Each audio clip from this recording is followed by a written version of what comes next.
That's all coming up on tonight's National Nightly News.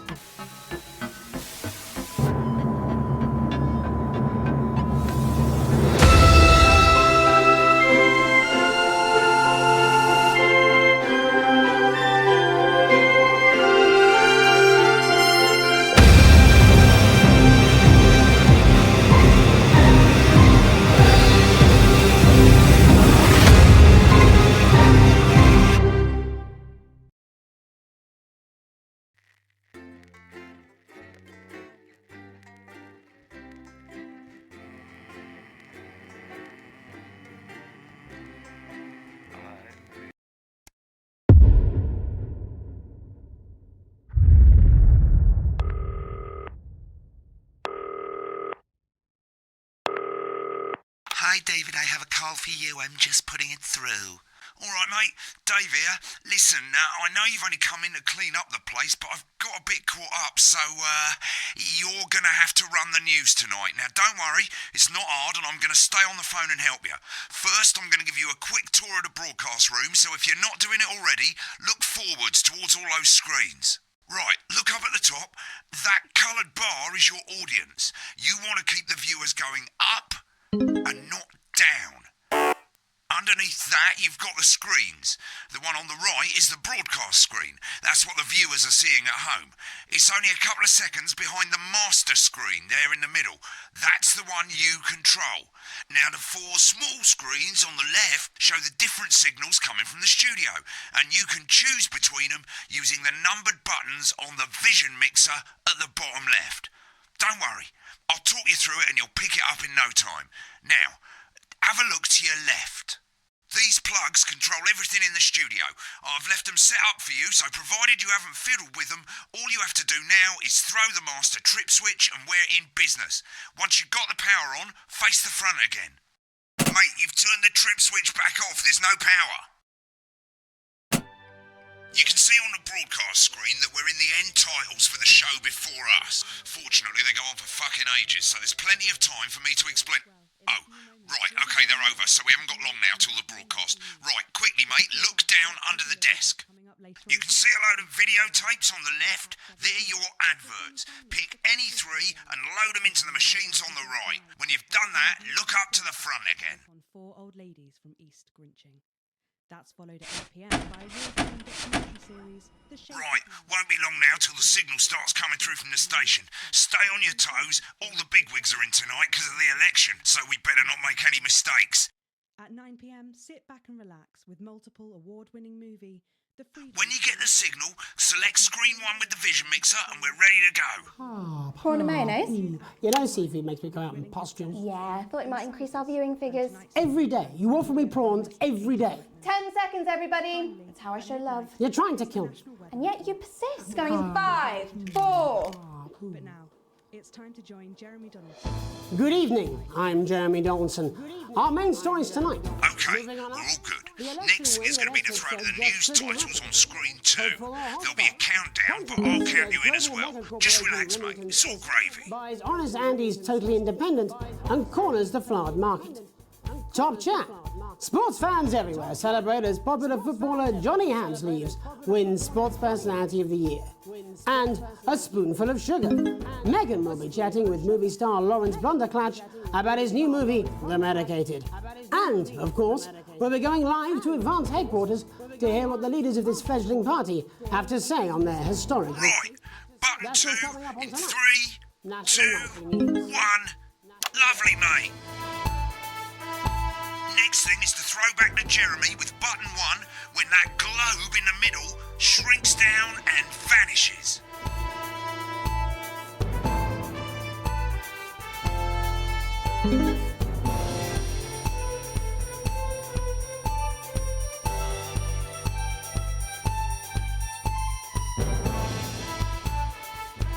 Here it comes. Switch to screen 1 now.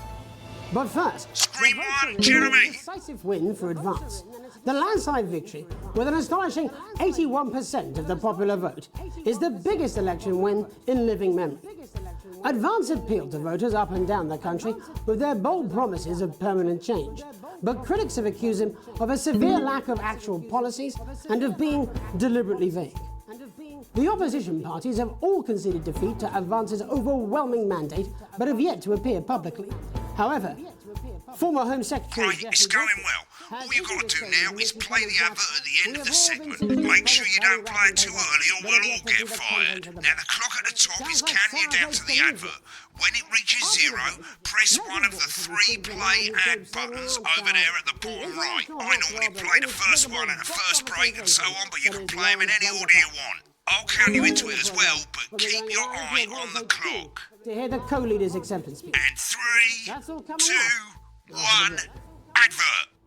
1 minute back, everybody. Jeremy, I need you to fill after the ads. What? Why? Wanker Snatch is running late. Oh, I thought I'd ask him about the election. Personally, I wouldn't try to confuse him with any big words. That's the same policy we use with you. I thought that was our little secret. It's all right, he doesn't remember anything I tell him. I'm deeply uncomfortable with your burgeoning friendship. Me too. Yeah. Build your collection week by week, and very soon... Wicked. We've made it to the first ad break. You're doing great, mate. But this is where it starts getting a bit trickier.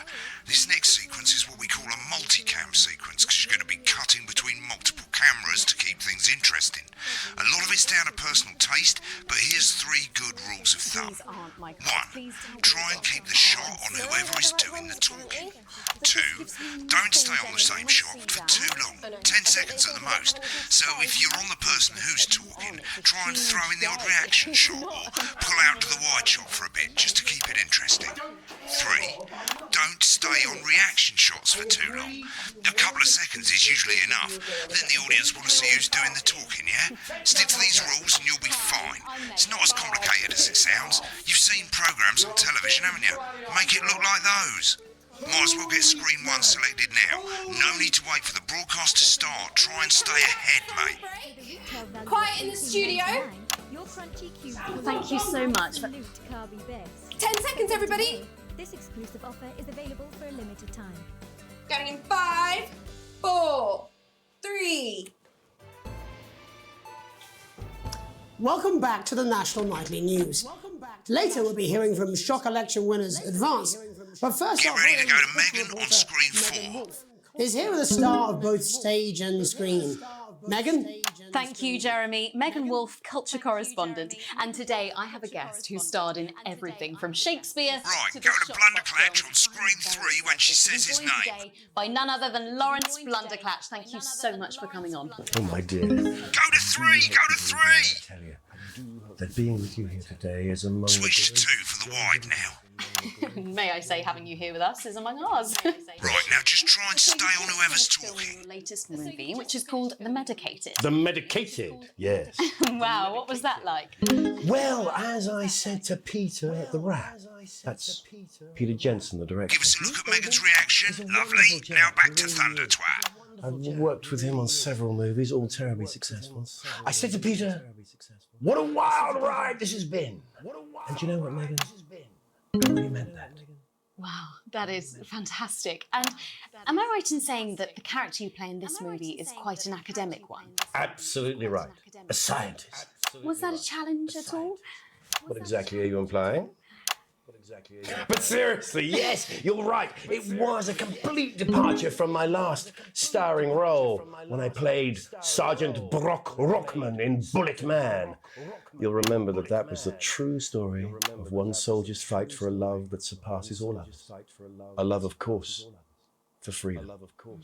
I think it's grossed over $1 billion, but honestly, who's counting? It's a role that saw you scoop 2 Best Actor awards, if I remember correctly. It's so sweet of you to mention it, but I really am not in it for the awards, although those 3 little statues do take pride of place on my mantelpiece. With all the others, I'm sure. So, if you're not doing it for the awards, what is it then that drives you? That is a beautiful question, Megan, and not easy to answer. Like you, I'm afraid. Cut me, and I will bleed. And often, that's how it feels, doesn't it? Doesn't it? Bleeding, giving, suffering for one's audience. I suppose in the end, I do it for the difference it makes. I do it for the people that I inspire. The little people. But most of all, I think I do it for the positive change that I can bring about in the world. And today, of course, we're in for some real change, it looks like, in the coming few months. What do you make of this historic election result? Oh, well. Well, now you're asking. Historic election result. Indeed. Historic is the word. Well, it's difficult, isn't it? Very difficult. But I think I've always been quite clear that when it comes to politics, one should always strive to not fuck things up. Shit, he swore. Oh, well, don't worry, he won't do it again. Sorry, I said fuck. Shit, he did it again. Okay, don't panic. I'll explain how to deal with swearing at the break. Medicated, which opens next week. Right, they've swapped the shot of Jeremy on screen 1 for a VT of the movie clip. You'll get a countdown on the screen, but I'll just let Megan cue you in. My character, Dr. Lance Hemlock, is faced with a decision that could affect humanity's very survival. Exciting stuff. Let's take a look. Exciting stuff. God, looks like Blunderclatch is really losing it in the studio. I'd love to hear what he's saying, but we can't find out now. We'll go to the Russia's room together once the broadcast's over. I don't understand it.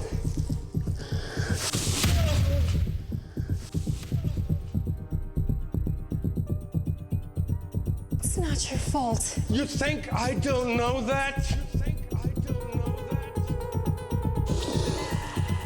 Nolans mustn't think of Carol. That's Dr. Lance to you, Miss Flanagan.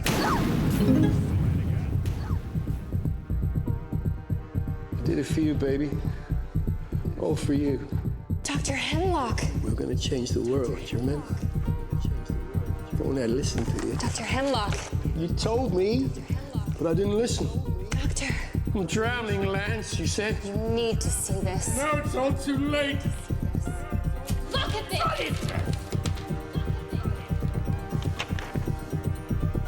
The virus. The sterility. This formula. This is the key. We can stop it all. Yes, we could stop it all. We have to ask ourselves.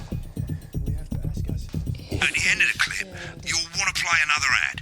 Remember to use the clock at the top to count you in.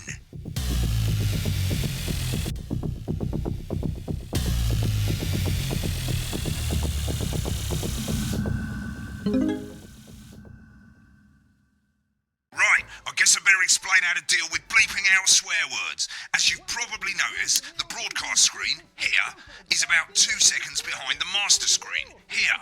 When someone says a naughty word, the bleep button lights up, like this.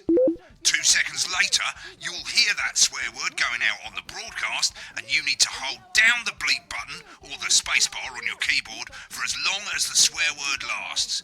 It can take a bit of practice getting used to hearing 2 things at once. Just stay calm, and you'll get it. And if you can't tell when to bleep, just above the button, you'll literally be able to see the sound scrolling by. All you've got to do is hold it down while the red bit is over the red line. Simple. Of course, if you do it by eye, you'll have to take your eye off the screens. That's why real professionals do it by ear. Most people like to have the volume of the broadcast screen a little bit below the master screen. Let's set it now. This is a crazy deal with Neil appeal. You don't want no lame-ass chair. Mate, if you don't turn up the broadcast volume, you won't be able to time your bleeps. And he wanted her to have the best chair. We got those chairs, we got more. Good. You're set to start censoring. Like I say, it takes a little practice, but I'll try and help you through it, and soon we'll have you bleeping like a pro. Remember, button lights up, count 1, 2, and hold it down. Christ, he's at liability in the best of times. I know. God help whoever has to bleep this. 10 seconds, everybody. I mean, a lawyer and a TV personality running the country. Seriously? We've had worse. 5, 4, 3. Welcome back. And I'm told we can now go live to Advance headquarters, where the 2 leaders, Peter Clement and Julia Salisbury, are about to make their acceptance address. Oh shit, he's pissed. Shall Get I ready start? to bleep. Go for it, Pat. Okay, well, thank you all for coming, and, well, where do I start? What a day. They said we couldn't do it. They certainly did. They used every dirty, low-down, lying, southern bastard trick they had against us. But you, the people, you saw right through their shite. I'm sorry about the language there. Sorry about that. I've had a couple of celebratory pints. Makes me coarser than a granny's fanny. Memorably put. Nailed it. But to be honest, who can blame Peter for celebrating? Throughout the campaign, you've heard us say that Advance are not a political party. A party is what you have when things are going well. When the country is suffering, you don't need a party. You need a team. A team that can change things. But today is day one of a new future. A better, fairer future. So perhaps we should all be celebrating. Except for the rich. For them, the party's over. They shouldn't be celebrating. They should be putting their shitting pants on and opening their dusty checkbooks. Again, colourfully put, but not inaccurate. Before we came out here to address the nation, we used our executive powers to pass the Assets and Wealth Act. Working with the tax office, we have produced a definitive list of every person in the country with wealth into the millions. You know the sort of... Probably you rather you don't.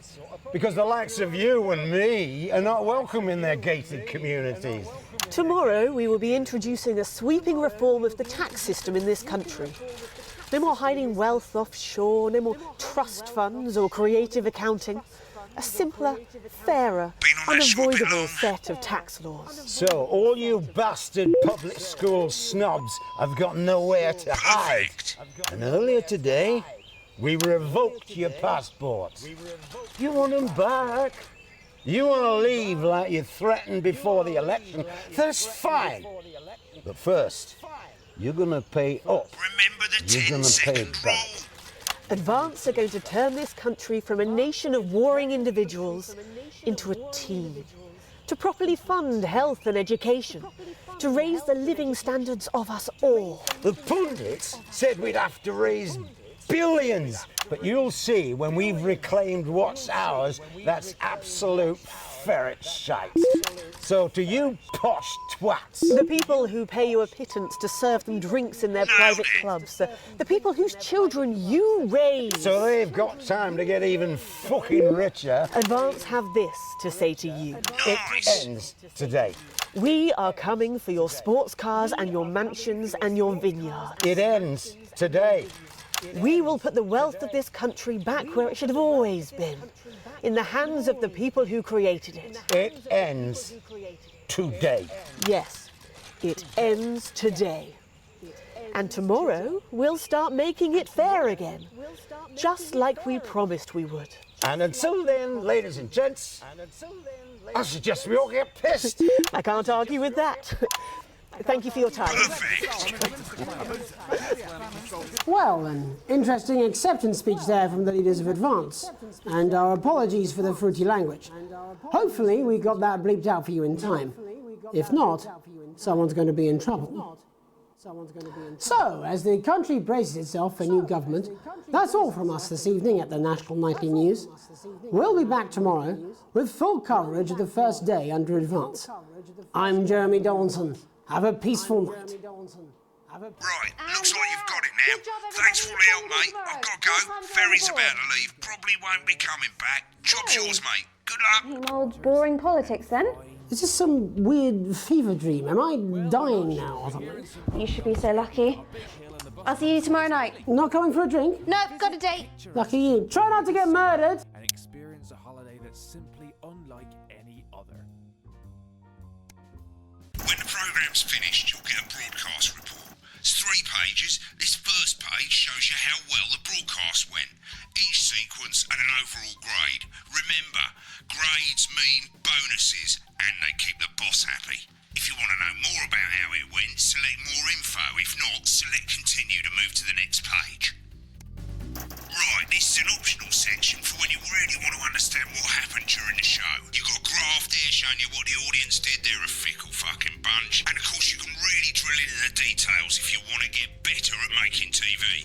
I never came here, never once. Right, this is the important page. It tells you how much you're going to get paid paid and how much wealth you have overall. That bollocks at the bottom shows you the financial state of our main advertisers. But you don't own any fucking shares, you're a cleaner for God's sake, so why would you care? This is the last page and it tells you the state of the world, tells you how well the government's doing, and down the bottom there, this one's important, tells you what Channel 1 currently thinks of you. In other words, what the boss thinks. Alright mate, welcome to the archive. This is where you can have a quick look back at what you've done and how it looked to the public. There's 3 sections: broadcast, rushes and adverts. Let's start with broadcast. Click on it now. Over on the left, that's all the broadcasts that you've done. Click on any one of them and hit load tape. Once it's finished loading, you can use the rewind and the fast forward at the bottom there to help you get to the bit you want to see. Well, in a few moments, we'll be going live to tonight's national nightly news. Right, click on rushes and let's have a look at those. Right, this is the rushes room. It's pretty simple. The 4 screens you can see, they're going to show you the 4 signals you got from the studio during the actual broadcast. Difference is you can mute any combination of them, so you can have a listen to the stuff you weren't allowed to show. Select the broadcast and give it a go, and when you're done listening to the backstage secrets, hit back.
matter.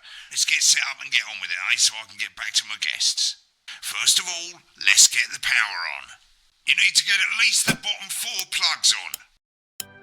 Right, let's load up the adverts. You might want to have a bit of a think about it. Your decisions have consequences, don't they?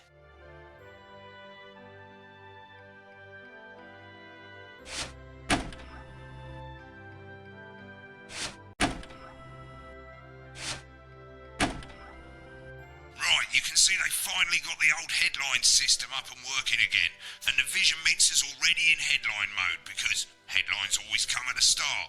It's really simple, mate. These 2 buttons at the bottom of the vision mixer, you can see they now have A and B on them, and they're to help you pick image A on the left bottom screen here, or image B on the right bottom screen here.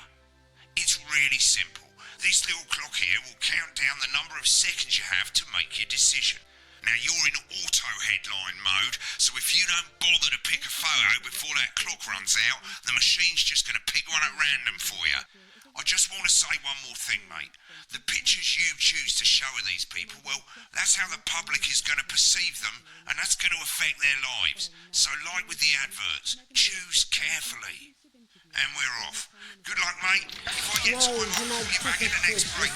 Yeah, I'm coming, darling. Snugglehugs? That's the bastard. Yeah, I wouldn't get one of those. My friend Janet says theirs gets really hot. Is this Janet who thinks dogs have their own secret language? Yeah, the one that mistrusts the moon. 10 seconds, everybody. Not the best source of consumer advice, then. Don't blame me when it explodes. Going in 5, 4, 3. Time to go over to Jeremy Donaldson for tonight's. Good evening, I'm Jeremy Donaldson. Our main headlines tonight. Destination unknown. At the end of Advance's first full week in office, we ask exactly who's leading this charge. Tonight, I'll be discussing what the new future might hold with a leading economist and radical free thinker. With the country's wealth creators in a state of panic and unfavourable rumblings already heard from overseas, I'll be asking my guess whether Advance can deliver on even a fraction of their manifesto promises. Out with the old, Remington's Fist have appointed Sophia Remington as their new CEO. The following photo, taken from our archive, gives us a sense of this influential young firebrand who, at the tender age of 23, becomes the youngest female CEO in history. Sophia Remington's appointment is a risk for the giant mega corporation. Sophia, as our regular viewers will be aware, has always been a wild child and has been romantically linked to several movie stars and sports personalities. In her first press conference this afternoon, Sophia announced a children's toy named Mr. Snugglehugs. Sophia promises it'll be all the rage this Christmas, but concerns have been raised about the product's safety. Making a splash. Intrepid scientist Dr. David Wong and marine biologist Ingrid Swarsborg-Horgensford have today set off to explore Dante's taint. The recently discovered cave system was previously thought unreachable, but thanks to a new breakthrough in underwater flower technology, the pair hope to successfully reach the imposing central cavern and the undiscovered plant species it contains. This is, of course, only the latest in a series of successful expeditions for this unlikely pairing. In a joint statement about the dangers their team might face, the pair stated, "We will face the plentiful challenges together like we always have." Playing the field, rumours abound as sporting legend Johnny Hamsleeves is snapped leaving Bush, one of the capital's hottest clubs. The footballer was caught while out celebrating being named Sports Personality of the Year last week, as reported by this very programme.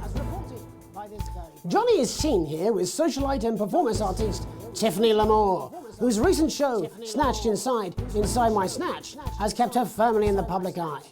Could romance be on the cards for these two budding A-listers? And grievous bodily charm. With Advance promising a radical new position on crime, how afraid should we actually be? I'll be going live around the country to talk with people who've seen the criminal justice system from every perspective. With more and more powers passing to the police, and less oversight, are we using an Advance-shaped sledgehammer to crack a nut? All that and mega more for the group of young actors already experiencing the positive side of the new Assets and Wealth Act firsthand.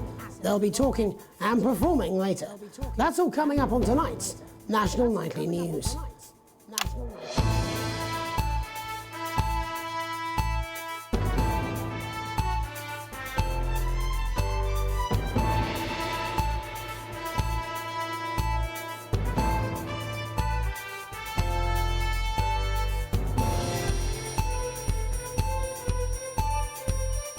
In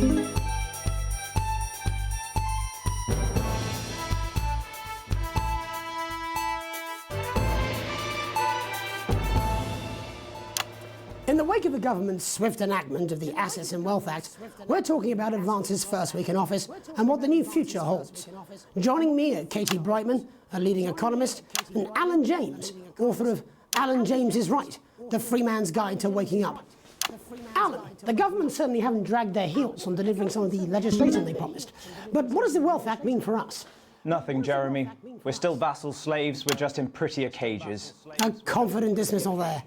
Katie Brightman, do you agree? I'm afraid I don't, no. I think that Advance have realised that the current economic system of unlimited, unending growth is untenable, so they're changing things up. There I agree with you. They're moving to the next steps in the grand plan. Grand plan, Alan? It's all in my book. Alan James is Right, Jeremy. We're to become the great herd, ignorant, sterile and short-lived. That's what they want. Or perhaps Advance have just realised that if we carry on the way we are, we will destroy ourselves and this planet in a mad orgy of consumption, if you'll excuse the colourful metaphor. Yes, orgy is the right word. Only it'll be the overlords having an orgy on our poor broken backs. It's all in my book. Alan James is... Shamelessly self-promoting?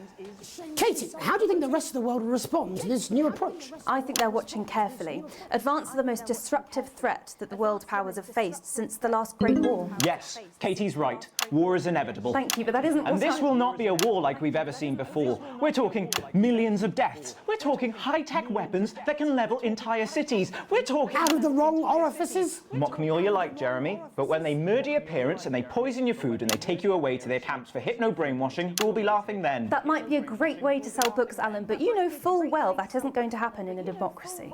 Democracy is dead. Yes, Advance are radical, and change is always frightening, but the truth is that the Wealth and Assets Act has made more than 90% of the population wealthier and is on target to produce a permanent end to poverty. Bollocks! What this young lady doesn't understand, Jeremy, is that these are the same people. Maybe they've rebranded, but it's all a little circus act to keep us from seeing the tyrant behind the curtain. That's where you're wrong, Alan. For a start, they've mobilised the youth vote like we've never seen before. You say mobilise, I call it grooming.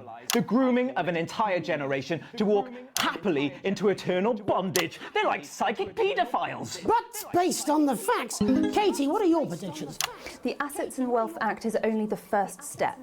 Advance now have a historic budgetary surplus, and as well as properly funding our public services, they're already funneling unprecedented amounts into scientific research and the arts. Or, as I call them in my book, Frankenscience and opiates. Like opiates, see? Can we get back to the issue at hand, please, Alan? This is the issue. It's all coming from the water, the chemicals. They're pumping it full of belief juice. Don't get me wrong. I want to see these changes, but only if they're sustainable. If Advance lose their power after spending half of our GDP on dismantling infrastructure, that could be catastrophic. The catastrophe is that they're succeeding. They've got us sat here talking about their puppet show. All right, we're running out of time. Quickly, Alan, what does the future look like to you? A bleak space where we've all been figuratively sodomized into submission. Of course. Katie? We might be on the eve of a brave new world. God knows we need some change, but we need to be cautious. Let's walk forwards with our eyes open. Two very different visions of the future there. Alan James, Katie Brightman, thank you for joining me. When we come back, I'll be investigating law and order before Megan meets some beneficiaries of the Assets and Wealth Act. That's all coming up tonight on the National Nightly News. 1 minute back. You know, I think they might do some good. I hope so too, Jeremy. How much are you being paid by them, then? Shut the fuck up, Alan. I've never heard so much shit in my life. Well, we'll see who's full of shit, won't we? Alan, I can explain it to you, but unfortunately, I can't understand it for you. Well, I don't know what she meant by that. All right, mate, Christ, I'm absolutely fucking flying, I tell you. How's it going, actually? Fuck it, I don't care, I hate the fucking news. Oh, bloody hell, I love this tune, though. All right, mate, see you later, bye! I've said a bit of wording, that's all I can do. 10 seconds, everybody. Little Jakey's going to the big bad culture with water. If that sticks, I'll destroy you. 5, 4, 3... Welcome back. In our second segment, we're going to be taking a deep dive into the state of law and order in our country. Advance have already tasked what they are calling a solutions team to move this serious social problem to the top of the list. Tonight, we go behind the headlines to meet the people who live with the criminal justice system every day of their lives. First up, we have Gregory Judge, a lawyer who sees the problems close up on the front line. Can you hear me, Gregory? Yes, I've got you, Jeremy. Thanks for having me. What's it like on the front line of the hard face with the cold hand of justice? Well, as you can imagine, Jeremy, we are massively understaffed in this country. We're working every hour we can just to try and cope with the caseloads on our desks. Which must affect the quality of support you can offer. Well, we can barely keep up with demand, Jeremy. There just simply isn't enough being done at a systemic level to relieve the problem. We need more support from ministers. What are you doing? We need change at a structural level, Jeremy. I'm leaving, Greg. Not a good time, darling. It never is it? I'll be at my mother's. Just hang on. Oh, the problem isn't a local one, Jeremy. It's nationwide. Just give me 5 minutes. I'm talking to Jeremy Donaldson. Oh, have you mentioned your affairs? No. Well, the affairs of the Justice Department that we should be concerned about. Hello, Mr. Donaldson. Hello, Mrs. Judge. We need legislation to relieve the pressure on our public Sorry servants. to interrupt the news, Mr. Donaldson. Can I have a moment to tell my husband I'm leaving him? Yes, I totally understand. Quite the picture of a burdened legal sector there. Gregory Judge, thank you for joining us.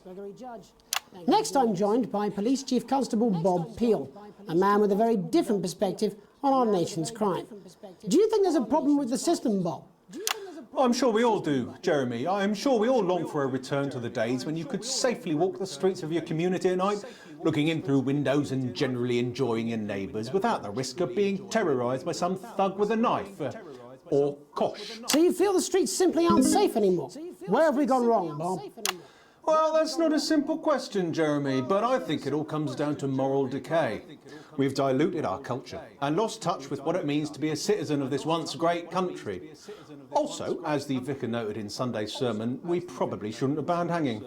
And to what do you attribute this moral decay? Foreigners, gays and gypsies mainly. It's all in the Bible. Look, Leviticus clearly states that... Oh, bugger, hang on a moment. Jeremy, your bloody gimp's escaped. Delia? Delia, could you give me a little help, please, dear? As I was saying, Jesus didn't like immigrants much, did he? And just to be clear, you think it's the immigrants who are responsible for the moral decay? Absolutely, Jeremy. Back in your box, Clive. Back in your box. Delia, I really could use a little help with this. Oh, sorry, darling. I was spaying the badgers. Yes, I'm talking to Jeremy Donaldson. Clive, could you put him back in his box? Oh, Clive, you know it's Wednesday. Back you go. Back in your gimp space. And Off you go. whose responsibility is it to make a change, Bob? Well, it is certainly not the responsibility of the decent, good, white people Darling, of this... where's the padlock? Oh, hold on just a moment. Oh, Clive, this simply won't do. Naughty, naughty, naughty boy. Mummy said... Clive, I am not having this again. Mummy said get back in your gimp space. No! Naughty! You beast, Clive! As I was saying, Jeremy, moral decay. Crime is the responsibility of the criminal, no one else. Look, everyone has a sob story, but we don't all end up as barbarians, do we? Look, when our daughter Alice comes home with an A-, does she go on a killing spree? No, she takes 3 of her pills and hides under the stairs like a normal child. Thank you, Bob. Bob Peel there, really locking down the police's position on morality for us. And finally tonight, hopefully uninterrupted, it's time to get to the heart of the matter. Tony Dawson has recently been released from prison after serving 3 years for aggravated assault, burglary and menacing a swat. He's agreed to talk to us today, which is also, I believe, his birthday. Many happy returns, Tony. Cheers, Jez. Call me Titwank Tony. Everybody else does. No, I'm not going to be doing that. Can you tell us what it's like in prison, Tony? Titwank Tony. Hey! Prison's a mixed bag. Structure's quite nice, but it's a constant battle against institutionalisation, as you can imagine. And obviously, titwanks are quite hard to come by. I'm picking up that you're not alone there, Tony. Titwank Tony. Hey! Yeah, sorry, my friends are throwing me a surprise party. Good bunch of lads. OK, well, we're trying to let you get back to that party as soon as possible. First, let me ask you this. Do you feel that your time spent in prison helped to rehabilitate you in any way, Tony? tit wank Tony. I don't think it's as easy as that, Jez. Sopen! Yeah, I think asking that is an oversimplification. It sounds like it's getting quite busy there, Tony, but let's try and soldier on. Since leaving custody, have you been able to find a new job? Yeah, all the boys are here.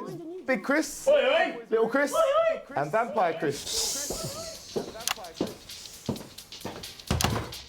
This one's, yeah? Yep.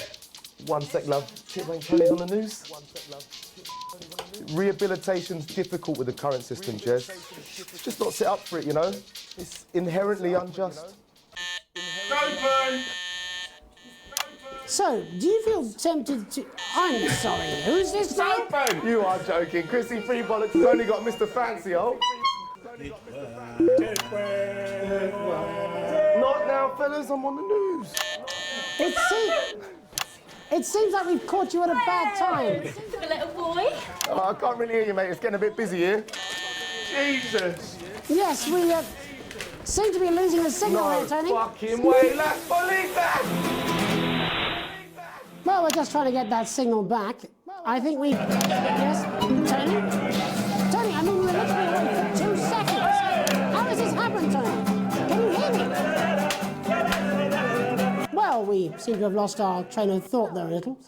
Hopefully you, the viewer at home, have managed to glean a broader understanding of the serious and complex issues around law and order. After the break, Megan will be live with some plucky young thespians. Don't go away. We'll be back after these messages. 1 minute back, everybody. That went well. Mate, I ain't got long and I'm quite drunk. It's been a great night. In this next section, there's a bit of music. If you edit in time with the music, you can see the result on the vision mixer, and the public will love that. Don't worry if you don't, though. You won't get punished for it or nothing. Just try and stay in the groove. Also, one last tip. When the music starts, turn down the broadcast volume. Right, enjoy the music bit. God, I love music. God, I'm so pissed. I think I might go and throw up in a bit. In this dressing room, already banging his head against the wall.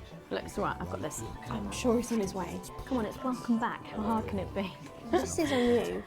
10 seconds, everybody.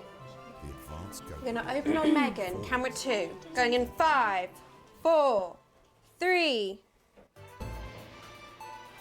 Welcome's Black, I'm Megan Wolfe, and on tonight's Culture Spot, I'll be chatting with one of the first beneficiaries of the Assets and Wealth Act, a team of inspiring young people from Scritchford Sixth Form College who today received a grant from Advance to take their play, Hey, Friendship, on a tour of local secondary schools. Welcome to you all. Well, let's start with you two, Harriet and Charlotte Winstanley-Hamilton. Girls, you must be thrilled. We are, Megan. We're overwhelmed, to be honest. And I believe you two are sisters, is that right? Yes, Charlotte's my oldest. I'm the older, more popular one. Only joking. Harriet and Trey were really the ones who came up with the whole idea. So, Harry and I were shooting the breeze in the cafeteria, and I said, hey, let's actually do something. So I went to look for a drama teacher. But she'd been laid off due to budget cuts. Fortunately, I directed a pantomime when I was at university, so I knew the ropes, as it were. Right, yes, but you're the maths teacher, aren't you? Yes, that's me, Jeff Algebra, maths teacher. Maths is really important. Oh, thanks, Steve. Maths is really important. Yeah, thanks, Steve. As is theatre. It's one of the oldest art forms in history, Aristotle. I just think that when we travel around all these problem schools and the poor kids see us, they say, hey, I really want to be like those attractive kids. And that's a very beautiful and powerful thing. We touch our audiences, and they touch us right back. I suppose with a surname like Algebra, there was really only one choice of career for me. My wife, Angela, and I, we often laugh about it. Angela Algebra. Yes. We just want to bring a bit of song and joy into people's lives. And teach people about the difficult issues. The issues in the play are what really matter. And I think you're going to be showing us an extract from this play, aren't you? That's right. To put into context, I play a young first year who's having some troubles at school. Her character doesn't actually have a name, yeah, because in a way she's like all of us. It's like a metaphor Maybe she's you at home, or like, maybe she's you, Megan. Maths is really important. Yeah, thanks, Steve. Put it in, coach. Yes, thanks, Steve. Right, well, I'm going to have a little chat with your teacher while you run off and get ready. I can't wait to see it. That's it, that way. So, Jeff, when did you first hear about the grant? 2 days ago. A letter from Advance arrived at the school. Now, the headmaster thought it was all a prank, but his secretary retrieved it from his bin and brought it to me. Wow, how did you react? I also threw it in the bin. But then Harriet and Trey rescued it, and they rang the number at the bottom of the page, and next thing you know, we're on tour. Wow. Well, I think we can all guess which way you'll be voting from now on. Do you know what? It's funny, because Angela and I don't usually vote. We're not very political. I'm a mathematician, of course, and she's a paraplegic, mainly. But we did used to watch that Peter Clements DIY show back in the day, and so we thought, why not? Let's have a go at this old democracy thing. Okay. And here we bally well are. Good stuff. Fucking brilliant! So, let's have a look at a short section of Hey, Friendship.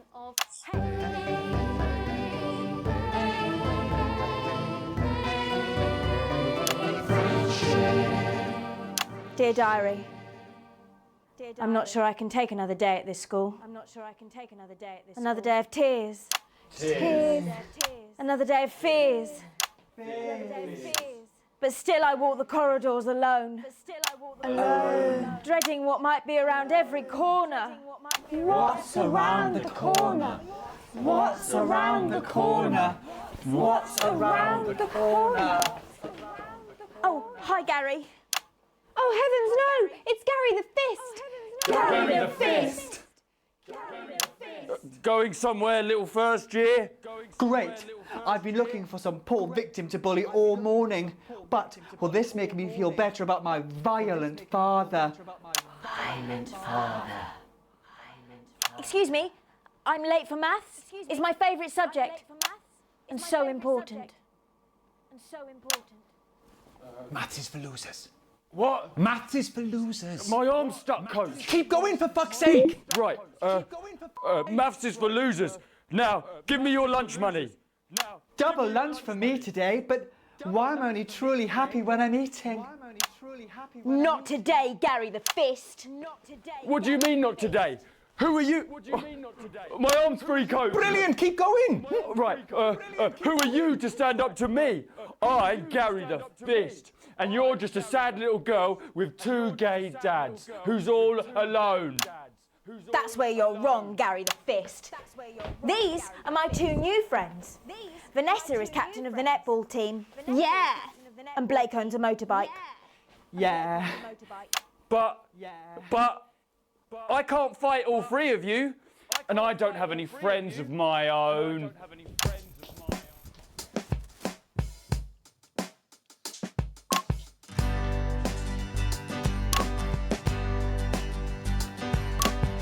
Take a look at me. Take a little look at my face.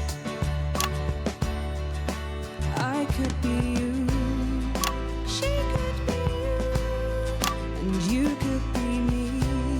Or you could be me. Life can be peachy keen if you work as a team. It's my choice to remain. So stop now, make a different choice.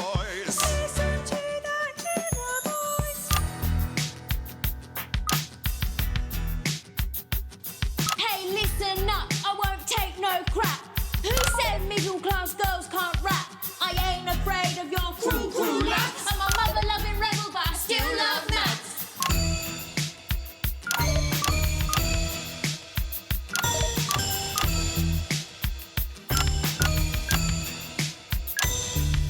Hey, kids, I'm Gary the Fist. People think that folks like me probably shouldn't exist, but that's just prejudice, and I'd do better if you knew the way that I became Gary the Fist.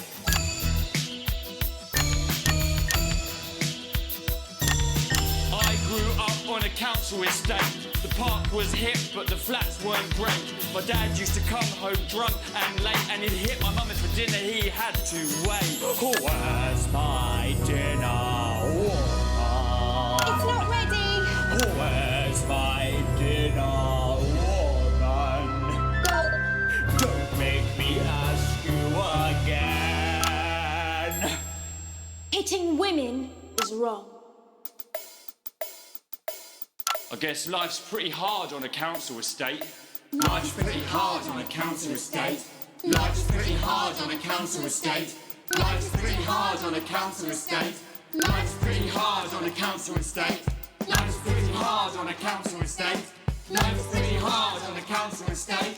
It's so damn hard on a council estate. Life can be peachy keen. Yeah. If you work as a team. Just work as a team. It's your choice to be me. It's my choice. So stop now, make a different choice. Listen to that inner voice. Friendship! Yes!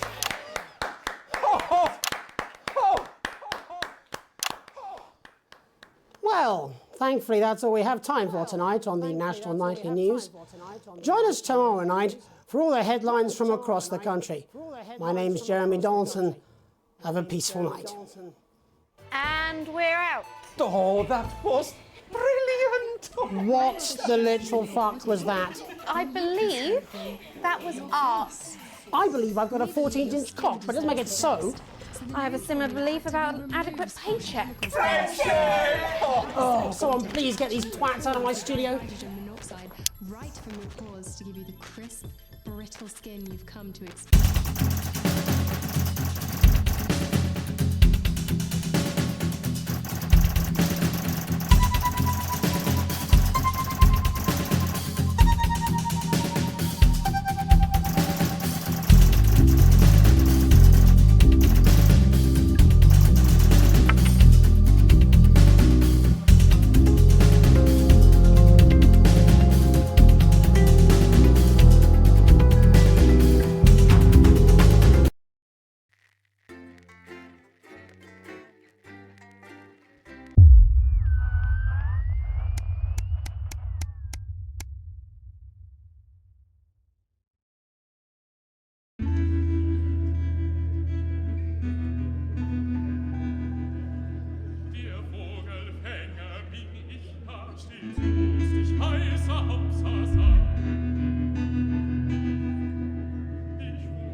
Good evening, Alex. It's Bozeman here, your boss. While you're powering up and getting the adverts loaded, I thought I should just tell you that we've had one of those public information films from the government, and it's mandatory that you play it. You still have a free choice for the other two, so read those tape labels carefully, but make sure you play the advance advert, preferably at the second break. Right, that's the lot. Have a great show. Total pimp. My God, that weather looks nasty. Oh, how's it going with Steve? Why are all men such pricks? That well, eh? Apparently he has a complicated relationship with his fish. No. Sorry, are you saying he chose his imaginary friend in the sky over you? I don't know why I talked to you. You're probably just a really awful date. 10 seconds, everybody. Like I said, all of you. Did your personality accidentally slip out? Pricks. Going in 5, 4, 3. Good evening. I'm Jeremy Dawson. And I'm Megan Wolf. Our main stories tonight. Uncooperative. A mysterious symbol has appeared overnight on thousands of buildings throughout the capital. Tonight, in an exclusive live interview with Prime Ministers Julia Salisbury and Peter Clement, I'll be asking what this mysterious symbol might mean. Critics have been quick to dismiss the graffiti as a publicity stunt or an act of frustration by a tiny disorganized group of those who will never, under any circumstances, be content. We shall overcome. Trapped in Dante's taint for more than a month now, doctors Ingrid Svorsborg and Horgensvoord and David Wong announced today that they're considering 2 possible options. With 2 of the finest minds in science working together, hopes are still high for the eventual return of the team to dry land. Without enough engineers to successfully fix their craft, the team seem likely to attempt to farm the cavern's ecosystem while they wait for rescue from above ground. I think I'll stick to risotto, Jeremy. Bloodbath avoided. As the last Mr. Snugglehugs is found and destroyed, we ask, how could we have been so blind? Fortunately, this station wisely chose not to advertise Mr. Snugglehugs, and the subsequent disappointing sales turned out to be a miracle, as only 7 children were horribly injured by the lethal toy. How much worse could it have been? Thankfully, we'll never know.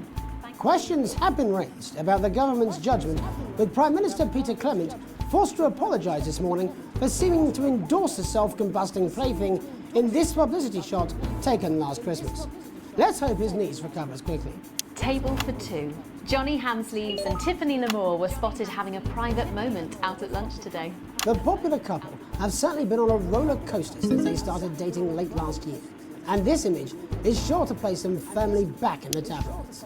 Johnny's secretive hospital visits have had the rumour mill churning. I think it's safe to say that they're not looking at his school report. Is his once celebrated role model about to become the bad boy of sports? And radical ideas. In an attempt to put the Mr. Snugglehugs disaster behind them, Remington's Fist CEO Sophia Remington today announced a surprising new project that already has the markets raising an eyebrow. Known for taking risks and bold strategies, could the adventurous CEO be leading the business giant down a dark alley or taking it to a new level of success? We understand the Mobile Orientation Operational Burrowing Service will be a new international travel system based around the construction of a major tunnel through the centre of the Earth.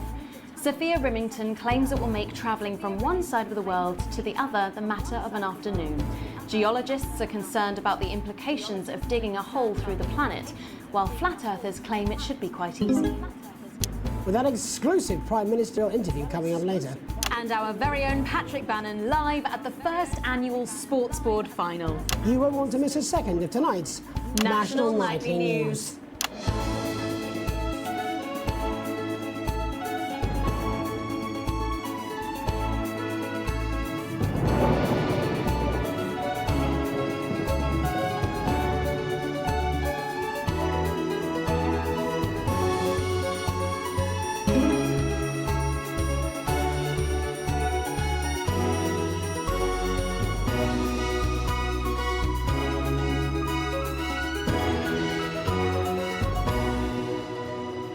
But first tonight, while Advance is certainly proving popular with the majority of the country, who've seen their wealth and standards of living increase considerably, for some, the transition has not been as pleasant.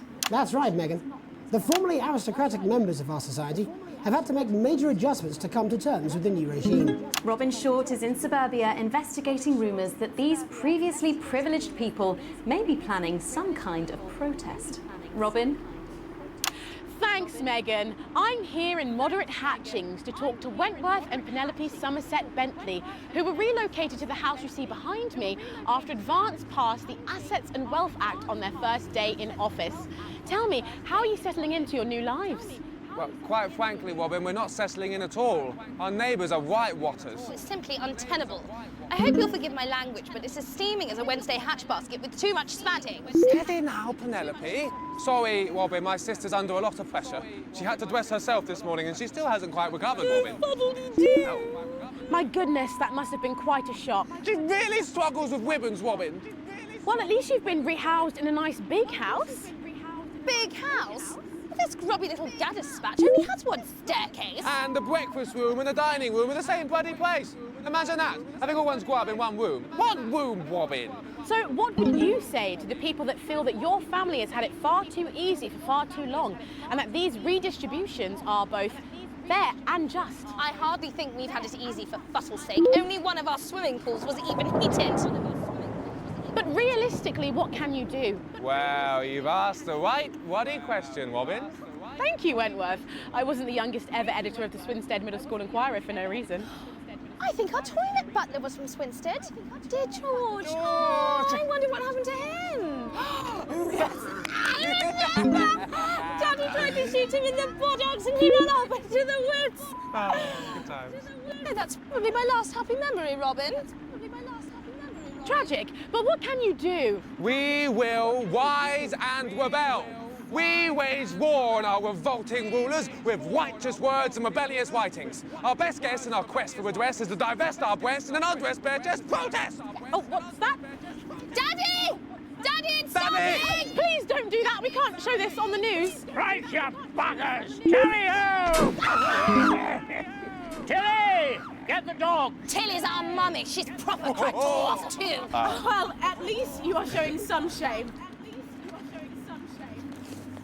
Free at last! Oh, Somerset Bentley, glad to meet you. See, the protest has started already. Nice sharp work, boy. Thanks, Daddy. He gets that from me, you know. And forgive me, what are you trying to achieve here? We just want to be fucking well heard, that's all. Language, Penelope. We are nude, not rude. Sorry, Daddy. We want the world to realise we won't roll over and run away. We will revolt. We will rise again. Yes, we bloody well will. Stuff and piff pop. Are you okay? Daddy, how could you? Well, shut up and get your Well, Jeremy, Megan, as this embryonic protest movement takes one in the top zones, it's back here in the studio. I'm Robin Short, struggling surreptitiously in moderate hatchings. Thanks, Robin. Well, that's certainly a story we want to be keeping an eye on, eh, Megan? Speak for yourself there, Jeremy, but I've seen enough shaft work to last me a lifetime. I'm sure you have. But can a naked protest movement ever really catch on? It doesn't seem like the way we do things in this country. But as I'm sure you're aware, Jeremy, this country is becoming a very different place. Yes, but seriously, who's going to run around naked in our weather? Oh, hopefully not you, Jeremy. Yes, well, there wouldn't be enough canvas for the slogans. When we come back, our very own Patrick Bannon will be live from the Sports Board Finals. Stick around, you won't want to miss it. We'll be back after these messages. 1 minute back. Oh, sorry, I'm busting. Oh! Why bother strengthening your body when you can strengthen She's funny. your face? Yes, I know. I think it's very endearing. She wants your job. She's welcome to it. Why is it raining on my desk? The medicated. Alex, Bozeman, we're getting reports in that naked protesters might try and spoil the sports board final by waving their fleshy bits about. Try and make sure you don't broadcast it. It's 6 p.m. for God's sake. No one wants to see fannies on the news. Bozeman out. We believe your skin deserves the best, so the new formula actively removes harsh chemicals from your skin. The high salt content actually pulls the dihydrogen monoxide right from your pores to give you the crisp, brittle skin you've come to expect. Well, that's what it says. Yes, I understand that, but I always say welcome back. I think we should just keep it as it is. Well, of course you do. I've got one hack line. What's that supposed to mean? I didn't write it, Jeremy. That's all right, fine. Jenny, there's nothing wrong with the auto cue. 10 seconds. Oh, I just felt a drip again. Have they not fixed this? Want to see us fry? It's good for the ratings. 5, 4, 3. Welcome back to the National Nightly News. I'm Megan Wolf. Coming up later, we'll be speaking to the Prime Ministers about their exciting new healthcare facilities, transition centres. Nice to see they care. You're absolutely right, Jeremy. But first, we're going now to our own Patrick Bannon, who's reporting live from the finals of the new game that's gripping the nation, Sports Board. Patrick? That's right, Megan. You join me live here from the final of the first annual Sports Board Championship. It's been a hotly contested competition so far. I think it's fair to say these two have been dancing around each other all season. First up, we have Eddie Striker. She's the more experienced of our two players today. Striker has got an accuracy of 7, a danger rating of K, and a 12-month driving ban. Striker's known for her signature move, the lanky hamster. And facing her tonight, hoping to prove himself with a career record of 12 outs, 14 finishes, and a divorce pending, it's Mr. Wingspan himself, Tommy, the Fingernail Harris. Just waiting on the ref now. The slapping ceremony is taking part. Still going on. Striker, go first. Striker, of course, first to start as she won the trivia round earlier on by some margin. D-robe. Harris, perhaps the brawn and not the brain. Stupid. Eddie Striker. Nice start there from Striker. She's determined not to let the nerves show. Not after last time.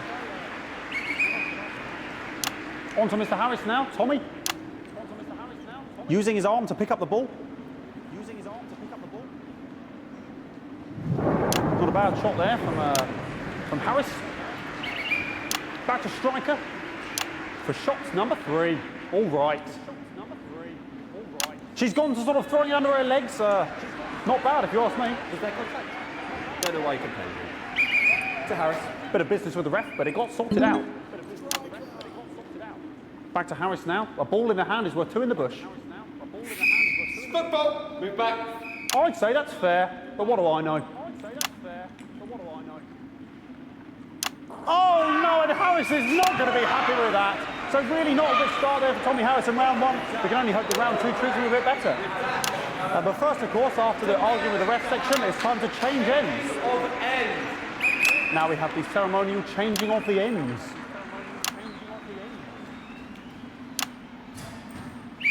And of course, now they go back to the starting positions, as that makes sense. Striker giving it large. Second round, Harris. Winter round 2 now with Harris. Okay, we seem to have some sort of streak on the pitch. I apologise if we broadcast any of that stuff. She appears to have slogans across her breasts and arse.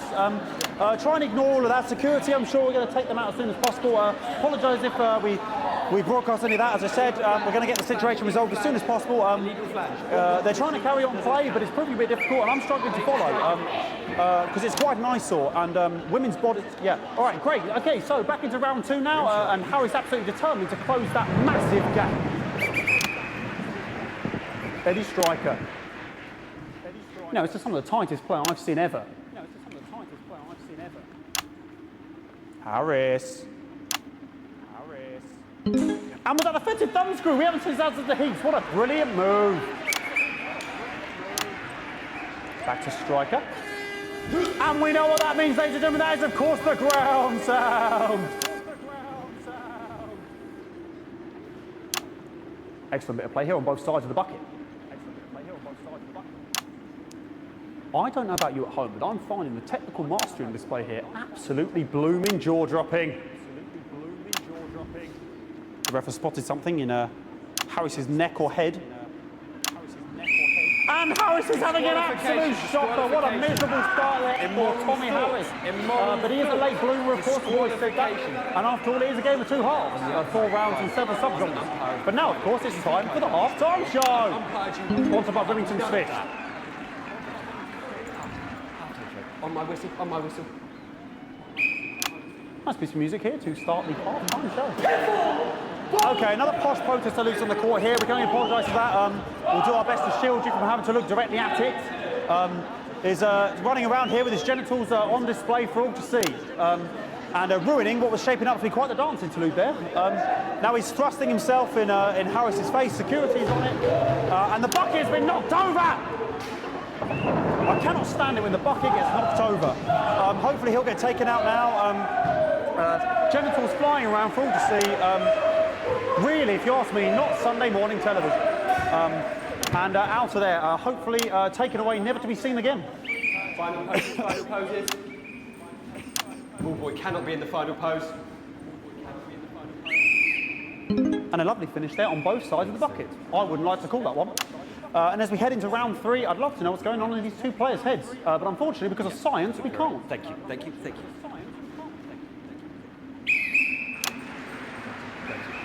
Not bad.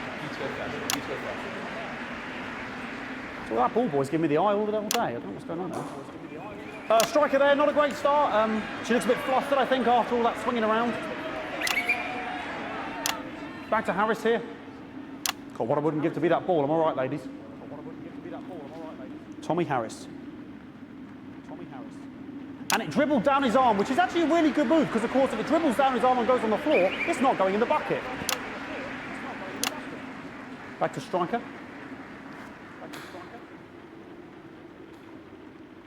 And Striker's gone for the animal bonus there, but of course, perhaps... And yes, Harris has counted with a tiny bell. That is wonderful play. Of course, we've seen that before. Look at her face. She is absolutely gutted. What a mud. That could have been the clincher. What a massive shame. Harris receives possession now. Harris to serve now. Harris, of course, undefeated by Kestrel in his last 4 battles. So, here we go. Tommy Harris. That's all right. Not bad there. He threw it quite far away from him, which is quite a good idea. Very clever there. Perhaps a little contact, a caution from the referee, who's being, if you ask me, a little bit harsh. Ellie Striker. And she's let the nerves get to her. What the hell was that? You hate to see it, don't you? You cannot believe it. Oh, for God's sake. Okay, like, I mean, this is a mess now. I don't know what I can be doing about this. I mean, sort of breasts and genitals for all to see. I mean, there's only so much we can do. They're sort of everywhere, aren't they? I'll try and carry on. The players are trying to carry on, but of course it's difficult because these protesters, hopefully we can get them taken off soon so we can carry on with the match. Hello! Okay, nonsense is going on here. Yes. We want our money. Yes, very good. Take them away. Bloody wasters, absolute wasters.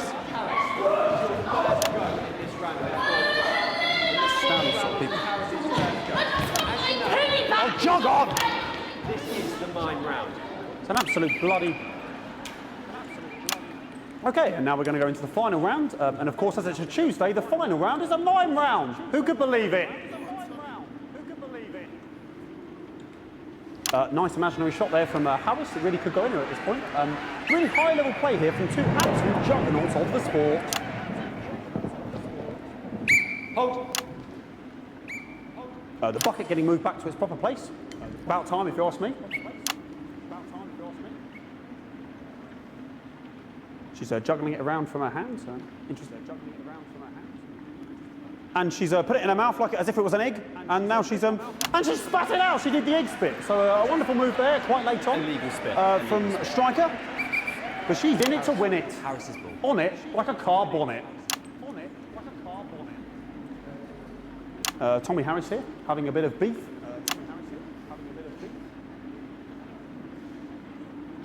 And he's peeling it as if it were a banana, which is an interesting move. Not sure if he hasn't had his potassium or what's going on today with Harris. And he's trying to... And the banana was the ball! What a fantastic move there from Harris. Unfortunately, that is the end. What a pathetic... There we go, Jeremy, that is over. How can he look his 8-year-old son in the face tonight? What a lump. We just have to wait for the referee now to announce it to make sure it is all official. Contestants in, please.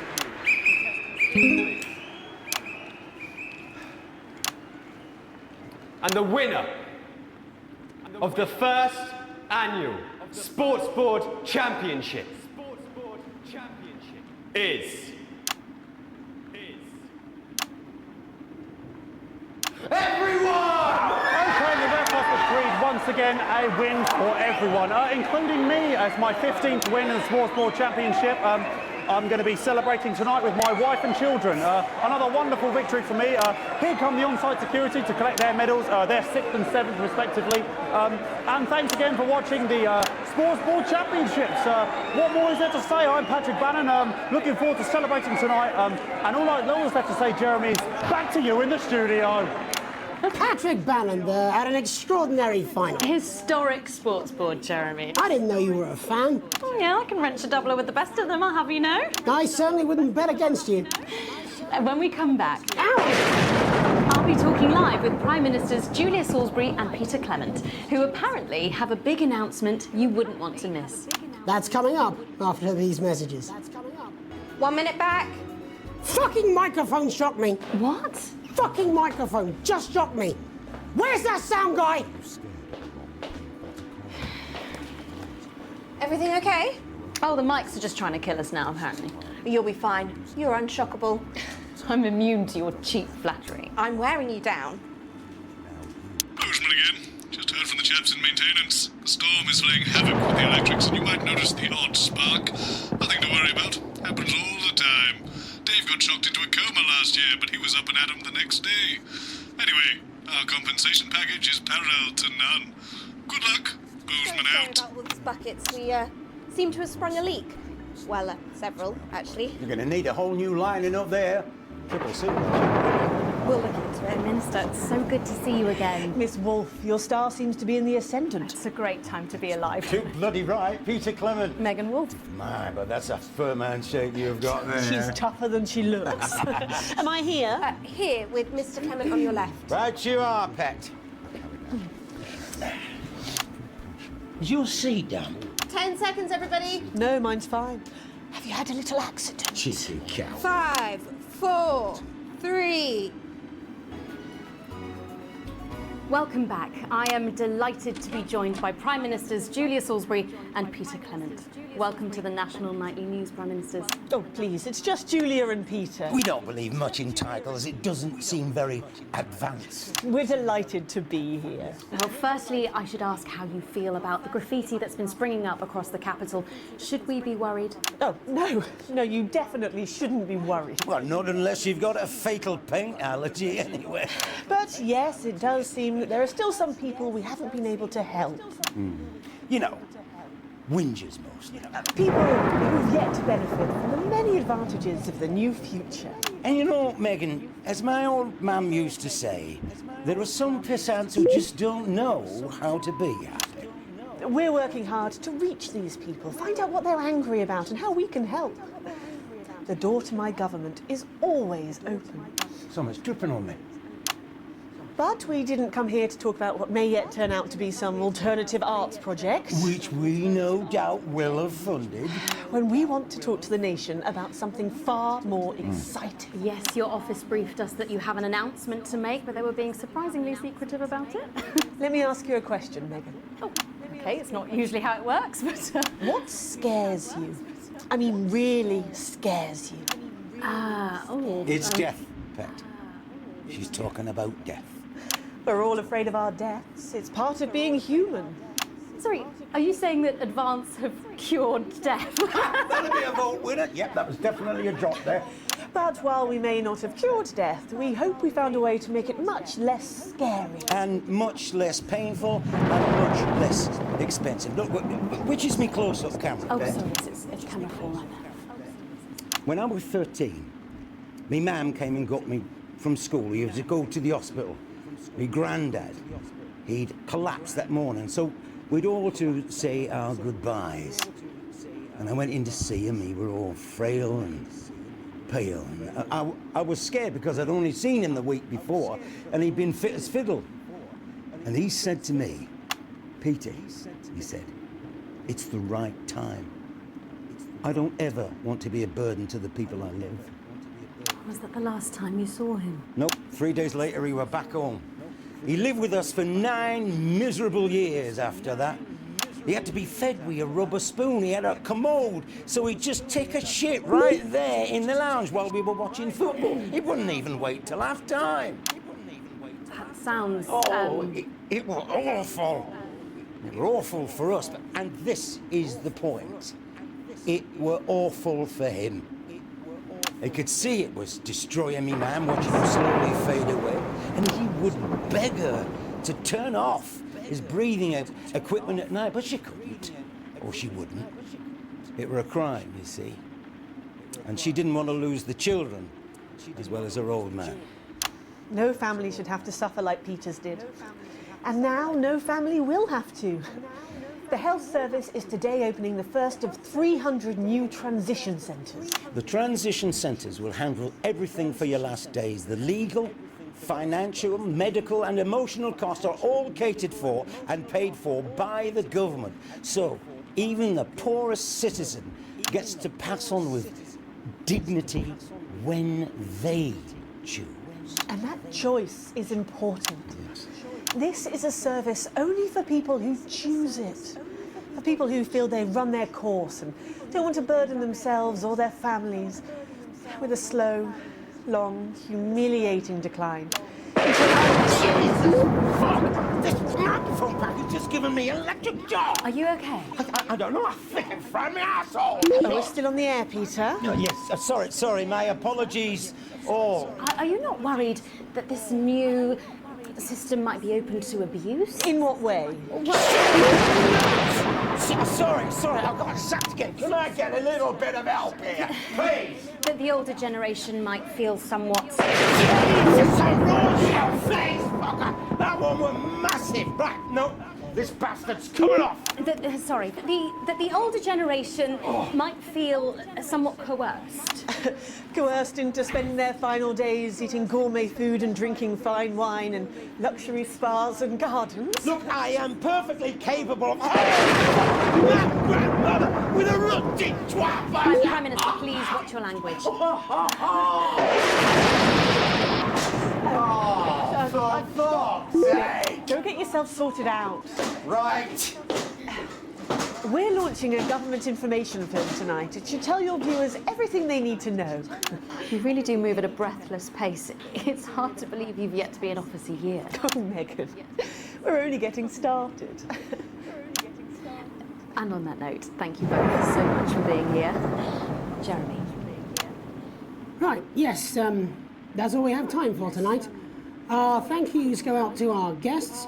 Congratulations to all the winners at the Sports Board Final, and we'll see you tomorrow night at the same time.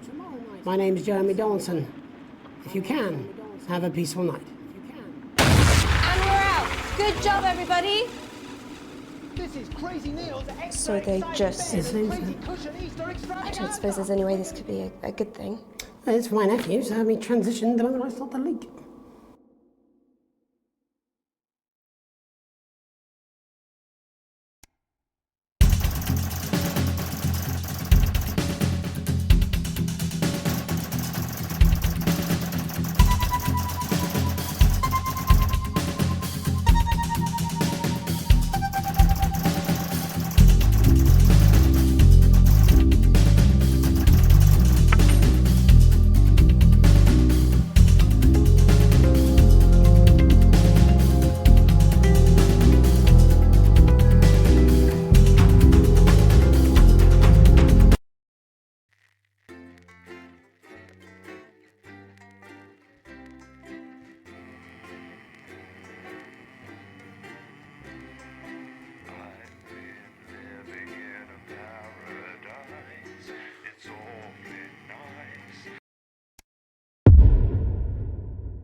Alive. It's Jenny, the floor manager.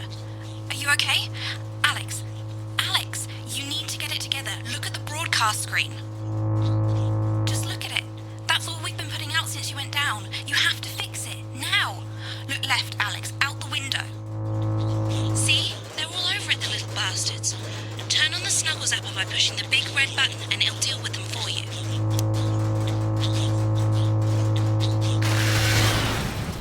Alex, we're broadcasting again. They must have built up while you were napping. Usually it only takes a tap on the button to clear one. Look, there's a lone one climbing now. Zap it off before it starts to mess up the signal again. Great. That seems to be the last of them, for now. Right, we're about a minute out. Get the adverts loaded up. I've got to deal with my pet idiot.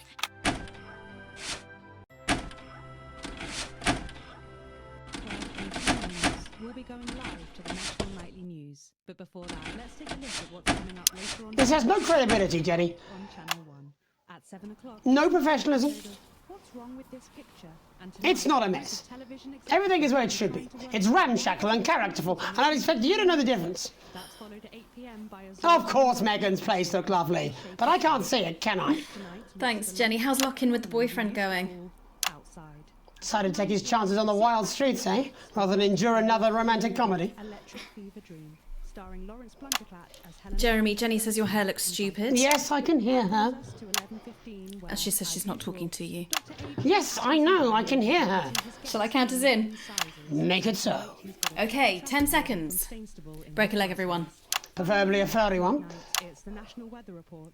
5, 4, 3... It's time to join Jeremy Donaldson. Good evening, I'm Jeremy Donaldson. And I'm Megan Wolf. Our main stories tonight. Snugglehugs? It's been almost 5 weeks since all the Mrs. Snugglehugs toys woke up simultaneously in factories worldwide and began searching for their husbands. The Mr. Snugglehugs we had so short-sightedly destroyed. And now, as this photograph suggests, they may be changing tactics. Built to surprisingly traditional gender stereotypes, the Mrs. Snugglehugs have been arming themselves with a variety of household implements. All the more reason to make sure that cat flap is taped up good and tight. Armed with blunt weapons, the Mrs. Snugglehugs are only ankle height and therefore able to be kicked away easily by young, healthy individuals. They do, however, pose a particular risk to the elderly or those with pre-existing medical conditions like fatal bruise syndrome. Going stir crazy?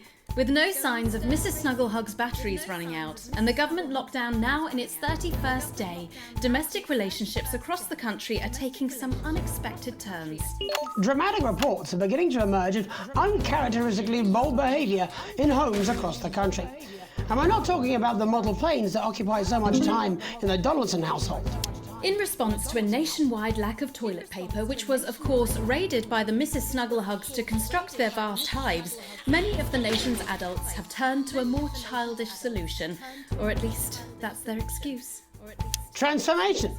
Popular cemetery Johnny Handsleeves, who has recently been suffering with his health, sent us this photo today, presumably in a pathetic attempt to stay relevant at a time of global crisis.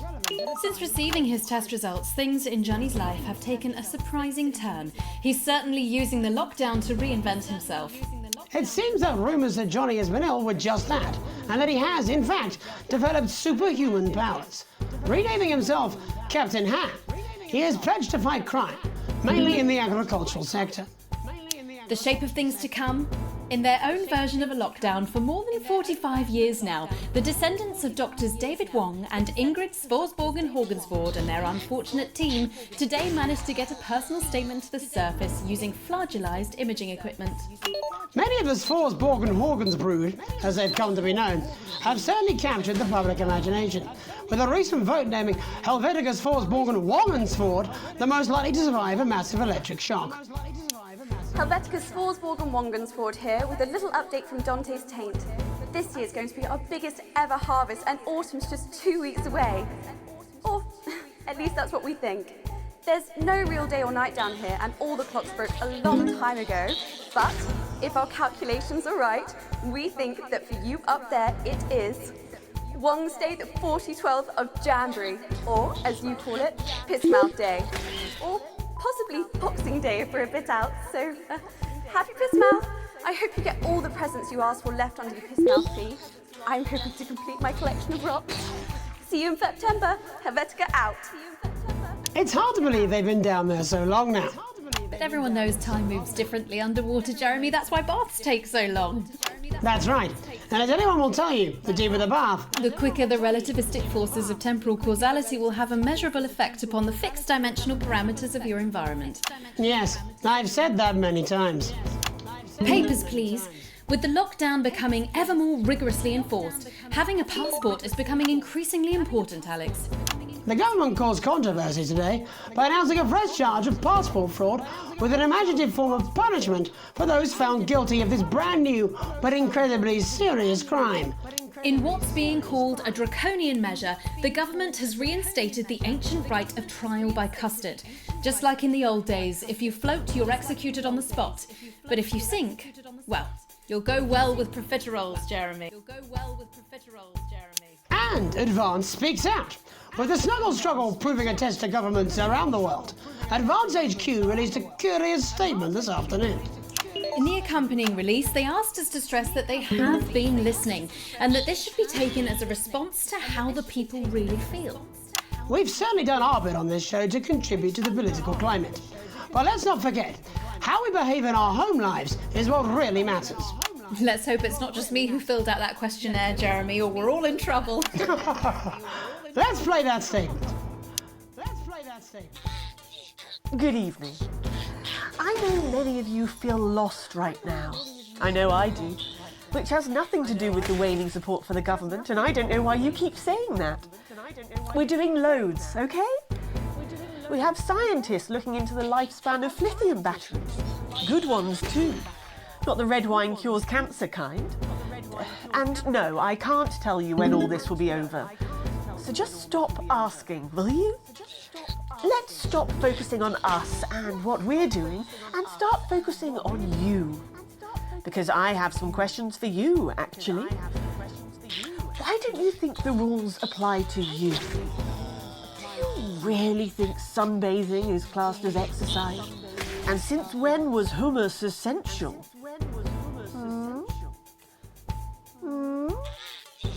Doesn't feel so good, does it? So yes, we've probably made some mistakes. But for now, let's not look at who did what or why. Let's put the full responsibility for this on you. Feel guilty. Feel afraid. Feel anxious. Turn on each other if you have to. Fight over sponges and then go home and stay there and think about what you've done. Just don't turn on us. That won't help anyone. Thank you. Ridiculous stuff. Late night, Jeremy will be probing heartthrob reporter Patrick Bannon, while I take a deep dive into some controversial opinions with two familiar faces. And then, in our third segment, and presumably because our editor is also working from home, there's going to be a bloody quiz. I can't wait. Don't do that. And in a moment, Jeremy Grumpelson and I will be asking controversial CEO Sophia Remington where it all went wrong. And psychic scientist Dr. Delia Lywell will be joining us, presumably to provide a bit of false hope. Maybe she'll tell you how you're going to die, Jeremy. Too late. I'm certain it happened months ago. That's all coming up on tonight's National Nightly News.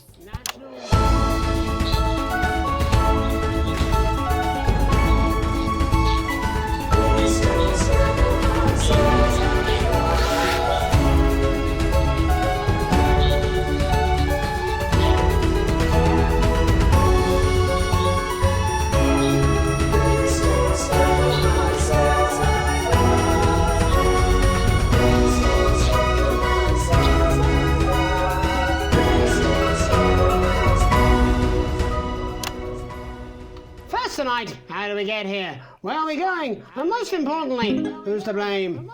Joining us from her villa on the island of San Palmerino is CEO and socialite Sophia Remington. Thank you for having me, Megan. I am loving your hairdo, babe. And from her crystal healing laboratory in what I assume is a garage in Lower Uppington, Doctor, it says here, Delia Lywell. Thank you for inviting us on your show. Us? Don't. Miss Remington, your toys are rampaging across the developed world, your company is worth less than my annual salary, and your country's president recently called you a national disgrace. Have you taken your eye off the ball? Oh, honey, you're so cute when you're angry. The thing with you folks over there is you have an island mentality. You can't see the bigger picture. So, what is the bigger picture? The bigger picture is lithium batteries. Our toys have been running for upwards of 71 days now with no signs of them slowing down whatsoever. Imagine what that means for the future. It means we don't know when the hell this lockdown's going to end, doesn't it? You don't seriously believe Remington's fist can survive this? Lithium batteries are gonna change everything, tiny ogre. They're gonna power a new transport system, make technology portable. Hell, they might even take us into space. But how can you make them with everyone at home? Oh, don't you worry about that. Thanks to the work of thousands of tiny hands, they're already pouring off the production line. Times are good for Remington's fist. But surely you have no future. Excuse me, hello, yes, if we might. This is our area of expertise. What, multinational economics? The future, Mr. Donaldson, to which we are all connected. Yeah, okay, I'll bite. Why not? There's clearly nothing better to do. So, what does your scientific process tell you about the future of Sophia Remington, Doctor? We see her on a balcony. Foreign soil, but not foreign land. An age will pass. Fascinating. Wasn't it just? Delia, you are amazing. We have to fly you out here to the island to do that for my guests. They're gonna love you. Unfortunately, all flights are grounded because of your tiny, deadly stowaways. Not all flights, honey. Dee, call me. And you, Maggie. The more the merrier. Bring your swimwear. Miss Remington, you seem completely ignorant to the seriousness of the situation. Do you take any responsibility at all for the global crisis? Careful! It's a trap. It's not a trap. Why are you helping her? She seems fun. You bet your ass I'm fun. Please answer my question, Miss Remington. Listen, are lithium batteries the most incredible invention the world has ever seen? Probably yes. But in fact, who am I kidding? It is definitely yes. But will they last forever? One day, all the Mrs. Snugglehugs will just stop. It'll be like a miracle. And then we can all go back to the grand tradition of buying products again. Because I really don't mind telling you this, it is really hitting our bottom line. Except for sponges. We seem to be selling an assload of them. Dr. Lywell, do you have an indication of when or how this might end? Well, it's not an exact science. Not even a real one. But our senses tell us that there will come a day when there will be clouds in the sky, the grass will be rich and verdant, and the birds will sing at dawn, and that shall be the day when we walk forth again. I find that strangely comforting. That could literally be any day. Well, let's hope it's soon. Clouds, grass, and birds. That's literally every day. Let's hope it's not too soon. I'm kind of hoping we can make it to the 100 days. It sounds good on a commercial. Besides, if it lifts now, the children will have to go back to working normal hours. Well, let us ask the eminent professors for 100 then. No, let's not, eh? I'll drink to that. Stay strong and party on. Sophia Remington, Dr. Delia Lywell, thank you for joining us. When we come back, we'll be reaching out around the country to see what's really happening out there. Don't go away. We'll be back after these sandwiches. Well, she's a Hindenburg-sized fuck-up. I mean, she's fun at a social level. I wouldn't want to be on her board. Christ, no. She's going to drive that company into the fucking ground. This video is for internal use only and is not for broadcast. It provides useful tips for a crisis based around self-aware consumer product. For further scenarios, hello, mate. It's Dave. You're not going to believe this, but I've decided to come home. Listen, I'll call you back at the next break and we can talk about how I get me job back. Cheers, Alex. See you, mate. to calm you down, here's some kittens. See? Lovely. Right to business. Top tips for surviving a lockdown scenario. Plan ahead. People are going to start panic buying. Key products to consider are those that begin with the letters R, D, and H. Also, items that are mauve. Work on you. Maybe you'd do better if you lived under the sea, like a fish. Take up a hobby. Why not repeatedly tidy your flat? Put on 15 pounds or gaze at the ceiling and cry. Make sure to avoid self-aware consumer product at all costs. Self-aware consumer product Is dangerous and will kill and or maim and or annoy you. Don't worry though. Look. Ah, they're so lovely. Look at their little faces. And finally. Yeah, well, it's been a long time coming. Yeah, exactly. You said it, I've said it. He must know, he's not stupid. I just don't want it getting back to him that it came from us. Hey, no, Jenny. You're not backing out on me now. We're in this together. Okay then. I've made the cake, you're on the balloons. Got no idea how old he is. 40? 17? Yeah, ready. Okay, coming back. In 5, 4, 3... Welcome back to the National Nightly News. I'm Megan Ruth. Now it's time to take a trip around the country to hear how the lockdown might impact the nation from some friendly faces. Joining me are respected academic Katie Brightman and author of Alan James's Kites, Alan James. Thank you for joining me. It's a pleasure. Thanks for having me, Megan. Thanks, Megan. It really is a pleasure, Katie. I enjoyed our little heated encounter. I wish I could say the same. So first off, Katie, how are you coping? I'm holding up okay. The lockdown directive was so sudden that, like many people, I haven't been able to get home. Oh no, what happened? I was staying at a hotel after an international policy convention, and we had a particularly heavy night out. You know what economists are like. Notoriously hate splitting the bill. And I overslept, and as you can imagine, I've been here ever since. But there are certainly people much worse off than me. Exactly.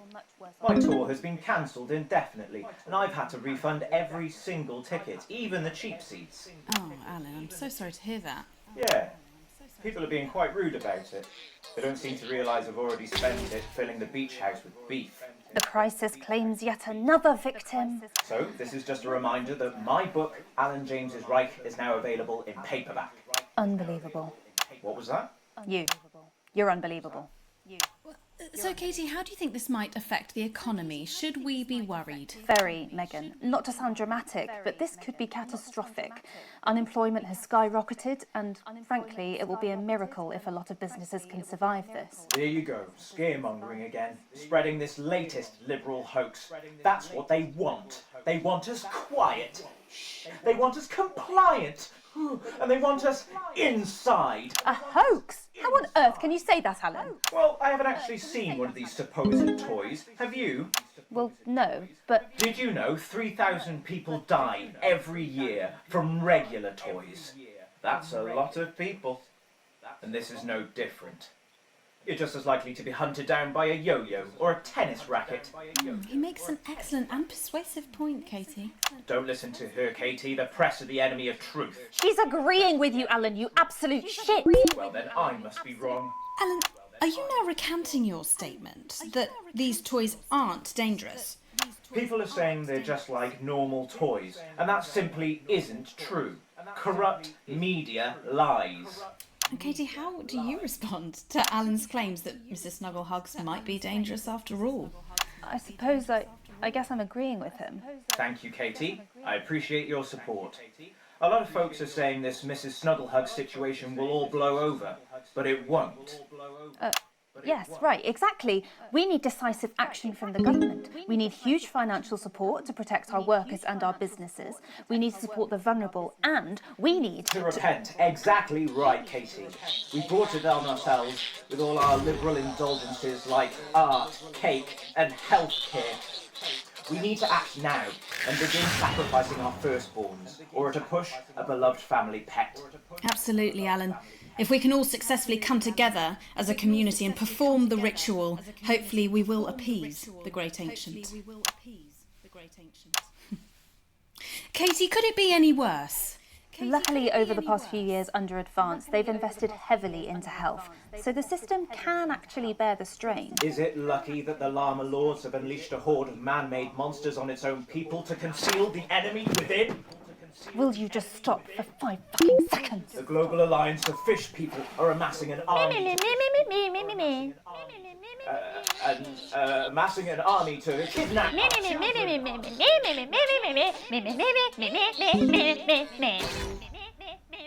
That's you.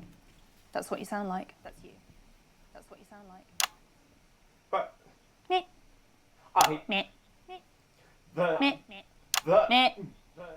I don't sound like that. Yes, you do. You do, Alan. You do sound like that. And that's why no one wants to be your friend.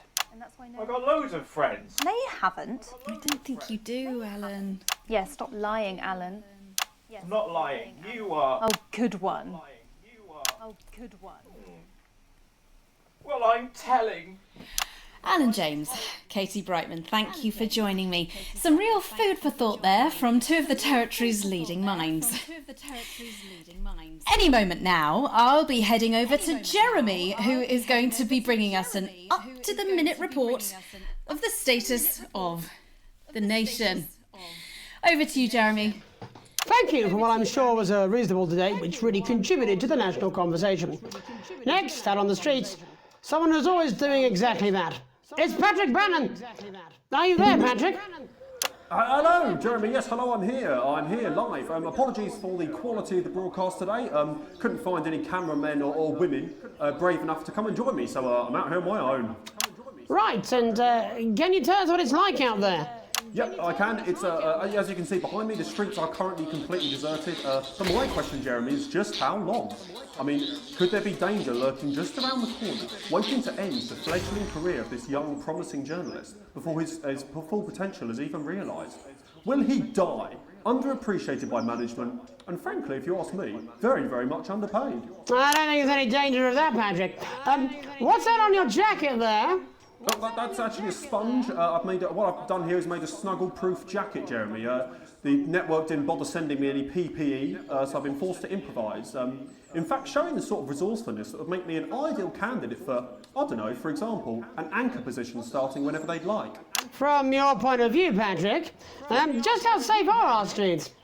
Not safe at all, Jeremy, not safe at all. I'd recommend people staying inside, following government advice, and not putting themselves at any risk at all. Unless, of course, like me, it's for groundbreaking journalism reasons. Mm-hmm. And just where are you, Patrick? I'm in the street, on the street. Which street? I think I'm struggling to hear you actually, Jeremy. There. Which street? Which street are you on? Oh, which street am I on?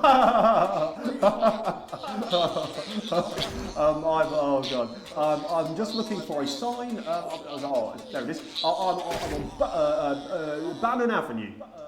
Bannon Avenue? Yep.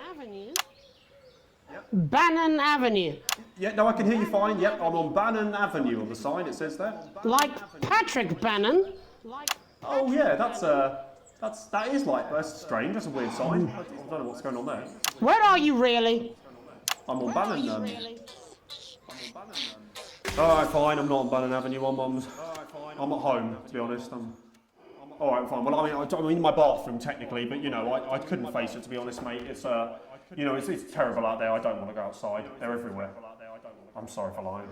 We don't expect any less of you, Patrick. Can you hear that sound? What the sound?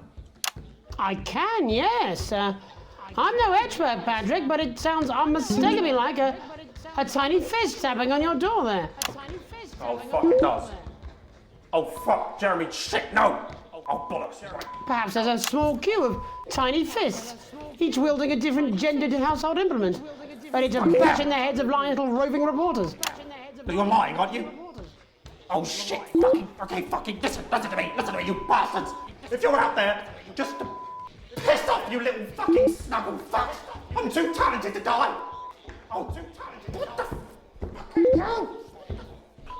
Okay, it's fine. Oh, God. Don't worry, Patrick. I'd say you've got a few seconds before they break their way in there and finish you off.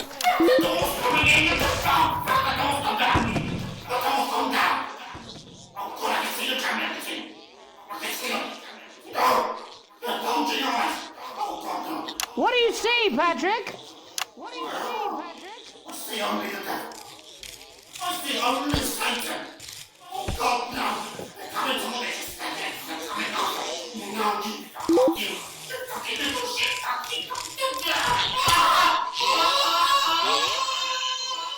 Thank you, Patrick, for that report, showing the nation, and more importantly, management, just where you belong. It's time for another break, but when we come back, we'll be happy to take your mind off the world for a little while, and who knows, maybe even bring you a few smiles. Join us after this. You're damn right. Yeah, I had them delivered. Yes, to Bannon Avenue. Children are supposed to be our... Alright, mate. Dave here. I've run into a few problems getting back, although not as bad as yours. Looks like you've got one loose in the studio. Whack it on the head if it gives you any trouble. It's pretty bad here too, mate. They've got on board. Captain's down. Worse, chef's down and we're out of rum. Not sure I'm going to make it to sobriety or dry land. If I had a missus, I'd ask you to tell her that I love her, but to be honest, I've kind of pissed my life away, mate. Still, at least I'm outdoors, eh? Listen, we know it's your right to keep your child chained up by the side of the road. But wouldn't it be better to let them soar through the sky? No, I'm not. I'm not going to. Your kids do that. I don't have to. After all. No, you're being a child. Particularly awesome. I'm not. I'm not. I'm not. So paranoid. No? No. Oh, 5, 4, 3. Welcome back to the National Nightly. Well, welcome back anyway. We know isolation isn't easy, so finally tonight we have something a bit different for you. Even though some people felt it's not our job to entertain the public with absolute nonsense, other, more important people overruled those people. So it's time to find out who will National Nightly win and who will National Nightly lose. National Nightly, National Nightly, National Nightly lose. So, how do we play? Well, joining me is a man who knows all about playing. It's Tommy Harris. Hello, Tommy. All right, Johnny. It's good to see ya. And how are you finding the lockdown, Tommy? What do you mean lockdown? The enforced isolation of everyone in the country. Ah, yeah. I think I heard about that, actually, yeah. You're in bed, Tommy. Yeah, you called during nap time, so Of course, that's my fault. So, why don't you tell us how the game is played? Well, it's pretty simple, Jeremy, you sausage. I'm going to ask contestants from around the territory 3 questions about what else, yours truly. And those people are going to get a chance to win a very special prize. And what are they playing for, Tommy? Drum roll, please. Jeremy. Oh. Jeremy. Thank you. This. Is that... What is that? It's my athletic support, Jeremy. Oh. But I've signed it, so... Oh, well then, what a fantastic prize. Have we got anybody waiting to win this once-in-a-lifetime prize, Jimmy? I believe we have Angie on the line. How do you feel about winning this man's old pants, Angie? I've never been so excited, Jeremy. And can I just say, I love you. Both of you. Well, you've said it now, haven't you? Oh, Angie, I love you. In a way. Tell us about yourself, Angie. Well, what can I say? My name is Angie. Always has been. I'm a human woman, and my dental hygiene has been described as acceptable. Brilliant! Right, well, shall we get this shambles on the way? Absolutely, John. Can I get 30 seconds on the clock, please? We haven't got a clock. I did ask for a clock. So, well, why don't you start, and I'll stop you when it inevitably becomes unbearable to watch. I love it. All right, here we go. Time starts now. Question 1. When is my birthday? The 13th of August at 7:19 a.m. That is absolutely correct. Question 2. What? I said, what is my favourite colour? Crushed praline 4. Correct, the colour of my nipples. And finally, Angie dear, what is my star sign? That's a trick question. You were born outside of the human understanding of the cosmos. Unbelievable, that is correct. Stop the clock. Wow, that really was tough to watch. How did you do, Tommy? Well, Angie, my love, you got every single question right. Which of course means you lose and win absolutely nothing. Thanks for playing, Angie. Bye. Do we have another contestant on the line at Jelly Bean? We do indeed. We should have Sonia Artleach. Are you there, Sonia? Of course I am, Jamie, darling. Thank you for being here, Sonia. Oh, there you are, Tommy. Mwah. Let me guess, you work in theatre, don't you? Is it that obvious? What gave it away? Was it the glamour or poise? It certainly wasn't your inherent sense of humility. Tell us about yourself, Sonia. Oh, well, if you must play this game. I am a theatrical agent. I represent the likes of Rudy Beefman, Samuel Coffee Cup, and Jodie Carpetburn, amongst others. And how's the lockdown affected you, Sonia? Well, they may have closed the theatres, shut the studios, and boarded the cinemas, but they won't get me that easily. How are you managing without any work? Due to a savvy clause in all of my artist contracts, I am able to claim my 15% from their unemployment benefit. Wow, that certainly is sharp. Standard stuff, standard stuff.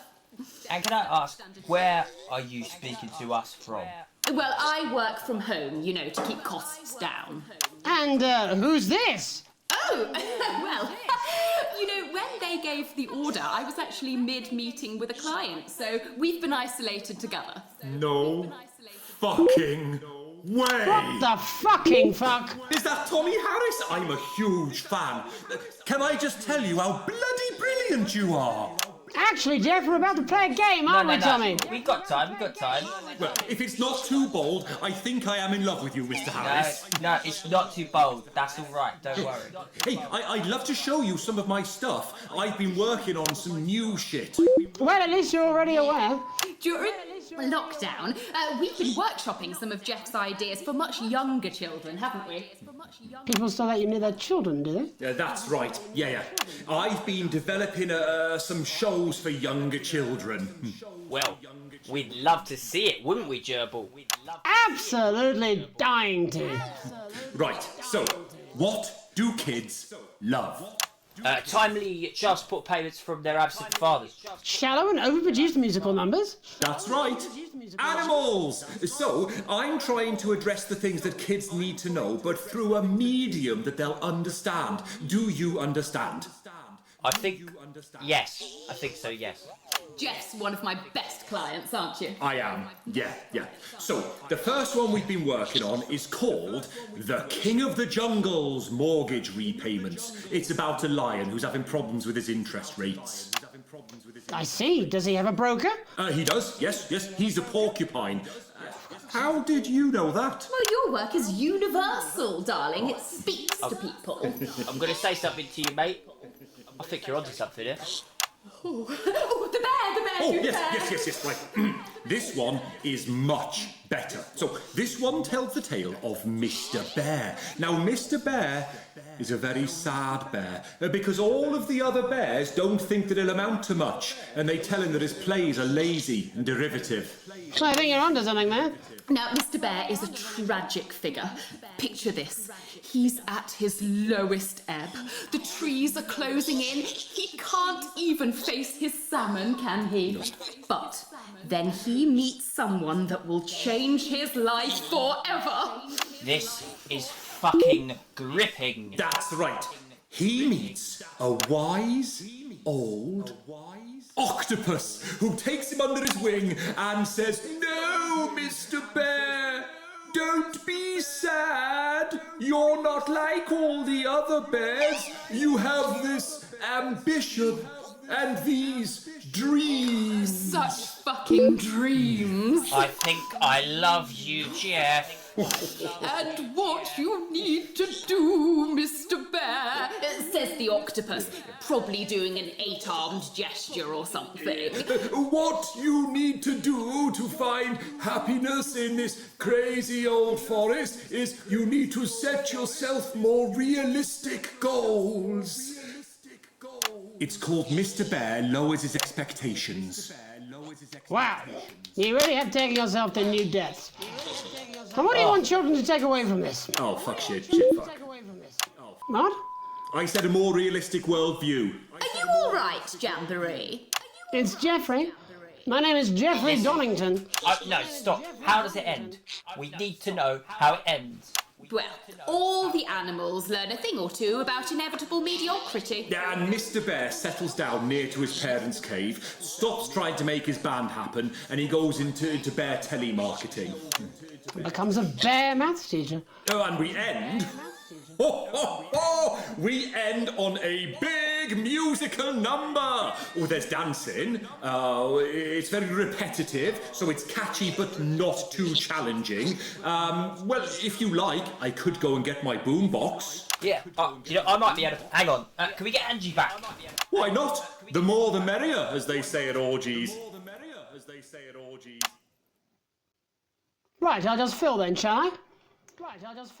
Coming up in a moment, it's the world premiere that nobody saw coming. Or wanted. At all. I can only apologise in advance for what we're all about to... endure. Where's the button on this fucking... Well, there's all sorts of creatures down on Dangly Doodle Farm. Like wise old Mr. Octopus with way too many arms. There's Mr. Pig and Mr. Cow, they're always in good moods. But that's 'cause they don't know they'll soon be sliced up into food. Mr. Bear, what's that over there? That's where your hopes go to turn into despair. Mr. Bear, what's that over there? That's where your dreams go to die. Mr. Raccoon wants to go to the moon. He'll end up as a bus driver soon. Mr. Porcupine thinks he'll read the news at 9. He'll end up as a janitor who stinks of turpentine. Please do not applaud, I'm a massive fraud. Shacked up with the agent while the wife thinks I'm abroad. You said you were done. Oh, I say that to everyone. Sometimes when I'm tipsy, me and Angela still have fun. Mr. Bear, I don't even care. Sonia takes it up the bum and shaves her pubic hair. Mr. Bear, that's an overshare. That was for your birthday and you're never going back there. Mr. Bear, I'm in disrepair. Didn't check my prostate, now it started sprouting there. Mr. Bear, I have private health care, 90 pairs of shoes and 30 different types of cookware. Mr. Bear, I feel laissez-faire. Maybe when the lockdown lifts, I'll hit on the au pair. Mr. Bear, I don't mean to swear, but I'll give a fucking nickel for a lock of Johnny's hair. Mr. Bear, what a lovely chair. Mr. Bear, you've got the news caught up in your hair. Mr. Bear, what's that over there? Mr. Bear, Mr.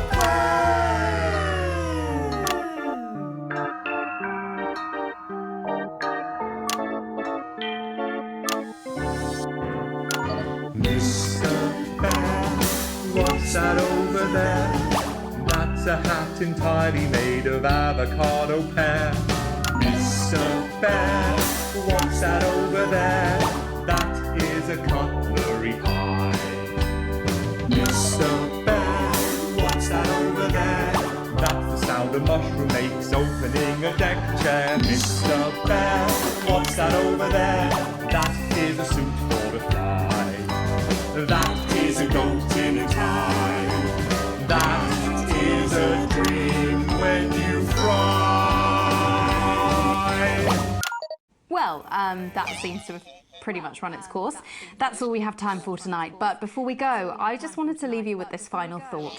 And by you, I actually mean you, Alex, up in the broadcast room, making sure we all look our best and keeping the signal strong and the language mild. And Alex is damn good at it. Alex is our invisible foundations. You at home can't see them, but they're always there, keeping us afloat. Of course, we can see you, Alex. I saw you the other day in the corridor. Do you remember? I tried to catch your eye, but I think you must have been deep in thought because you just sort of walked past me like I wasn't there. I try and sit in your eye line in the canteen some days. Every day, if I'm honest. Oh no, it's wrong. I know you're married. I've done some digging. I found out about the fact that you risked being arrested to help Chris, and that you stretched yourself to let Suzie go travelling. And you're no pushover parent either. You kept Charlie safe, even if he resents you for it. At least that's what he told me when I talked to him. Oh, don't worry, Alex. I wore a disguise. And I spoke like this so he wouldn't recognise me famous voice. I'm not crazy, Alex. I don't want you to think I would ever do anything to hurt Charlie or Suzie. Sam's lucky. Lucky to have you, Alex, but if something happened, could you possibly love me? I mean, if Sam had a terrible accident, obviously not now. I know you love your family, but if something happened, say Sam took a massive electric shock and went into some sort of coma, could you love me then? Could you? Would you, please? My name's Megan Wolf. Have a deceitful night. And we're out. God, I'll tell you something. It was like a God-given relief being able to use my own voice there for a second. I've been doing this posh gobshite's voice for 10 years now. It's messing with me something fierce. Will we go for a gargle tonight, Jenny? Come on. Oh, come on, you dry shite. They're only toys. Will we? Just a little one. Loads, actually. While we wait for Alex to wake up from that coma. The distant divas and the isolation ideas. Alex. Hello. Wake up! Alex, wake up! Wake up. Wake up! Wake up, Alex! Alex! Wake up! Wake up! Wake up!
Oh, God, I'm sorry. What the fuck is wrong with you? I'm sorry. I haven't had any food today. Oh, you're fired.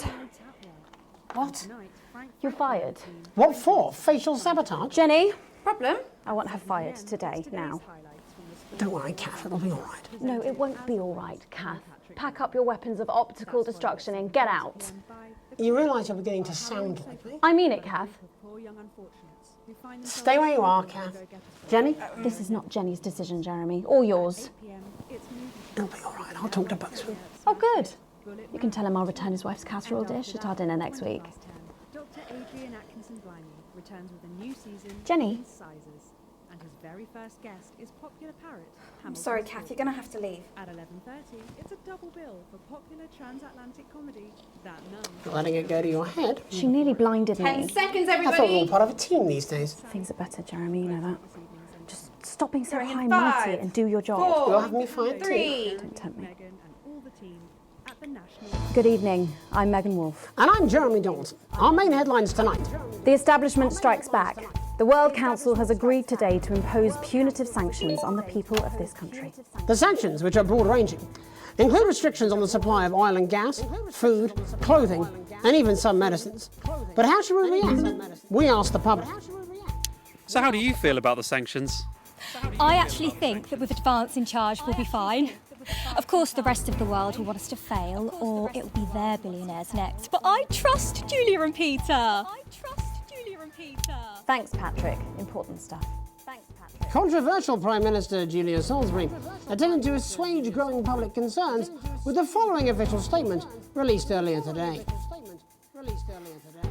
The international sanctions declared against this country today by the World Council remind us that now, more than ever, we need to come together as a team. Since coming to power, we have eradicated poverty and, as a consequence, seen crime fall to levels previously thought impossible. Our schools, hospitals and youth clubs are thriving, and our transition centres have enabled many thousands to unburden their loved ones with dignity. In any sane world, we would be held up as a model to emulate. Evidently, this is not that world. The privileged few have lobbied, and now they are striking back. But we will not cower before their tantrums. And we encourage other progressive nations of the world to continue to trade, visit, and share their cultures with ours. Do not be afraid. We have more friends than we can count. We are a team, now more than ever. And this team is on your side. Thank you. Reassuring stuff. But what do you, the public, think of our refreshingly different government? Robin Short found out. Hi there, I was wondering if you could spend a moment to give us your thoughts on the government. Honestly, I think they're doing a great job. I know the assets and wealth checks have made the difference for us for the cost of the little one. And people seem, happier in the main. I always said things would get better with a woman in charge. A whole lot of problems. Protests were held today at the controversial construction site for Remington's Fist's physics-defying MOOBS project. Since digging straight through the earth began 6 months ago, the project has been beset by problems, including localised tremors and the heat deaths of many of the workforce. Residents of the nearby town of Calamity today converged on the construction site with sincere, if misspelled, placards, demanding a suspension of digging until safety checks can be carried out. Of course, that's half a world away. But what does this country think? Patrick. What's your opinion of the MOOBS project? It's the stupidest thing I've ever heard. What's to stop it, right? Dropping out the other end and just falling forever. Gravity? No, it don't exist. Oh yeah. A momentary lapse of reason? Commuters across the capital found themselves somewhat bemused by the latest stunt by controversial protest group Disrupt. In a baffling start to the day, commuters found performers outside every major station, all dressed and posed identically. Whether we're supposed to be amused or intimidated is anybody's guess, Jeremy, but most commuters didn't even stop to notice. Well, as long as it's not some grand contemporary dance, it's probably harmless. But how do we all feel about Disrupt and their eclectic tactics? Robin found out. How do you feel about Disrupt? Ah, well, now you're talking. Ruddy hero, showing us not to take it lying down like Iris here. So you both feel they're a cause worth supporting? Well, Iris doesn't speak on mine, but we're pretty sure there's still one in there, aren't we, love? Wherever it is, it loves Disrupt, fighting the oiks for our freedom. And what could possibly be wrong with that? Do you need me to get you some help?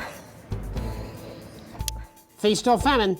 Resourceful doctors David Wong and Ingrid Sforsborg and Horgansford today announced their first successful harvest in Dante's taint.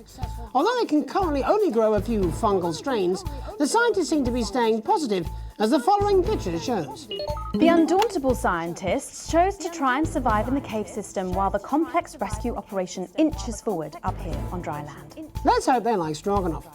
But with Advance planning to spend an eye-watering amount of public money on the rescue craft, we asked Patrick Bannon to find out what we should all be thinking about the accelerating costs.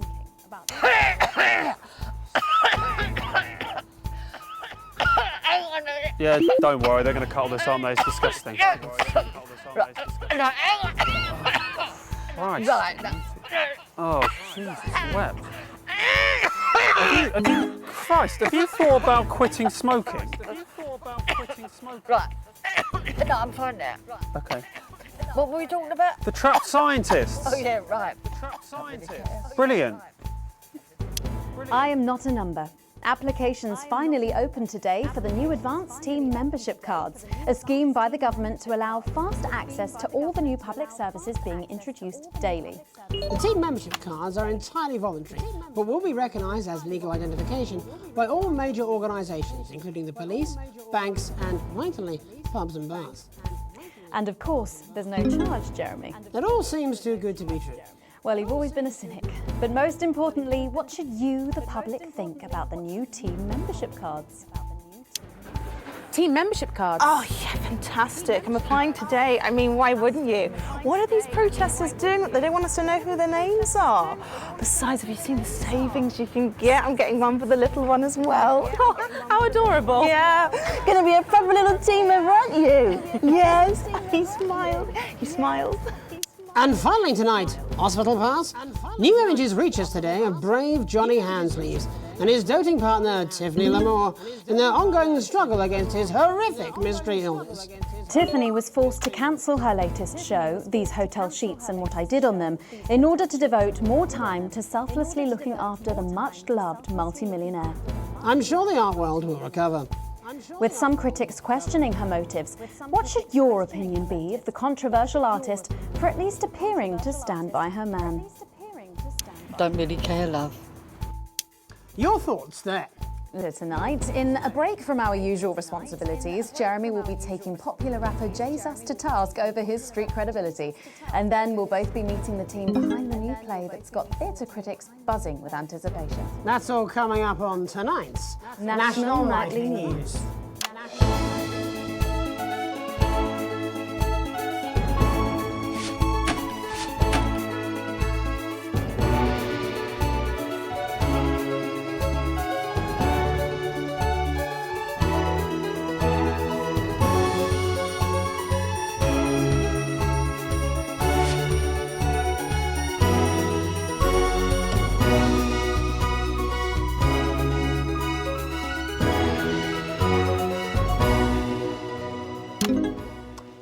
Tonight, let's return to our main story. With the shine coming off Advance's popularity and the honeymoon period pretty much over, the National Nightly News has spared no expense in bringing you the response to today's sanctions from across the continent. Joining us to help digest this shocking development are Prime Minister Peter Clement from his home in Lanfordshire. Good evening, Jeremy. And from Urkistan, Foreign Minister Ivan Vodovich. It's a great pleasure. Miss Wolf, you like... And from Svenland, Minister of Mojo, Björk. Hey, everybody. Minister Vodovich, your country pushed especially hard for these sanctions. Any regrets? My only regret is I was not able to see the face of my old friend Peter Clements when the results of the vote were announced. As you say, he has one up in your bottoms.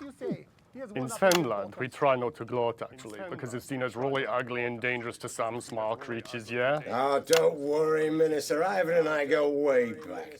He's a wind-up merchant who can't put for shite. He's just trying to get a rise out of me. You're like a man who load dissidents onto train to labor camp, not because of love of country, but to make up for the size of his tiny penis. In on the vodka, Ivan. No more than you. I see you on election night with mouth like man thinks he's singing beautiful lullaby. But actually he's squealing like a pig in hands of Randy Big Dick Farmer. Eh? Actually, we Svenlandians, we aren't size obsessed. We value passion, yeah? Like the way we spoke up for Mr. Clement's country at the World Council. That's all well and good. And high and mighty, but where were you for the actual vote, then? Off fingering each other's fjords? Actually, that's kind of racist. And if you must know, I've had like a really tiring afternoon and my tongue is very dark. Prime Minister, with Advance's popularity on the wane... You don't have to bring that up at every given opportunity, you know. Peter, he's like man who think he's sniffing flowers in his beautiful glade. But he's actually standing under outflow pipe from shit factory at shit flushing time on day of village festival of shit. I tell him this at 19th hole. Minister Vodovich believes that left to their own devices, people will behave selfishly. It's nature of all beasts. However, in this country, we think our citizens are capable of being more than beasts. Pathetic idealism. Minister Björk, Svenland has long had radically different traditions and culture from the rest of the world, and yet it peacefully coexists. Why do you think that is? Well, you know, I think maybe the world sees us as something they can actually spiritually be enlightened to, yeah? Yeah, or maybe it's the orgy houses. Sometimes, when foreign dignitaries come to visit us, they're actually quite skeptical, actually. So we take them on a visit to the Donga district and show them what like a progressive, enlightened society looks like, yeah? Shit of bull. Svenland is like woman who thinks she makes best cake in village hot baking contest. And then when she slices it open, it's just full of piss and cum.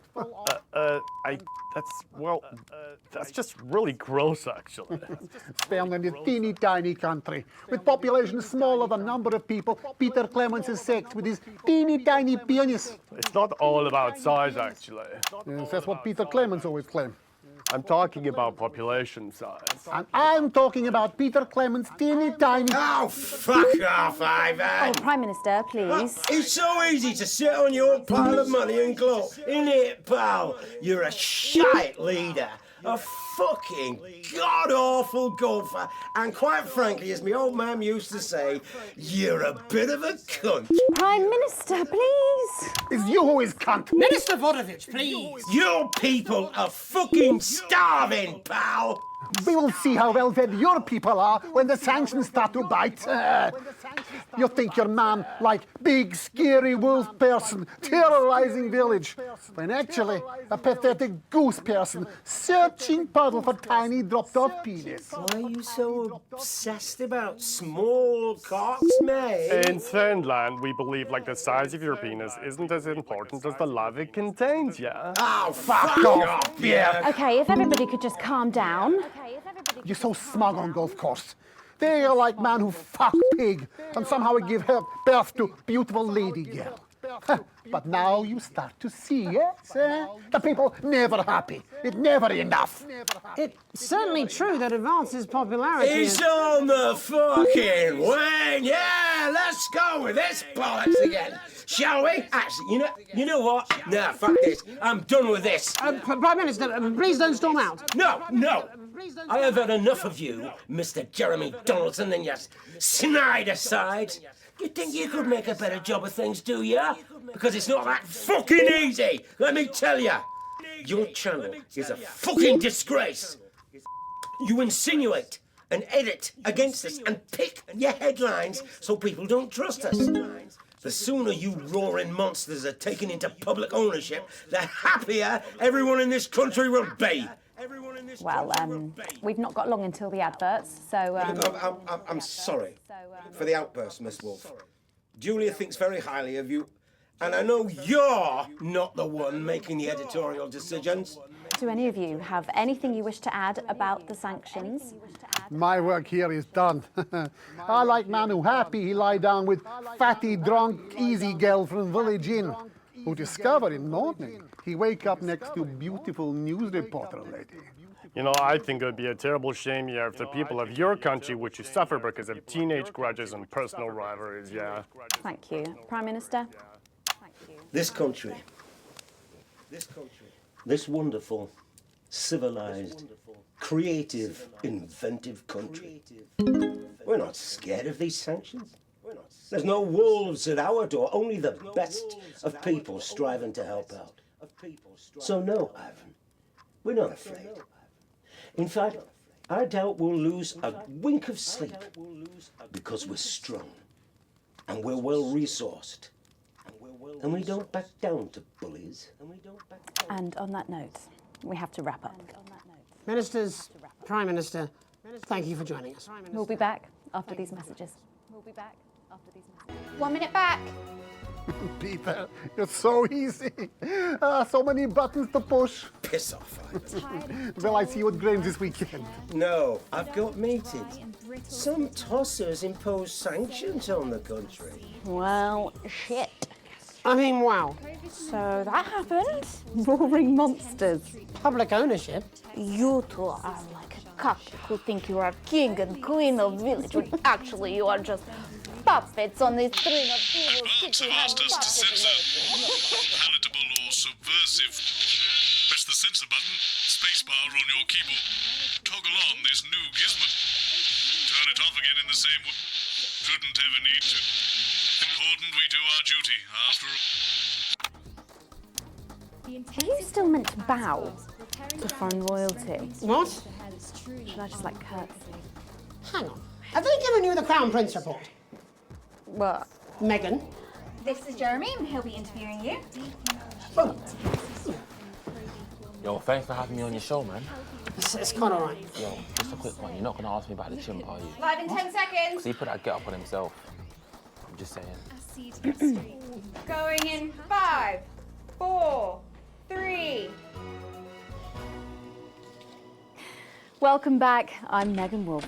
Later, we have an exclusive first look at a theatrical sensation everyone's going to be talking about. But first, it's time to go over to the culture spot with lovely old Jeremy Donaldson, who's joined by a very special guest. Jeremy. Thanks, Megan. I have the honour and privilege of being joined by hip-hop royalty. He's been called the son of the streets and the father of truth. Not sure how that works, but whatever.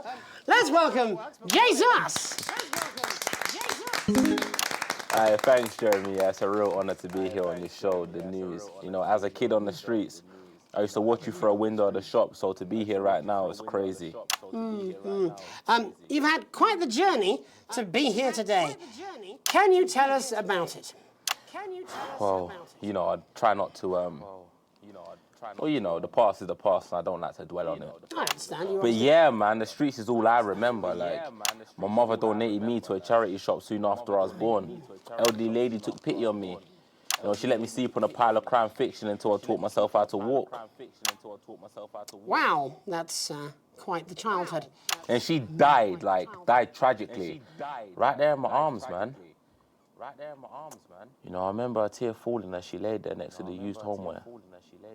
And in that moment, I became a child of the streets. I was just 18 months old. What a tale. What a tale. You're known for your direct and honest lyrics. Was your style informed by your troubled past? Oh, like I said, I try not to talk about it. It's just, it's just too hard. Of course. But my first album is about the story of the first 4 times I stole, so I wouldn't starve. A small group of infants came to see me as their de facto leader. They call me Mr. Cheese Slice. Anyway, we were like a family. So it would seem. Recently, you've been quite outspoken about the government. Yeah, fuck the government. Fuck Advance. Fuck Peter Clement. What is it that you object to so vehemently? Well, you know, they stole from us. They're taking our money and spending it, man. Redistributing it. Actually, homelessness has been all but eliminated in the last couple of months. So? Surely that's a cause close to your heart? Yeah, nah, of course, man, very much so. I just mean, like, why do I have to pay for it, you know? You don't. People have been rehoused on property seized from the historically wealthy. And that couldn't have been you, could it? Look, yeah, I worked hard to be here. I built this from nothing, and I deserve to be rewarded for that. Would you say you worked harder than, say, a farmer or a care worker? I don't know. But if people are taking something from my music, choose to value it, buy it, who's to say I don't? And no one can take that away from me. Not even to help, say, vulnerable children? Mr. Cheese Slice? What is it you're trying to say?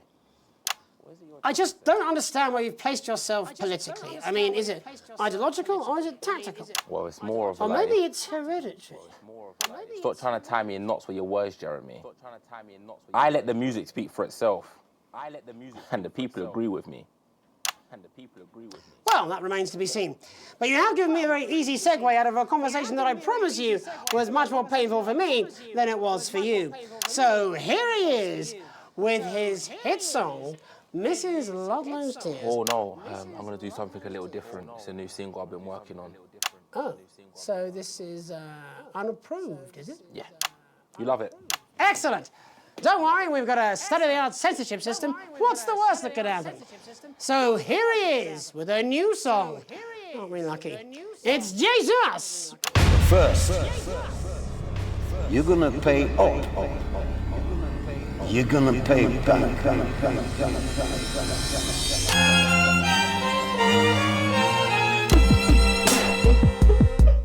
Well, we're all different races from many different places. At any given moment, only one could be the greatest. So you can feel elation from your participation. Still two leaders in this motherfucking nation. Now we're getting sanctioned, talking about expansion. Why does Julius require a massive fucking mansion? So fuck all your schemes. I don't need your freaky team, and I don't need your help to achieve my fucking dreams.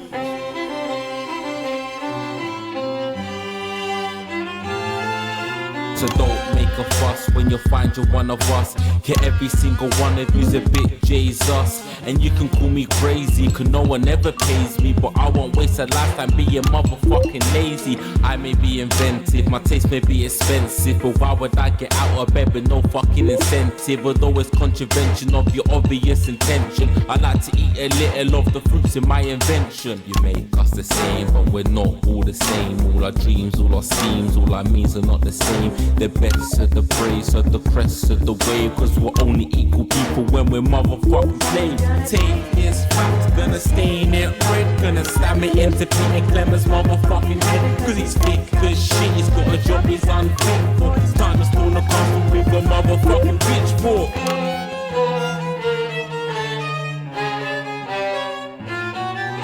So this is for the snub ones, the push and the shove ones, the folks that feel the burden of their motherfucking loved ones. Ones who had plenty like a motherfucking Bentley. The ones who now finding that their bank accounts are empty. The ones of aspiration who had to flee a nation. The ones who built a business out of dreams of perspiration. There's all sorts of people, the good and the evil. It only takes a glance to see we're not all equal. You make us the same, but we're not all the same. All our dreams, all our schemes, all our means are not the same. And the best of the praise, of the crest of the waves. Cause we're only equal people when we're motherfucking slaves. Gonna take this fact, gonna stain it red. Gonna slam it into Peter Clemens' motherfucking head. Cause he's thick as shit, he's got a job he's unfit for. Time to storm the castle with a motherfucking pitchfork. Get out of your seats, get your asses in the streets. Set a fire in the building, let them feel some fucking heat. Take your hate to go getters, your squilling bet letters, and burn them on the paras of advances fucking letters. Gonna take this fact, gonna stain it red. Gonna slam it into Peter Clemens' motherfucking head. Cause he's thick as shit, he's got a job he's unfit for. Time to storm the castle with a motherfucking pitchfork. Chase that dream, you don't need a fucking team. And advances, little dances aren't as harmless as it seems. Cause they're stale and corrupt, then you're angry or wrong. Lend your hearts and your minds and your fists to destruct.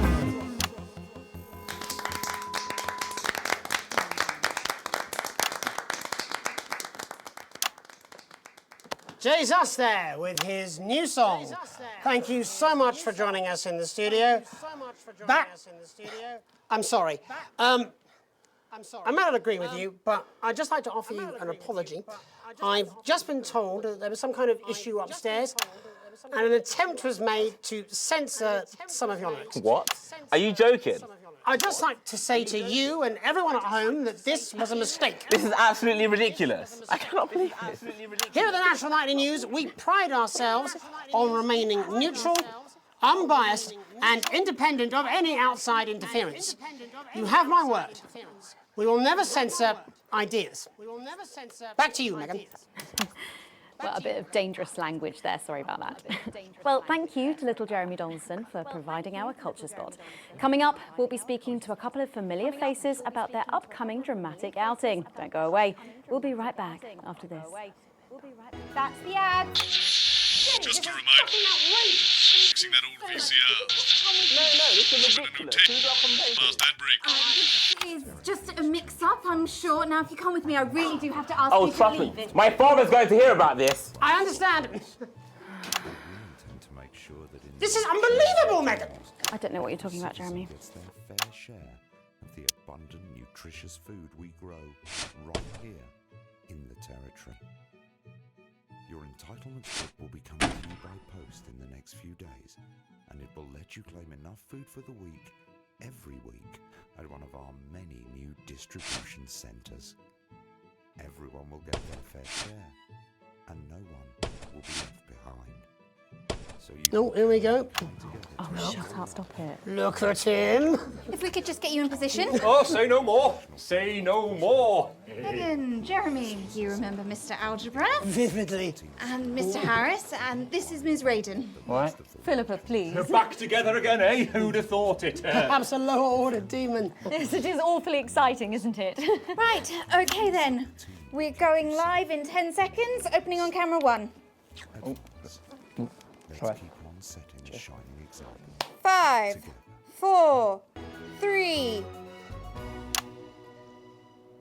Welcome back, and no, you're not mistaken. Sitting across from us are some very familiar faces.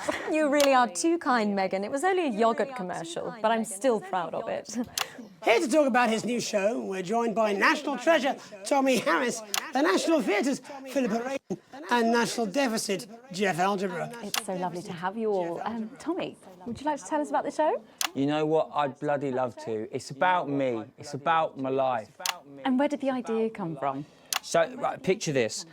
Their legs akimbo, mid-session, sweat is pouring out of me like an immense hog. And then Cindy comes in, she says, Pete's on the phone. That's Peter Clement, the Prime Minister. Yeah, Pete's actually a really good mate of mine. Oh, is he really? Yeah, no, he comes to training sometimes. He's actually a pretty good goal sweeper. Anyway, so, Pete, he says, Toby, he thinks my name's Toby, see? He says, how would you like to spread your message of team spirit and cooperation across this fractured nation? How would you like to really make a difference in these desperate times? What did you say? Yeah, right, yeah. So, Jeff, the question on everyone's lips is, what in God's name are you doing here? Well, after the success of my debut work and all the people that I've touched, I knew that I had a career in theatre. Yeah? I've always been an admirer of Tommy from afar. So when my manager phoned and said that I'd been offered the gig as director, I was ecstatic. I whipped my trousers off and got straight to work. Why did you do that? I do all my best work with my trousers off. Yeah, I've been told that too. No, I wouldn't say so. Right, Tommy, sorry, would you just give us a sense of what the show is actually about? It's about how hard it's been for me and some of the struggles that I've faced. It's like really getting to the heart of how tough it is to be me. I call it Tommy Harris. Jesus, that was hard. Catchy. We actually have some clips of the process of the show. Would you mind telling us what's going on here? Yeah, so the show is built around two things that are very important to me. It mixes scenes from my life as well as epic fantasy retellings of scenes from my life. But Dad, you promised you'd come to my graduation. I'm sorry, son. You're an embarrassment. But Dad, you promised you'd come to my graduation. Back, demon! Back to the hells! Demon, back to the hells! Philippa, what's it been like co-starring with Tommy Harris? I've always dreamed of treading the boards at medium-scale regional theatres, Megan. And for once, this show really gives me something to sink my teeth into. What's different about this show, then? Tommy, Mr. Harris's show really lets me show my tremendous range as an actor. I've always suffered from typecasting, forced to play the same tired characters in every god-awful yogurt advert or godforsaken soap opera or, God forbid, a pantomime. But, you know, this show has really let me just go there. Jeff, the viewers at home will be dying to know exactly what is it that you bring to the show?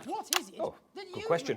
I think these guys would agree with me when I say that it's my steady hand on the tiller, my arm round the shoulder approach that's really brought the production from strength to strength. Absolutely right. Jeff's contributions are immeasurable. He was our rock. Can you give us a sneak peek of anything else that might be in the show? Yeah, all sorts, yeah. We've got lots of exclusive first-hand experiences of Tommy's time in the underground sports board scene. And some epic fantasy retellings of Tommy's time in the underground sports board scene.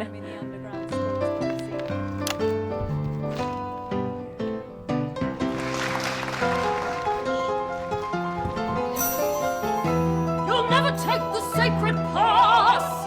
And am I right in saying this was officially commissioned by the government? Yeah, all paid for by the taxpayer, which, you know, to be honest, was actually a lifesaver, really. I think it's fair to say that without Advance's support, we'd have had to cut the finale. Yeah. Which, frankly, would have been a travesty. Oh, God, Jesus Christ! Goodness, and you do this every night? Absolutely.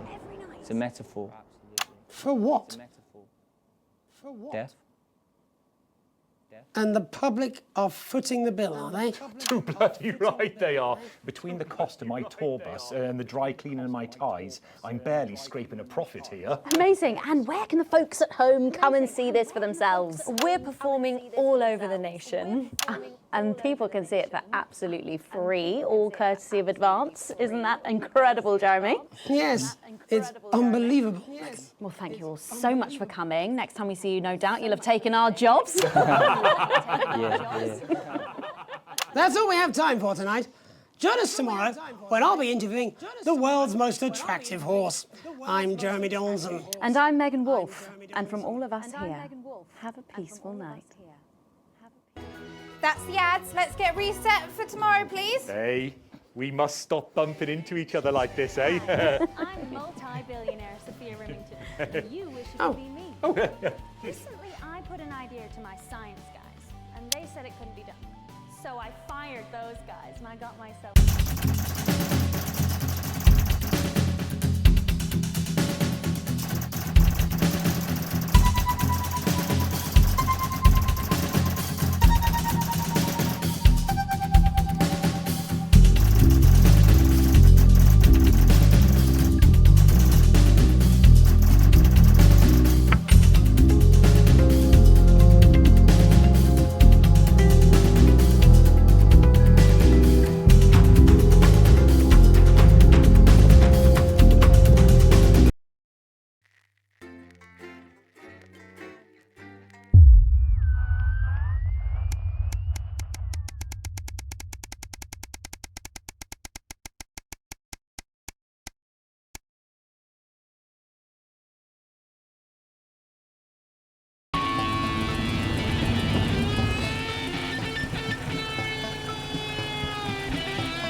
staff announcement.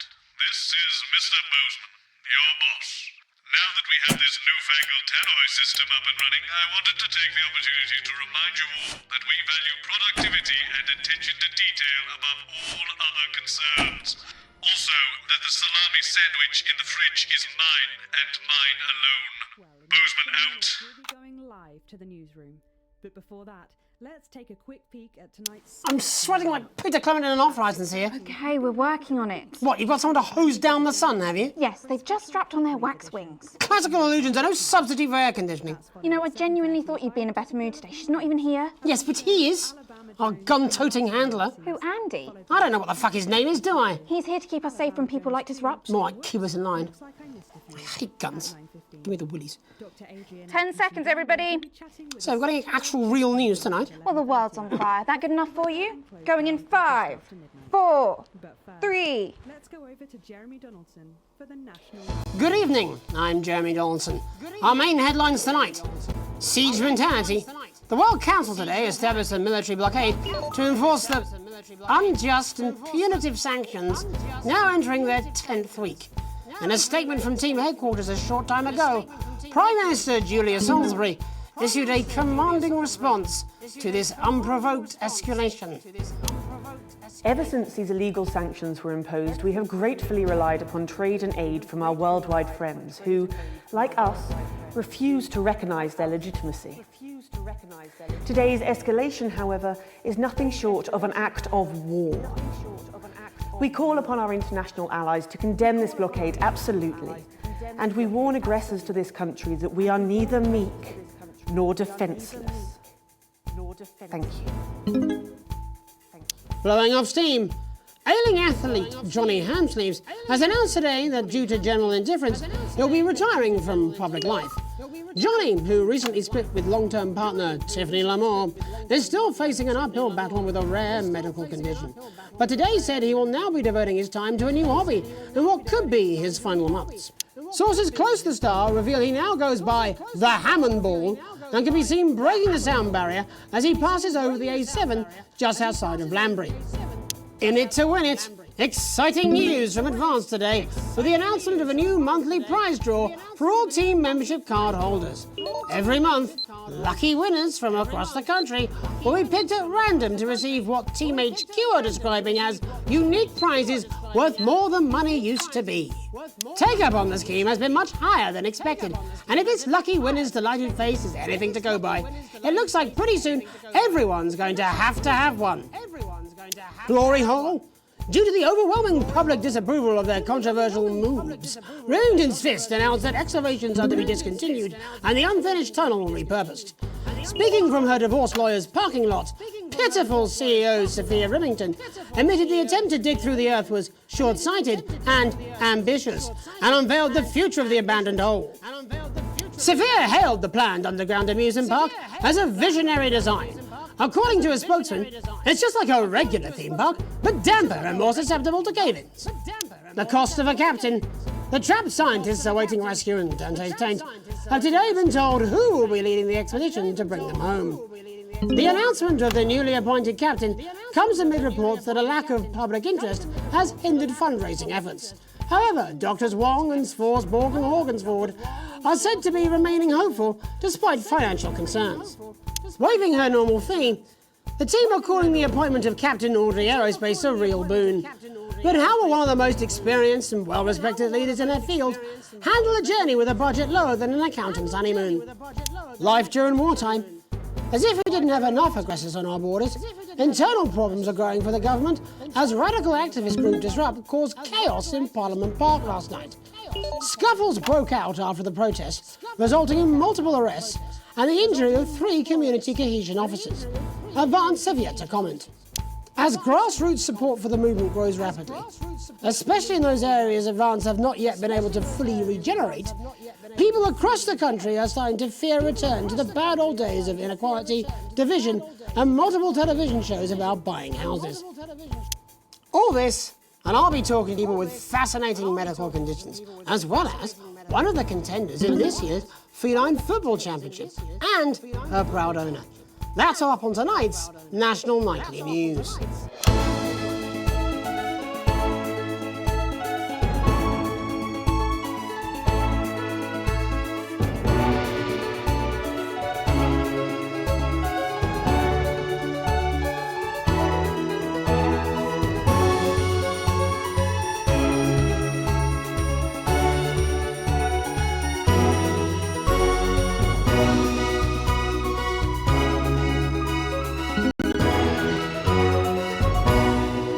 But first tonight, our team of correspondents has been dispatched to every corner of the country to see how the people of this great nation of ours are coping with this unprecedented hot weather.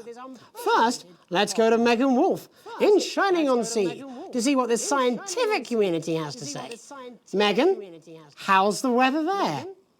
It's absolutely glorious, Jeremy. Thank you for asking. I'm here with Dr. Anna Burns of the University of Princeford. Are you enjoying the weather as much as I am? Oh, yes, it's wonderful, isn't it? My eyelids are sweating. And you're part of a team carrying out a study into just what's causing this unbelievable heat, is that right? Yes, that's correct. Yes, we want to be able to reassure the public once and for all that there's absolutely nothing to worry about and that they can enjoy their sunstroke and fossil fuels in peace. You sound very confident about that. Oh, very much so. I can say without any hesitation, there's really no cause for any concern here. I've actually left my car running. So tell us about this experiment. Well, we take data from weather stations from all over the world, along with atmospheric samples, and we take all that and we feed it into this state-of-the-art computer, and very soon we'll be getting a high-tech readout of the results. Blimey, that sounds very fancy. I should just say, none of this would be possible without the generous support of Remington's Fist. This is all thanks to their unrivaled investment in our future, and may I just say, complimentary personal anecdote. Oh, here we go. And, as expected, everything is absolutely fucked. Hang on. This can't be right. Right, but obviously you said a second ago that everything is absolutely fine, so... Well, actually, under concern level, it just says, why, God, why? We should be celebrating these wonderful results, I think. Yeah? We need to evolve gills within 40 years. You look thirsty. Here it just says, shit. Look at you. This is meant to be a celebration. Can't go around looking like that. Shit. There you go, much better. Can I just say thank you again to Sophia Remington for providing all of this. Everyone, we don't have long. Time is running out. It's running out. Absolutely right. That is all we have time for. Abandon hope and return to the forest. Enjoy that. I'd like to thank Dr. Burns for just one opinion on the climate. The sea will reclaim us all! There you have it, Jeremy. Proof, if proof be need be, that everything is just fine. I'm Megan Wolf, here with science. Back to you. Megan Wolf there, attempting to do some actual news. Next, let's over to Robin Short, who's in Scritchford with some of the winners of this week's Team Membership Lottery. Robin? Thanks, Jeremy. I'm here in Scritchford with Gary Failsafe, a janitor at the local school, and Amelia Jackhammer, an aspiring poet. Both of you were drawn at random from those who hold team membership cards to receive this week's amazing prize. How do you feel? Filled with fervent euphoria. Yeah, good, yeah. And all that we had to do was fill in a quick form or two. Wow, that sounds so convenient. But we're all dying to know, what have you won? That's right, Robin. I've won dinner with Julius Salisbury at one of the capital's top restaurants. Ooh, swanky. And I've been invited to Peter Clement's house to help him dredge the gutter in. That's absolutely terrific. You must both be over the moon. I've written a poem about it. So, can you tell me about the moment when you first heard the news? Well, I was battling against a particularly difficult floater, probably one of the sixth formers, when the headmaster came and found me. I was involved in a similarly brutal conflict with a particularly arduous stanza. So you were both polishing turds? No, I don't like to polish them. I like to keep them intact for my collection. Oh! How unexpected. I don't polish turds. I write poetry. Potato, potato. So, Gary... Do you think Peter Clement's going to let me keep the contents of his downpipe? There's no harm in asking, I suppose. Would you like to hear one? No, thank you. Gary, when you signed up for team membership, was it in hopes of winning the lottery, or were there other reasons? I like a flutter, of course, but no, the boss said I had to sign up to keep coming into school. Very sensible. It's important to know who we're trusting around our children. Oh, I have an unpublished book of sonnets about children. Perhaps you'd like to hear one. No! Or an anthology of haikus on the death of innocence. I'd rather hear about Gary's turd collection. Really? I thought you might say that. Are Are you all right? Yes, it's coming. It's coming. It's inspiration and it's delicious. Right you are. Right you are. Today on the show there's no news, just a man who keeps multiple poos. Yeah, this big one's my favourite. See how it's fibrous, really lovely texture. Would you encourage other people to enter for their chance to win?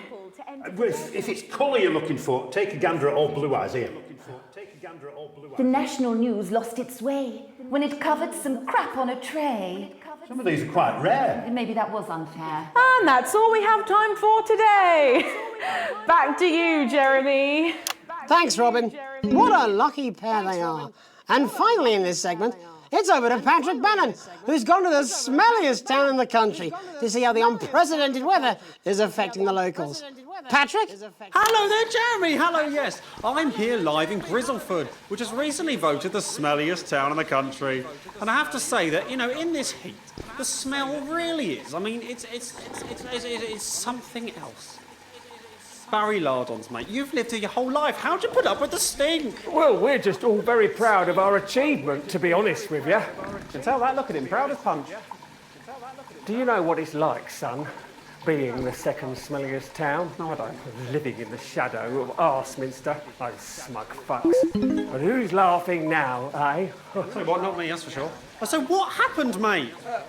Right, the good people from Remington's Fist came in and saved the day with their factory. You're talking, of course, about the newly built Flage factory. Yeah, they gave us this big presentation on jobs and growth. But as soon as we heard about the stench, we paid them whatever they wanted to put it here. Does the stink not affect your life in every way, Barry? I mean, perhaps if you're filling in a tax return or completing the physical act of love. It's strong at first, but you get used to it after several weeks of your first bout of sickness. The judges were very impressed. So, what's sickness? Oh, that's nothing to worry about. It takes a few minutes before you develop any symptoms.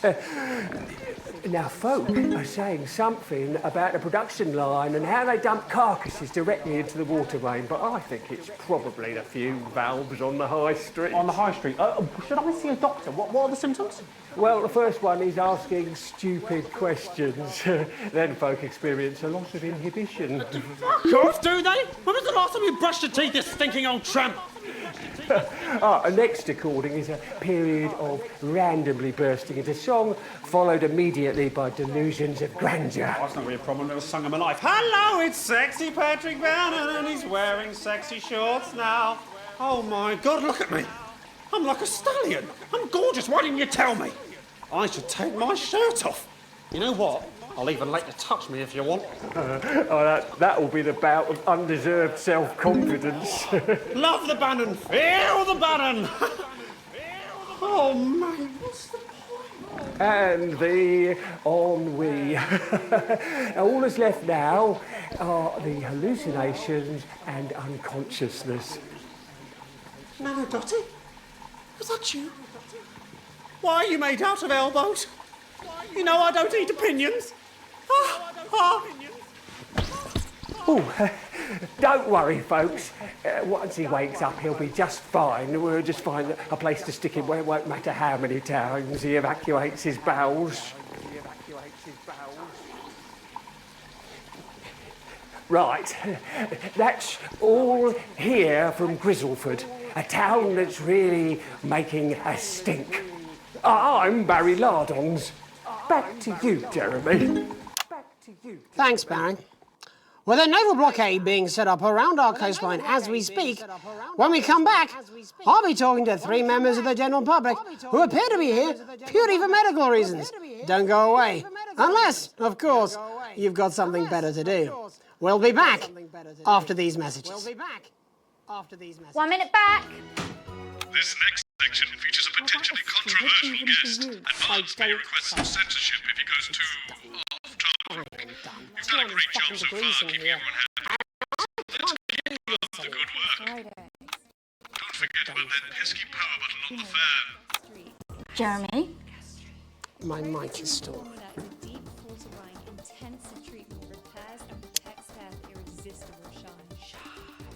Only Acid Gastrique contains an organic blend of ingredients breaking down citrulline and glycogen to help it looks and feels healthier. Acetica streak nourishes from root to tip. That's what I'm talking about? Cat football?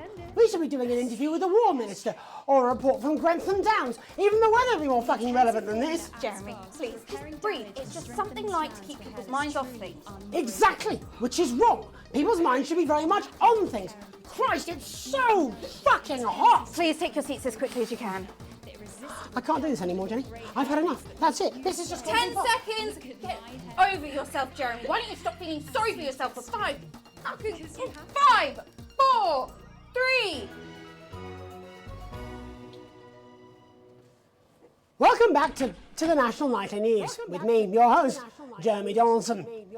Later, we'll be talking to the captain of the Territory's first cat football team, Professor Pumpkin. But first, I'm joined by 3 guests with some balmy bodily behaviours. Joining me is a woman who's been hiccuping for over 9 months. Isn't that right, Miss Piercy? Yes, that's right. Yes. Tell us, what brought all this on? Well, it's all a bit of a blur, Jeremy, to be totally frank with you. So I was watching your show and I remember seeing the news about the election and it hasn't stopped since. Fascinating stuff. Also here is Frankie Steampipe. Perhaps you could explain to us exactly what your physiological foreboil is. I'm here to say it's high time people like me were respected.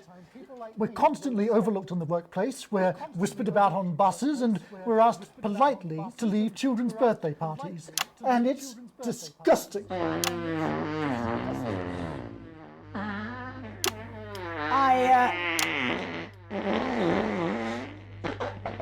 I'm sorry, my bowels have comic timing. And finally, I'm joined by a man who answers every question honestly, even when it isn't aimed at him. How do you cope with that, Mr. Truman? With a combination of booze, self-hatred, and hardcore pornography. Is that right? Not according to my therapist. Well, in that case, let's speak to Rose. Tell me, how does the hiccuping impact you? I get shushed a lot, which is hard. At work, they've asked me to stop answering the phones. It's really affected my confidence. Well, I find it really fucking irritating. People tend to believe your story? Fuck no. Actually, I've been surprised at how much support I've received. And Frankie, why have you come here today? Because my wife left me and I was hoping that the fame would win her back. We've started a group for people with ailments deemed broadly comical by society. It's called Take Us Seriously. That's right. And we bloody well mean it. And who's joined so far? A bunch of fucking losers. It's just us so far. And how much success have you had? Well, we've seen some real positive changes. I don't want to toot my own horn, but it's been a runaway success. Shit all. Not a single person come to our fun run, and all of our leaflets fell in the canal. Well, Miss Piercy, some people are saying your condition was actually caused by the shocking events of that night. What do you think? Come now, Mr. Donaldson, that's absolute rubbish. What it'd be like to have a pair of tits. Could you? I'm sorry, it's very hot. What was I thinking? That you're a team fuck puppet? No. Or a sellout cunt? Apologies, just a reminder that he can't help it. And hey, if this isn't live television, then what is it? Fuckfest of propaganda masquerading as journalism. Right, Frankie, Rose, tell us, how can the viewers get involved with your cause? Yes, we're holding a sponsored run in Capital Park next weekend. It's called the No Smiles 13 Mile. No, it's called the No Laugh Half. What did I say before the show? That it was the team pulling Jeremy Donaldson's strings. No, I didn't say. Wow, we may have to end that there, unfortunately. What a harmless bit of fun. Steady on! This is exactly what I'm talking about. We demand respect. Yes, well, later, I'll be talking to Professor Pumpkin, a ginger tabby with a world-class pair of penalty paws. Is that really necessary? No, it isn't. Let go. Not you. Unhand him at once. Enough! That's enough! Enough! What are you doing? Try not to piss myself. Alex, cut. Don't you dare! Don't you fucking dare cut to the ads before I tell you to. Now, you in the broadcast centre, Bonesman's little scapegoat. You listen to me. You cut to the ads before I tell you to, and I will kill every single person in this studio. I am thinking about what I'm doing. I've been thinking about it for a long time. We all should be. Christ, it's so fucking hot in here. Do you remember when we used to do the real news? Before it was all lottery winners and bloody cat football? We are on the brinks of a siege, the likes of which the world hasn't seen in hundreds of years. The enemy is at the gates, and I'm stuck here talking to these three fucking idiots. I think my hiccups have stopped. You three, get the fuck out of my studio. Go on, now, go, before I change my mind. Jenny, lock the doors. Lock the doors. Yes, Jeremy. Now. Good. Yes. Now. Good. Right then. Yes. You in the broadcast centre. Alex, you listen to me. You pay attention. Now, I'm sure you've already loaded up exactly what you're going to play in the commercial, but today is going to be a little bit different. Look to your right. Yes, really. Look to your right. There is a VHS tape, and I want you to load it into one of the machines. And when I say so, and not before, you play it. You've got about 15 seconds, so I wouldn't waste any time. Now, all cameras. I assume you won't be playing that tape. This station does not negotiate with terrorists. I hope I've made myself clear. You seem to know what to do. Every single thing that comes out of this studio is either one-sided or banal. We're going to show the other side for a bit of fucking balance. Like the good old days. Alex, play the fucking tape. Now, I don't want to hurt any of you. But if I see anything I don't like, I will not hesitate to start. Alex, you're going to get me in trouble with that. Let's hope you made the right call. Reset the system for the third segment. I imagine the ratings are going to be through the roof. Heard them lie about us on the news. We are the resistance. We are disrupt, and we're going to tell you the truth. Advance, aided by the mass media, are lying to you. The elderly are not a burden. The rich were not all crazy. And the team membership card is an ID card, no matter how tempting the prizes are. But who am I to tell you this? A voice from the shadows trying to tell you that everything you know is wrong. Why would you trust a man too scared to show his own face? Don't switch off. Please, don't switch off. My name is Alan James, and I think that certain rights are worth fighting for. The right to keep the rewards of our own hard work. The right to be kept alive in our dotage. And the right to question our government without worrying what our children will report to their fellow go-getters. I love this country. It may be what I am, and I'll fight for it. In fact, I'll die for it, if I have to. But I can't do it alone. Disrupt are a growing movement, but we need your help, your support. Please, look for us, find us, and if you also know in your heart that there is something deeply wrong in this country, join us. Resist. Disrupt. This wasn't what I planned. I mean, some of it was. I had a speech, look. But this was unexpected.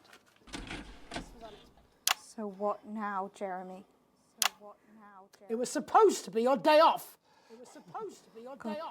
Please, don't do any more stupid things today. How long? How long, Jenny? We're already live. Welcome back to the National Nightly News. Joining me, unexpectedly, for I very much imagine will be my last broadcast, are two new guests. Jenny works here at the National Nightly News and is someone I consider, well, a friend. And next to her is, what's your name? Andy. Andy's a policeman. Only we don't call him that anymore. He's a community cohesion official. Officer. Sorry? It's community cohesion officer, CCO. And how's that feel, Andy? Being rebranded? It's good. It's not about confrontation anymore. You know, the force had its fair share of problems. The team doesn't have as many. But it still has some. I couldn't say. Couldn't or wouldn't? I don't know what you want me to say. Christ, you're fucking useless, aren't you? We'll come back to you later. Jenny? I don't want to be on the news, Jeremy.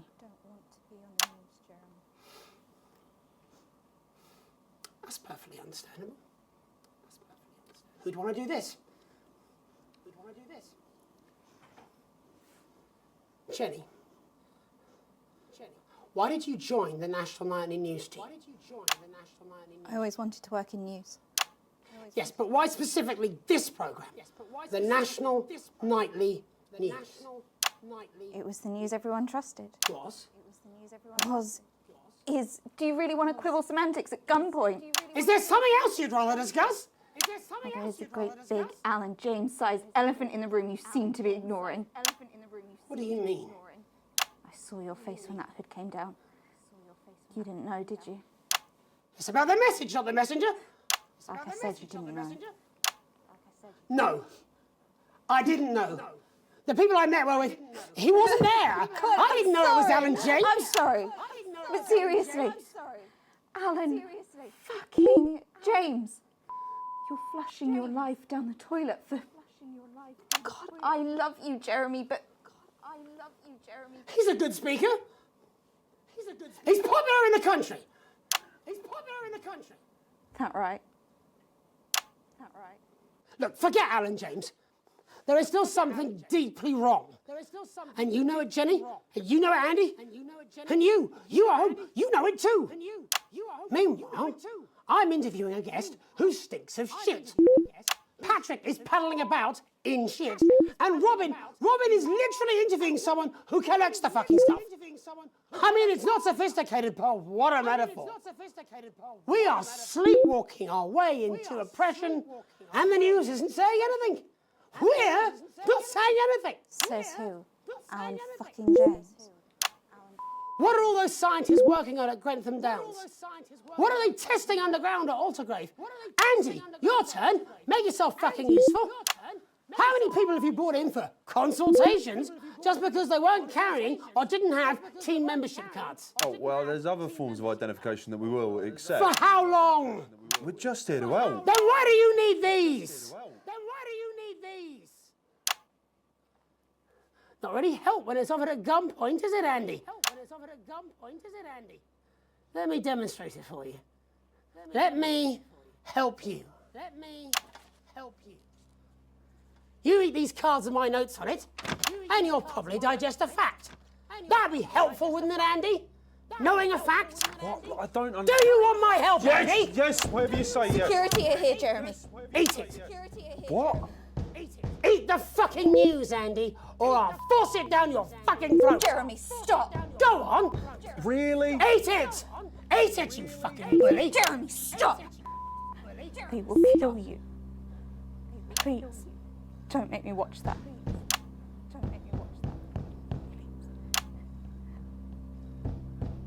Of course.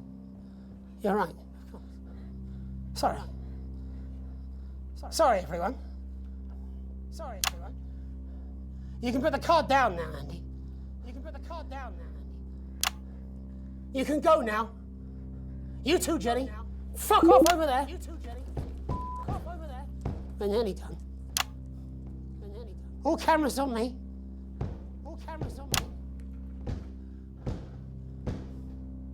This new regime of ours is so seductive. I understand that. But before we all hand off our freedoms, should we ask to whom we're handing them over? Don't you want to know what's being done in your name? How many people were transitioned last month? A record high. Again, if you care. Shouldn't someone ask Advance how they plan to deal with this blockade? How many years or months of supplies we have? Why aren't we asking these questions instead of, whose shit is this? There's a cat backstage dressed as a fucking goalie, for Christ's sake. He's even got the little gloves. Anyway, that's why I arranged for you to see that broadcast from the last break. I didn't know it was going to be him.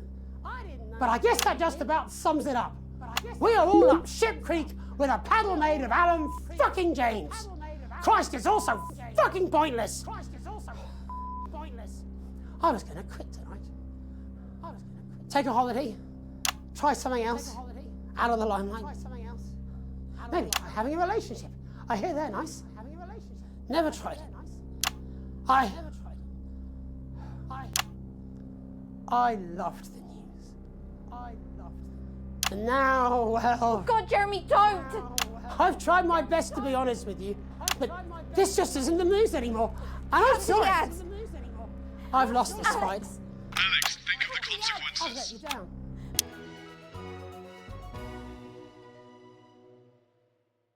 Our society has never been fairer. From the food that we eat to...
disrupt activity on the interference console tonight. You could choose to broadcast these alternative frequencies by scrolling the mouse wheel down, or return to channel 1 by scrolling up. Of course, I trust you know better than to put disrupt on the Here, Alex. We show the news, nothing else. A cow's tongue and some rhubarb. Not one to miss. So, Julia's team have asked me to ask you to keep it light. What does that mean? It means to do that thing you do where you turn politicians into humans. Just don't get drawn into talking about the war or politics in general. They do know this is the news, don't they? You didn't hear this from me, It's over but to Patrick Bannon for all the day's sports board highlights, including all the tabletop action. apparently there's a crew at Team HQ right now. I think she's giving a speech or something tonight. They'll get it on the late news. Oh, great. So they get the brains and we get the performing monkey. Followed at 9:25 by our unsettling play, Sometimes you sound just like him, you know.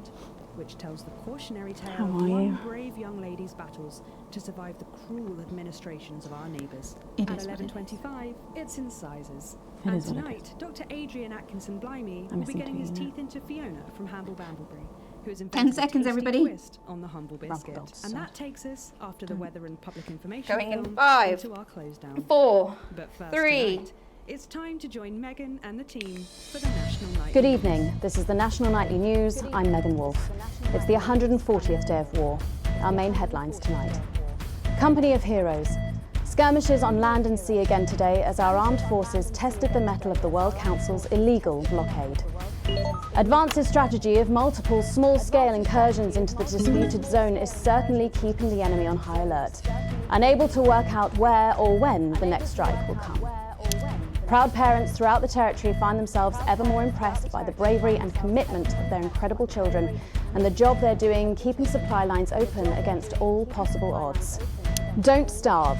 Advance's food programme moved from strength to strength today as rationing depots were opened in the last remaining unfed areas of the territory. The rationing depots have been constructed in record time, and the government's agricultural coordination strategy has seen shelves restocked with increasing regularity. However, with the reported rise in mental and physical health issues since the imposition of the blockade, critics have questioned whether those smaller communities which are only now starting to receive help could have been better and quicker served. 7 days to die. The recent decision to allow those with long-term health conditions to access transition centres has today been declared an overwhelming success. Previously available only to those in their final years, the expansion of the service has been met with relief by the many organisations calling for it to be opened up to the wider community. The transition centres have reported larger than expected numbers, but report that they are coping well and able to provide a complete and meaningful service to all who choose to use it. Populace. More than 11% of the population have thus far failed to register for a team membership card, a worrying statistic given that the cards are a legal requirement from midnight tonight. While applications are still open for those who like to run fashionably late, they can expect a few tricky questions from Advance. Start me up. Disrupt spokesman Alan James held an impromptu rally today in the northern city of Mankipool.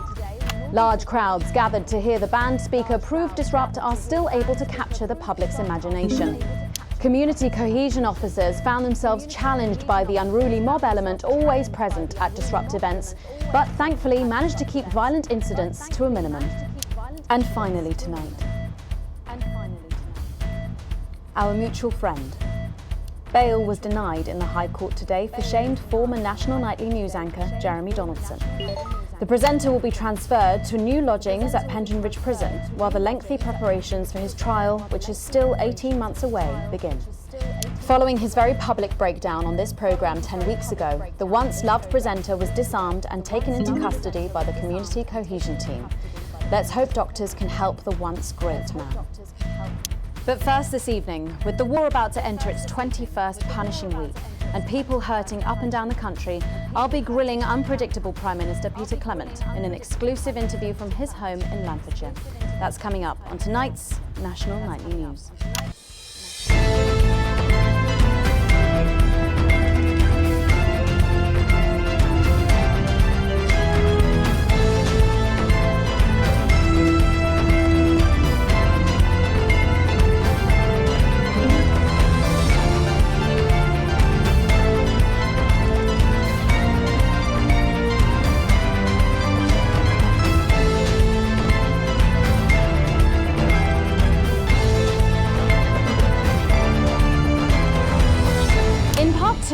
I'm a little overexcited to announce I'll be interviewing the one and only Lil C.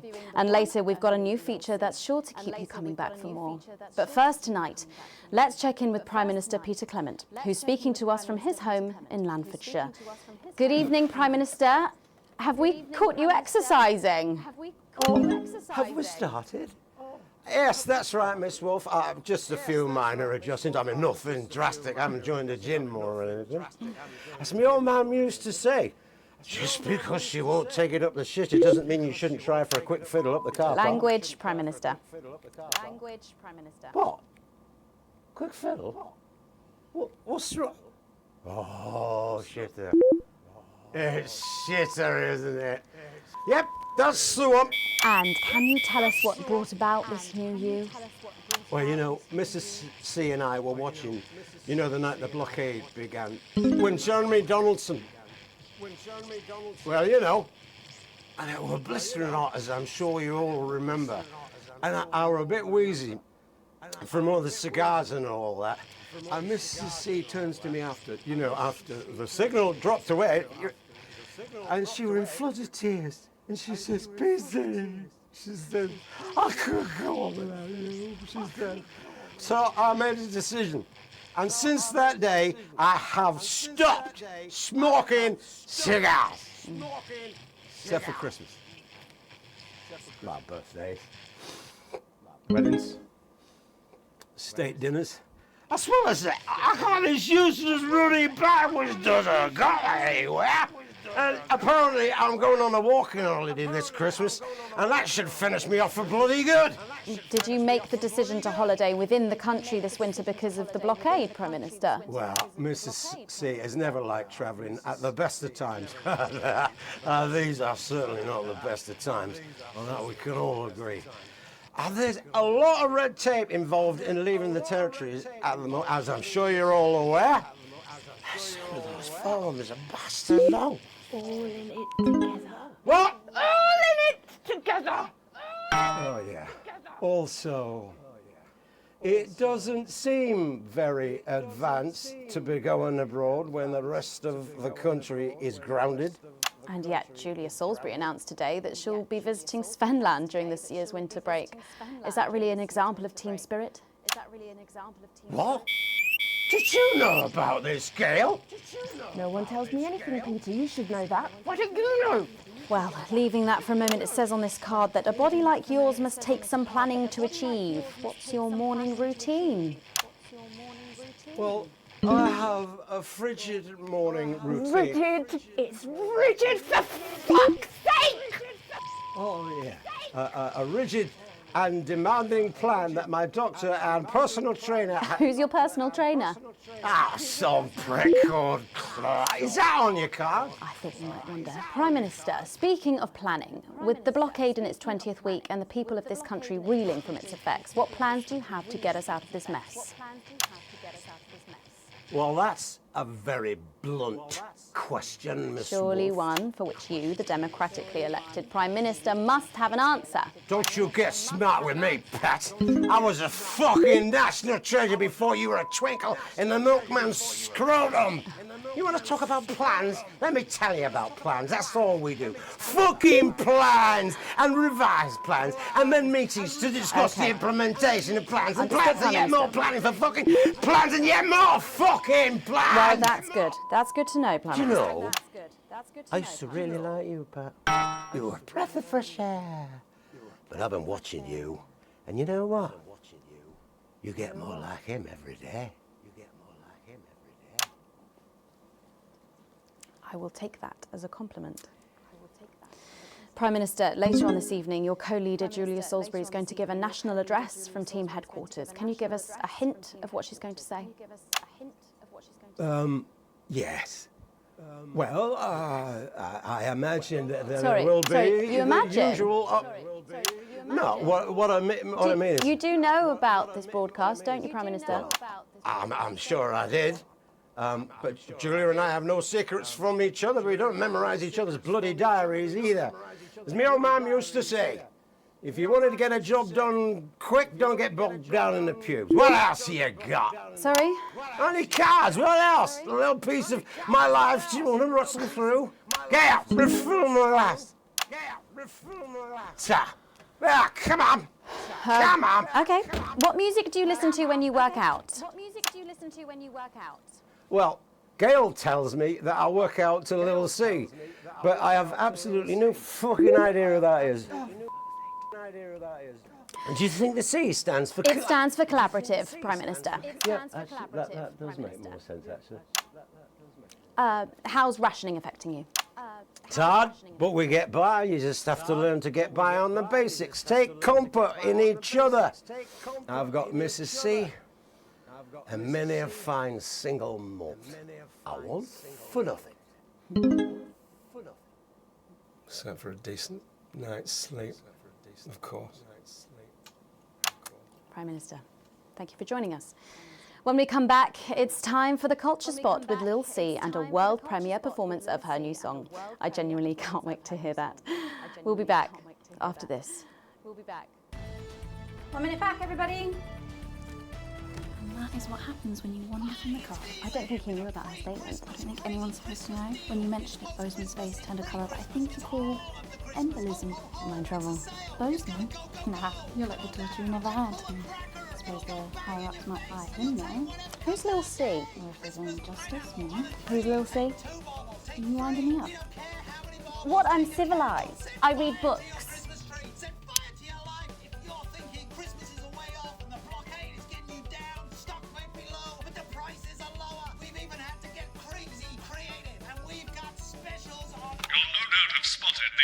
Mixing desk. You'll need the new buttons during the next sections.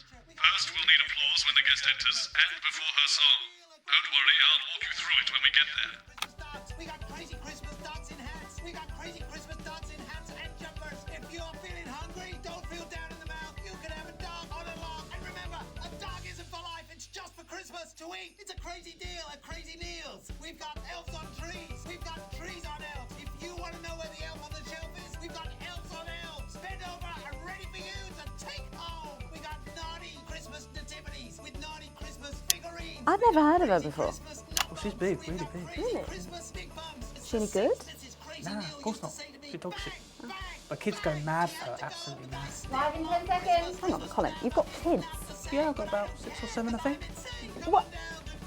5, 4, 3. Thanks for coming back. Later, we have an exciting new feature that we just know you're going to love, so stay tuned for that. But first, I'm really excited for our next guest. She rose to prominence as the delightful Suzie May in All My Daughter's Children's Men, before taking the music industry by storm this year with her debut album smashing the chart records at the age of just 20. Let's give it up and welcome Lil C! Excellent work.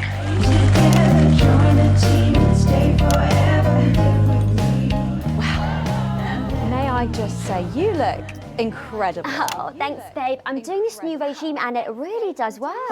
What's the regime? My manager suggested it to me. It basically involves bathing in like cabbage water and then having the leaves sucked out of you while you sleep. Wow, is that healthy? Well, look at me, Meg. The leaves are my only nourishment. Yep, they certainly are. Now, you'll have to forgive me, but I'm somewhat of a super fan, so I'm sorry if I get a bit starstruck. Oh, bless you. I've never actually heard of you before, so if you do get a little tongue-tied, I can always carry the interview. Oh, that's good to know. So your first album, F My Face Together, it hit shelves this summer and it just exploded. I mean, what was that like for you? Bonkers, just so weird. I was in all the papers and the magazines. Overnight, I went from that like annoying little girl from that show to that like sexy little girl from that show. Wow, that must have been bizarre. Not really, it was just like any other morning. You know, get up at 5, go on a 4-mile run, have 3 meetings on my cabbage bath, but then only then was my dad actually talking to me. Oh, of course. I mean, the famed country singer, Billy Bob Jeanshort. I didn't know you'd been estranged. There's nothing that strange about it, Megan. Okay, yes, he may believe that aliens told him to hate women, but there really isn't anything to prove that he's wrong. So, this newfound explosion into your popularity, I mean, did that change your life? Well, I had to start wearing like nice underwear, you know, for the paparazzi. But as my manager says, best to make the most of it before I'm 30. Is that right? So what's the album about? So I thought it was about like how pretty and great I am, but actually it's about monetizing youth, I think, or about like promoting an unrealistic standard of beauty or something. Your manager again? Yeah, he says insecurity is an opportunity. Oh, do you think he'd be happy with you telling us all this? Telling you all what? It really doesn't matter what I say here. I'll do my dancing and then this part will all be forgotten about. Oh, well, yeah, I mean, we're going to see some of those famous dance moves very shortly because you're going to be performing your new single, aren't you? Yeah, it's from my album Put It In My A Together and it's out tomorrow. So soon, after the last one? Oh yeah, I've actually released 2 albums since lunchtime and a clothing line during this interview. See, this is called Cry for Help and it's going to be in all the best high street and retailer shops and it's out now. So girlies, you know what to do. Scream and cry until somebody gets it for you. Ooh, there she goes. Blimey.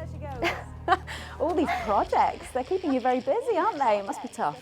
Yeah, it can get tough and I hate it sometimes and I hate myself. I just want to like cry into a bath of root veg. But then I think thousands of girls would do anything to be me, so I must be quite lucky. Well, you know you don't have to do this though, don't you? Yeah, I do think that sometimes. Most nights between like my 4th vodka and the 8th time a stranger slaps me around the arse. I think things could have been different, you know, like better. But I don't know. I love doing autographs and having somebody dress me and tell me what to wear. Did you always want to do music? Well, ever since I was a little girl, I did. I'd sit in front of the radio, and as soon as my favourite girl group would come on, I'd press record on my cassette. But then my dad would come in and tell me to turn it off and to go back upstairs and start practicing again. Sorry, is your dad your manager? Yeah, which can be tough. And sometimes when it gets really hard, he'll say, "Make Cragler proud, and you might just survive childbirth." Well, you know what? Despite anything, you'll make me proud. Oh, if only your opinion was as valuable as his. And on that problematic note, you're going to be singing your song for us soon, aren't you? Tell me about it. Tell me about it. So it's called These Babies Gonna Bring You Home, and I actually got sent the lyrics in the car on the way up here. But you know what? It's actually all right. And don't worry, all my work is team approved. All right then. Well, you can go and get ready for that. We'll see you in a little bit. It was a very specific type of pleasure to chat to her, and I just can't wait to hear this. Oh, so here is Lil C with an exclusive first performance of her new track, These Babies Gonna Bring You Home. Take it away. It's the Force's favorite, the queen of teams, here to break in your blockades, Lil C.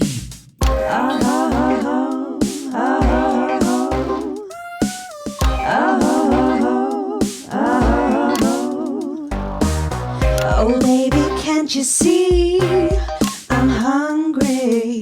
There's a place in me that's empty. I want that meat you're packing, only you can fill that crack in me. I'm under siege, so come and free me. Ain't no disruption here, boy, I got no agenda. Just want the team in me, no dirty foreign labor. Don't stop no morning drill, there's holes in me that ain't been filled yet. I only scream this loud when you do your country proud. I ain't no Vickers daughter, come and skirmish on my border. Quick before I get much older, tie me down and pull me like an enemy soldier. An enemy soldier.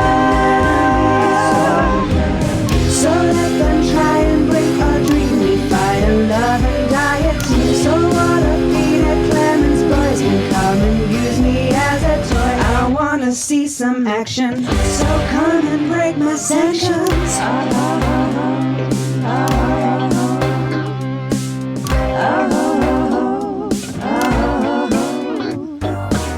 I've been this wild and free since my mom burdened me. She was only 53 but gave to save her family. There's no one judging me if I'm the one that's in your fantasy. Don't die alone, this baby's gonna bring you home. I ain't no vicar's daughter, come and skirmish on my border. Quick before I get much older, tie me down and pour me like an enemy soldier. An enemy soldier. So what if Peter Clemens boys can come and use me as a toy and flip me over, grab my hair, rip off my clothes and dump them there? I wanna see some action, so come and break my sanctions.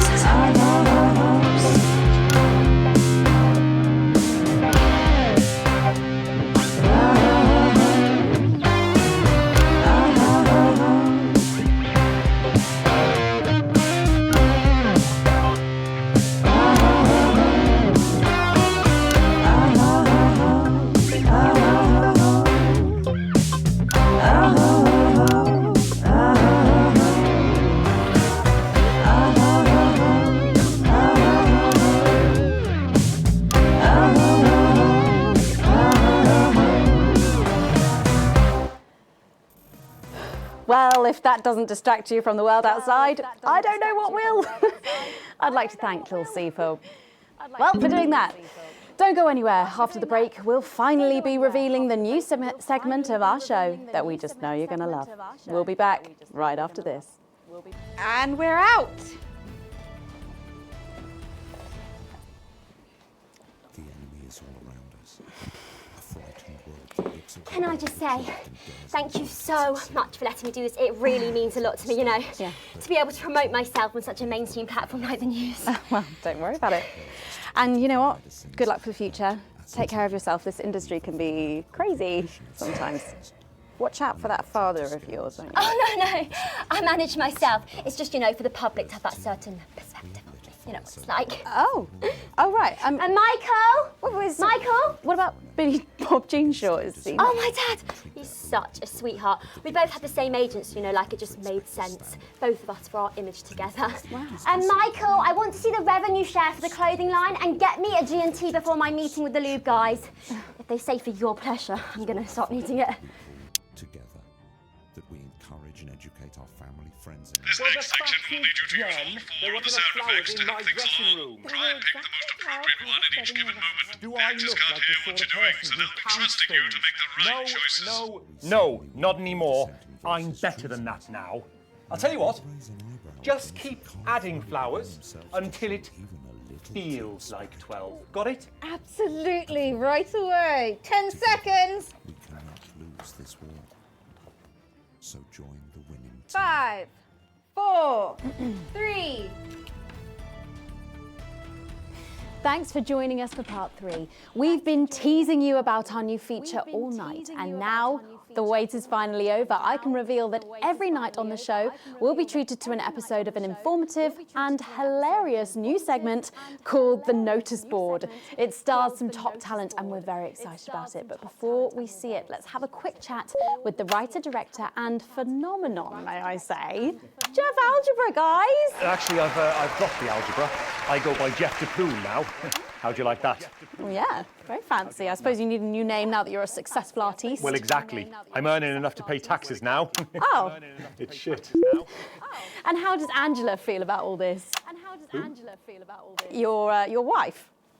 Your wife. Oh, God, no. No, she's long gone. No, she was holding me back. I'm with Norm now. We were married last month. Norm de Plume. Yeah.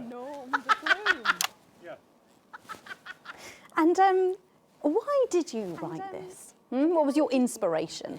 Oh, well, I received a telephone call offering me 25 grand to write a pro-team sitcom. And I heard my father's voice. It said, Jeff, you listen here, boy. You make hay while the sun shines. You wring every penny you can get out of this. So I wheeled him down to the transition centre, got out my typewriter and started clacking. Utter shite. And without further ado, let's give it up for the notice board.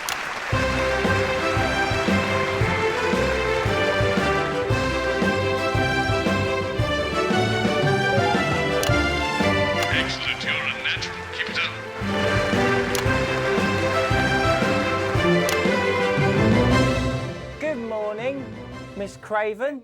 Oh, morning, Ray. Everything all right, Mrs. Craven?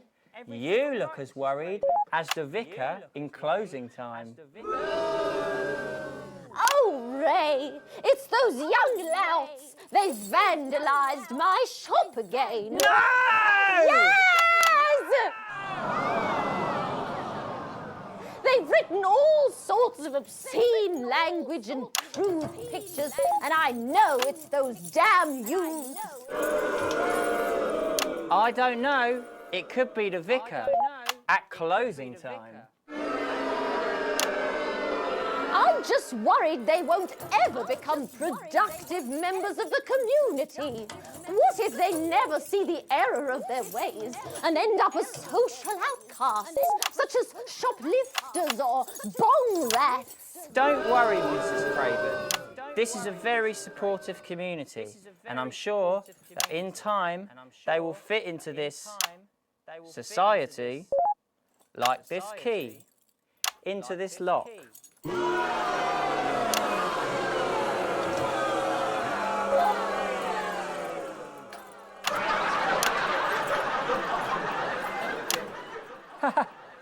See? Works like a charm. What a lovely way to put it, Ray. And just like that, we can unlock their future. Yes, yes. Wow! Look at all the letters in my collection today. Oh, I think that one's addressed to me. What? This one? Oh, so you're right.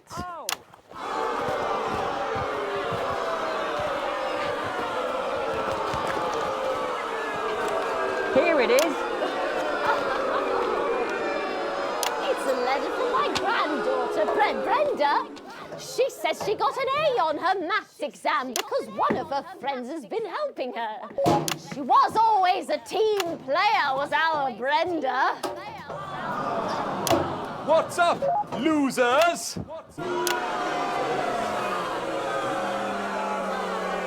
Oh, no. It's Brad. He's the coolest guy in the village. That's right. I just got here on my motorbike. Oh, clear off, Brad. We don't want any of your ilk around here. What? Rad dudes? No, ruffians. Have you come to tag the notice board with your gang signs? No way. I've actually come to pin my resume on that notice board. I'm looking to do some tutoring after school. What? Did you say tutoring? That's right. Maths is very important. Right. Would you mind, Ray? Would you mind, Ray? Not at all.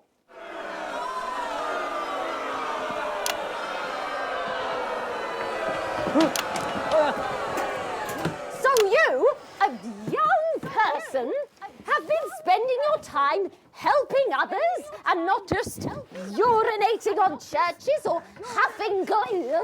Hey, I haven't huffed glue for months. Well, blow me down! You know what? We misjudged you based on how young and cool you are and not on your actions. No doy. So it wasn't you who vandalised my shop last night or called me a rancid old crone from the back of a chopper? No way. It can't have been me. I was too busy helping my friend Brenda with her maths homework. Could you speak up there? I thought for a minute there that you said Brenda. I did, you daft old sow. Did you hear that, Ray? Oh, yes, what a wonderful surprise. I now respect you as a man. Put her there, Ray. Oh, what the heck? Give us a hug.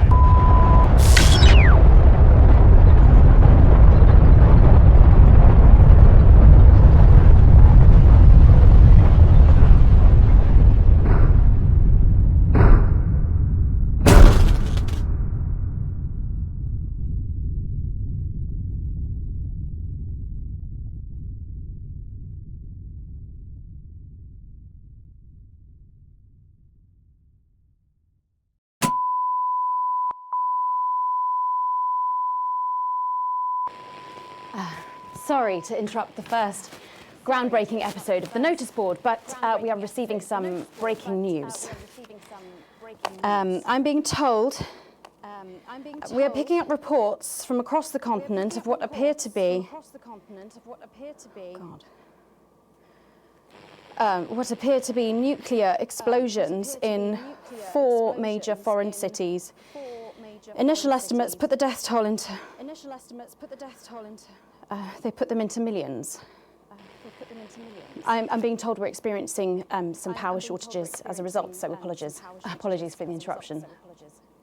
And apparently we can go live now to team headquarters for an emergency broadcast from Prime Minister Julia Salisbury any moment. Yes, let's go to that now. Good evening, citizens and leaders of the world. Minutes ago, operatives working for Advance detonated nuclear explosives simultaneously in 4 major cities across the continent. We have similar devices in 58 other urban centres and will not hesitate to detonate them if our conditions are not met in full and without delay. The people of our territory will no longer tolerate your illegal and genocidal blockade. You are to remove it immediately. We will accept nothing less than your unconditional surrender. Your territories will be taken under our control. We will install replacement governments to ensure that your citizens become part of the new future. Your borders are now our borders. Your people are our people. They will finally be fed and clothed and educated and healed. But for your privileged few, the moment that they feared is now upon them. Allow me to be crystal clear. If you fire a single shot at our territory, or harm a single one of our citizens, we will not hesitate to detonate further devices. You will not find them, though no doubt you are already searching for them. Our technology is decades ahead of yours. We will expect your complete acceptance of our terms by midnight tonight. Thank you. Thank you.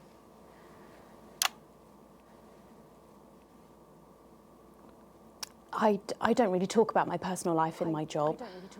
It's not relevant or important. So many of you may be surprised to learn that I have a brother. His name is David. And right now I can't get his stupid face out of my head. He's a researcher and he's currently travelling the continent for work. And I don't know where he is right now. And I should imagine that there are many of you sitting at home tonight digesting this news, and you also have loved ones on the continent.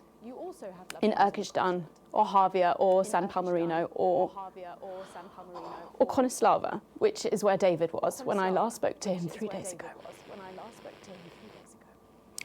So when I tell you I know how you are feeling tonight, believe me, I do. But I also know that there's a flow to events. I see it every day here. I know that although tonight it feels like we may be in a time of fear and darkness, we may actually be at the break of a new dawn. We don't know that yet. We can't know that yet, but together we will find out. And I will be here every night, feeling what you are feeling. And with your help, maybe we can all get to that brave new world. My name's Megan Wolf. Let's make tomorrow better. And we're out. I've got people ringing around, but the telephone networks are overloaded. Okay. We'll find him. Do we know exactly which cities were hit, or? Megan.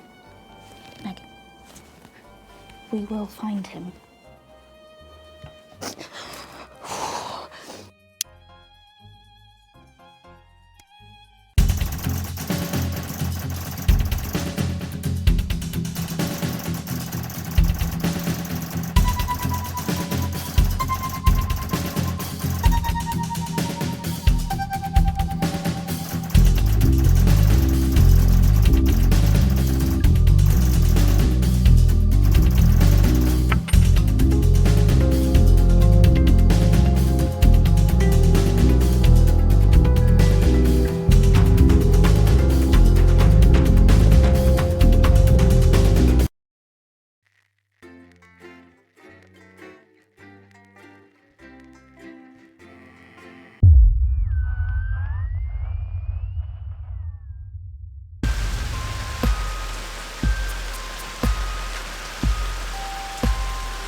Receiving.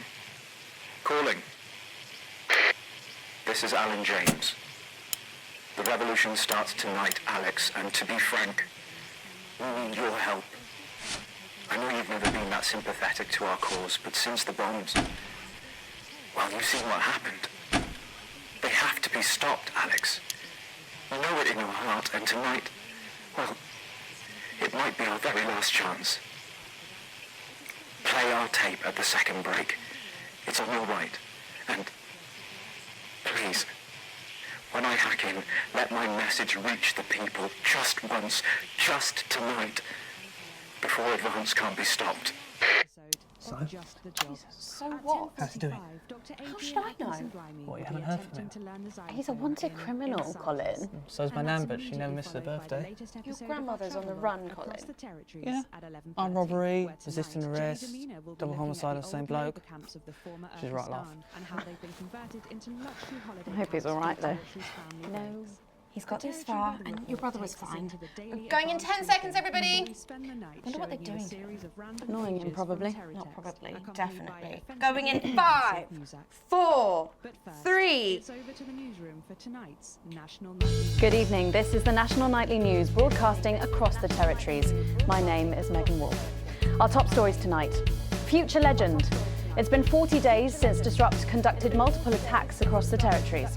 During the coordinated action, subsequently dubbed the Night of Fire, emergency services were kept busy at the agricultural centres, while a series of covert attacks were carried out freeing political prisoners, including former newsman Jeremy Donaldson. Nothing has been heard from the missing journalist since the violent Disrupt attack on his convoy 6 weeks ago. Donaldson was on his way back to Betterment after his notorious court appearance. All of us here at Channel 1 hope that wherever he is now, he's safe. Food, glorious food. With the last of the menu centres opening in territories 5, 8 and 14 today, Advance confirmed that the programme is now in full operation, providing free food for every citizen of the new future. What started as rationing during the 20-week war has blossomed into a social contract that is the envy of the unawakened world. Jack Tractorpants, spokesman for the menu centres, said today that while they can guarantee the contents of every box is nutritious, the actual quality of the meals you cook depends on whether you have a touch of Chef Jordan Rankley or the culinary skills of a professional footballer. Happy talk. Record happiness levels have been reported today across the territories. As more and more former countries join the new future, a survey carried out by scientists at Queensview University reveals a stunning fall in depression, self-harm and suicides, especially in those territories which have historically faced the most unjust of indivisions. Professors Whiff Piffle and Grantley Major said that their rigorous statistical analysis left them in no doubt that things are numerically better for everyone everywhere. So if you think you're feeling down in the dumps tonight, you're empirically wrong. Any dream will do. Oddball Disrupt spokesman Alan James today set out Disrupt's vision for what he calls a return to free society. However, the problematic provocateur avoided answering any questions on the movement's increasingly sinister tactics. Leading commentator and regular guest on the National Nightly News, Katie Brightman, has been notably outspoken against both Disrupt and Mr. James himself. Her family reported today that she's not been seen since last Tuesday. 3 of our favourite stories come to an end this evening. First, water conundrum. When rains flooded the former Moves Shaft, now amusement park, many thought the deaths of hundreds of visitors would have finally brought an end to the cursed project. But Sophia Remington remained undaunted, as has been typical of her time at the top. Rebranding as Sophia's Moist Splash Palace, the world's wettest water park has been an overwhelming success and was this year's most popular family fun day. Shares in Remington's Fist have soared, bringing a happy and prosperous end to this story for the daring CEO and her unpredictable moves. Pass the salt, a concerning end to the tale of the trapped academics of Dante's Taint, as an image transmitted to the surface seems to show them cooking the captain of the rescue craft. After public indifference led to the mission's funding being slashed, Captain Audrey Aerospace was forced to wrestle the hastily constructed vessel through treacherous caverns to reach the stranded scientists. But on arrival, she found she hadn't been given enough fuel for a return journey. So it seems with their fate sealed, the shipwrecked scholars have reacted in the only reasonable fashion. Let's hope they've got enough croutons to go with their sailor suit. Full time. The sporting world mourned the loss of a former hero today at the funeral of footballing star Johnny Hamsleeves. Dogged by controversy throughout his life, the troubled striker's behaviour became more and more erratic in recent years.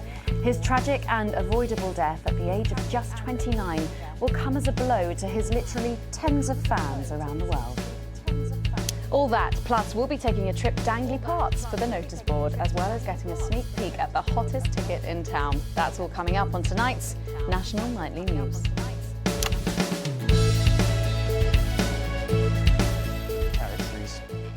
Today is the day we take back control. Soon it will be time for you to help us again. Come out of your houses, block the traffic, bring the capital to a standstill. I've met so many of you in my travels up and down Territory 1. You always ask the same question: how can I help? Well, this is how. And as for when, you'll know. Keep watching.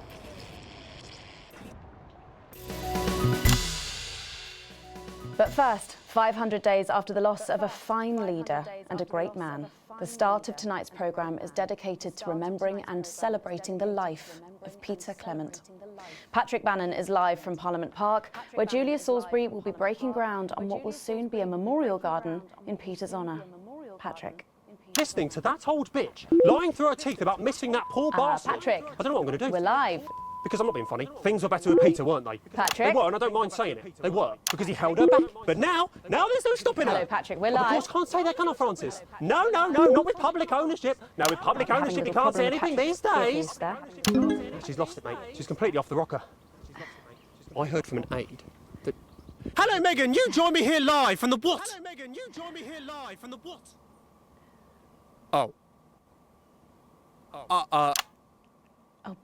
Seems like we've lost some signal there for a moment. Well, we will be going live to that groundbreaking ceremony just as soon as we can get Patrick back. Meanwhile, let me just say, I think the memorial gardens are going to be gorgeous. I've had a sneak peek at the designs and Alana Marsh has done a fabulous job. Oh, OK, all right, it seems like we have got the signal back. We can now go live to Patrick Bannon in Parliament Park. Patrick. Thank you, Megan. I'm Patrick Bannon, and we are indeed live here. Apologies for the technical difficulties there, but any moment now, Julia Salisbury will step out on stage behind me. Alex, Bozeman here. The boys in editing have just informed me that the eulogy footage isn't fully cut together yet. You're going to have to do it on the fly. For goodness sake, make sure you make it look good. Slowly gathering since this afternoon. This is Alan. You can undermine them here and help us win hearts and minds. Make him look bad, Alex. Really bad. And it seems like the ceremony is getting underway. Here is Prime Minister Julia Salisbury, the picture of elegance, to begin her address. Good evening, fellow teammates and friends. 500 days ago, all of our lives changed irrevocably. Still reeling from the triumphs and tribulations of Liberation Night, another great loss befell the people of these newly united territories. The loss of a leader, a statesman, a dear friend, and a hero. Peter Gordon Clement.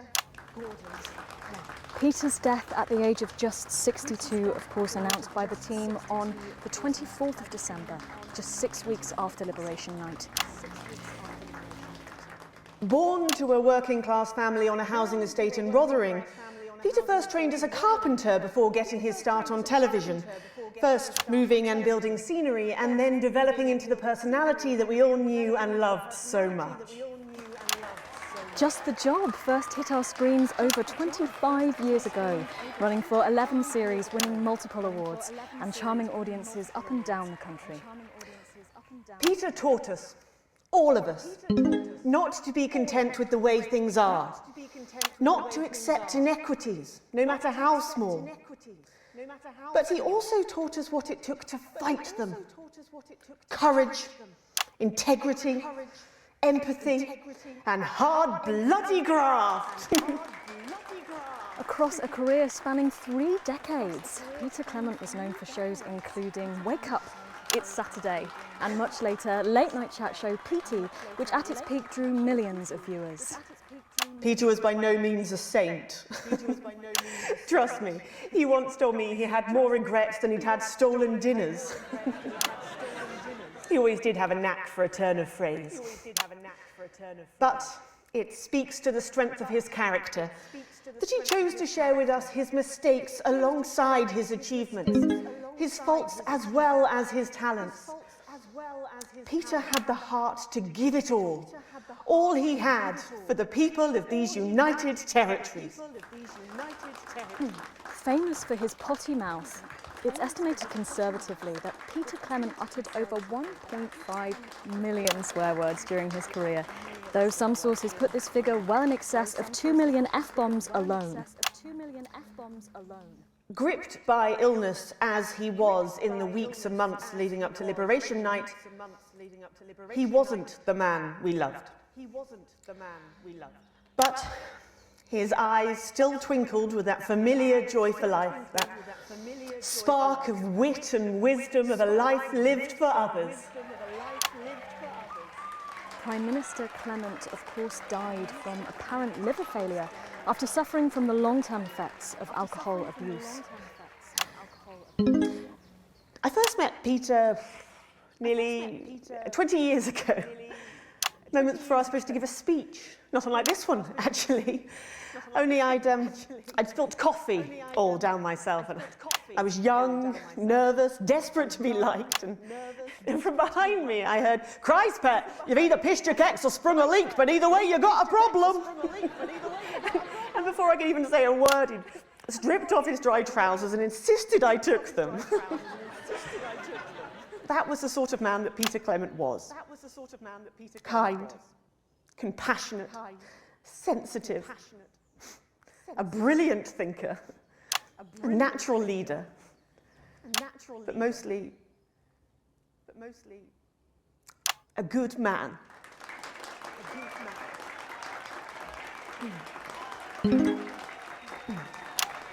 This glorious nation of ours, so beautiful and new, this shining beacon of Thank you, Alex. There'll be another opportunity to steer public perception soon. It's really starting. You'll know when. His accomplishments, the future he forged, the boundaries he pushed. To me, he'll always be the man in his pants cheering on a stranger at the back of the conference.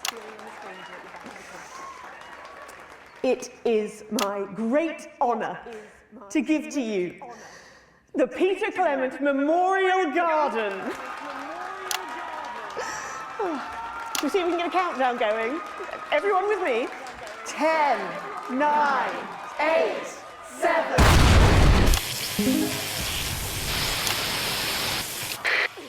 Now, Alex, control the message. I'm not leaving, I can't! Oi! You two, come with me! Don't panic!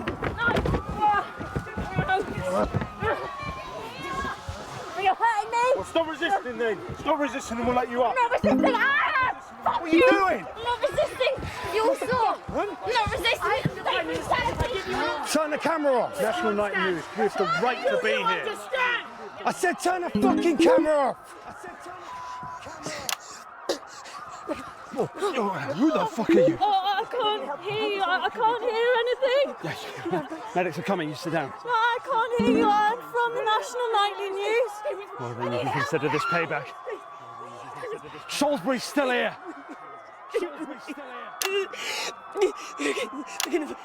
Julia Salisbury! You were guilty of the murder of more than 10 million people! Justice demands a response! Haven't you done enough? Look around you! This is what your precious freedom looks like, is it? On the fire! People of territory one, rise up! Take to the streets, the time has come! Stop fires, break windows, draw them out! They can't stop us all! Resist! Distract! Lower your weapons! Location secure. Lower your weapons! Come on, go out, man! No. What are you doing? Come on!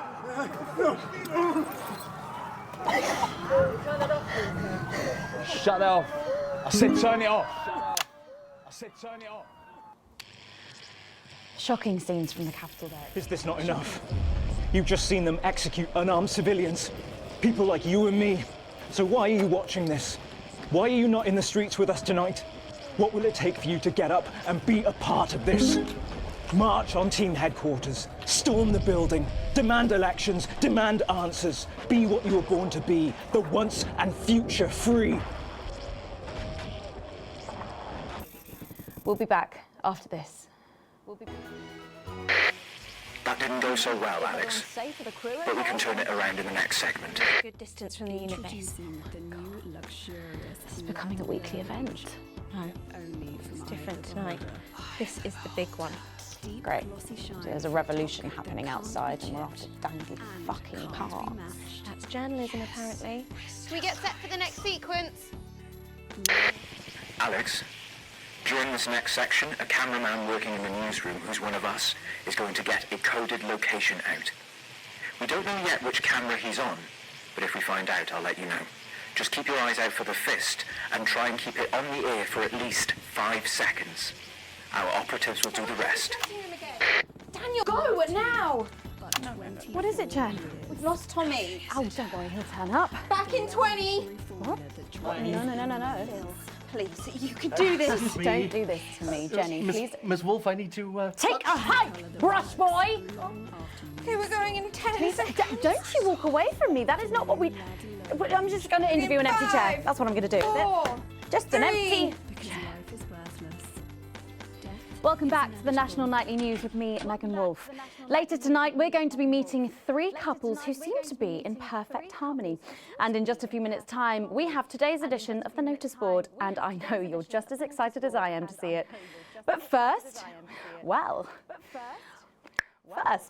we're just going to have a chat. We're just going to have a chat. A little chat, because how often do we get to do that? You and I. We'll be chatting to someone really exciting.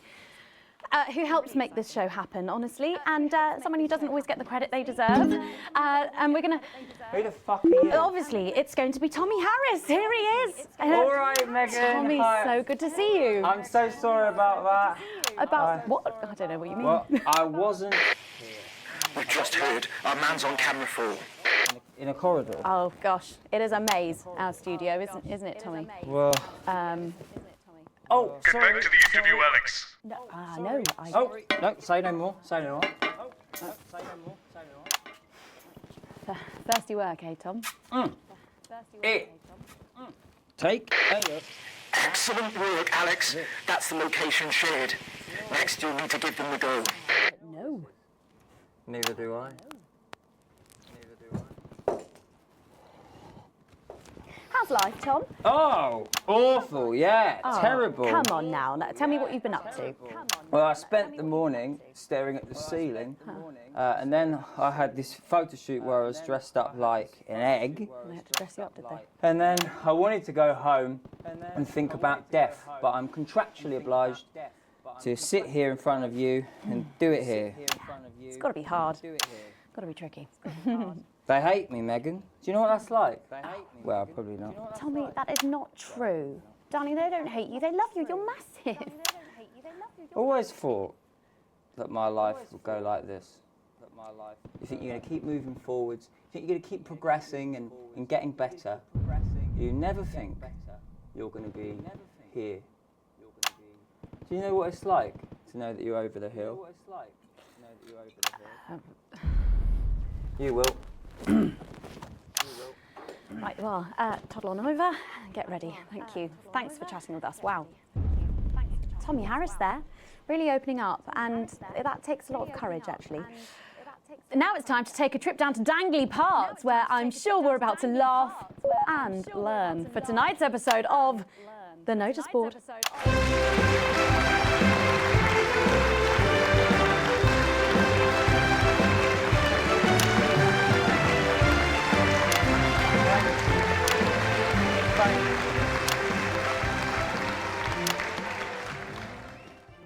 What a day!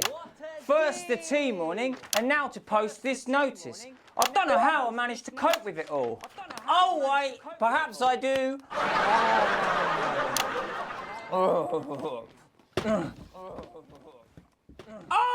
by St. Barnabas, what on earth is all this? Freeze, dirtbag! Oh, Laura, it's you. I thought for a moment you were a knife-wielding mugger or stabber. I'm afraid not. It's just me, a community cohesion officer, responsible for keeping crime at record lows. Of course, I keep forgetting that thanks to you and your colleagues, violence on our streets is a thing of the past. What's all this, Vicar? I know! It's a disgrace. It's time for the go code. Give us 3 boos in a row, Alex. That will start the pincer movement. You might just pull this off. Push forward! 3 boos, Alex. It looks heavy. Ha! They don't call me the Right Reverend Rip for no reason.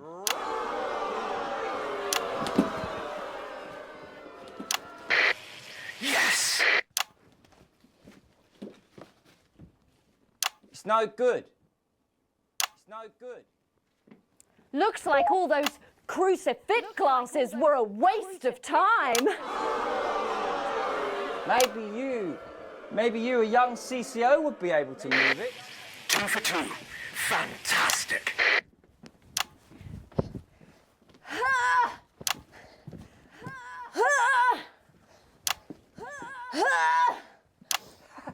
Looks like all of those arsehole classes were a waste of time. It's too heavy, even for me, a strong and capable woman. Surely there's no one You did it, Alex. We're good to go. Best firefighter in town! Hiya! Thank you, Captain Evans. You're so much stronger than us. Especially me, the weak old man. It's the least I could do for my community.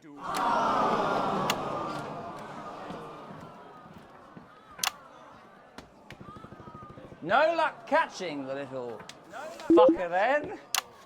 Unfortunately not. When Ray opened the post office this morning, he found that every single stamp had been pre-licked. God. Some people have no decency.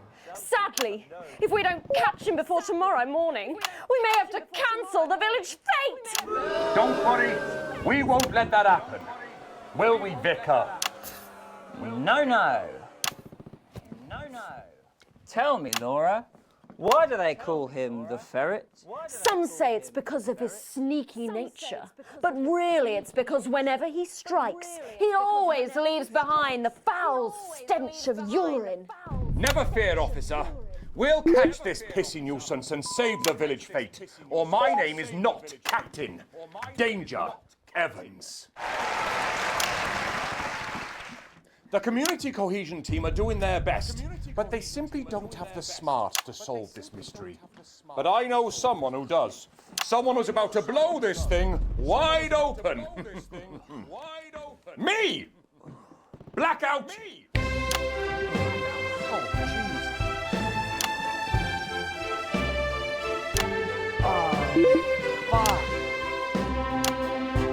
Ah, it's the morning of the fete now, thanks to theatrical convention. I sure hope everything goes to plan. Oh, look! There's Mrs. Craven setting up her cake stall. And look, there's the motorcycle display team setting up for a show that would be too expensive for television. I'm going to set up the coconut shy. What are you doing, Vicar? Well, first I'll be running the tombola. Then I'll be selling dick for money. Aren't you judging the jams? Fuck. Ah! Oh, that sounds like Mrs. Craven.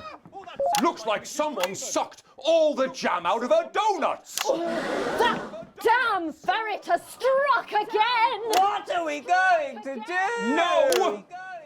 The line is, whatever are we going to do? Although I'm very competent, I have no idea how to solve this case. Well, maybe we should just cancel the fucking thing. Hold it right there, ferret! Me? Have you been drinking from the fire extinguisher? wishes again? Not you! The vicar! I don't know what you're talking about. Admit it. You wanted the village fete cancelled so you could have the day off, didn't you? I already work Sundays. I shouldn't have to work 2 days a week. But how did you know? My first clue was the smell.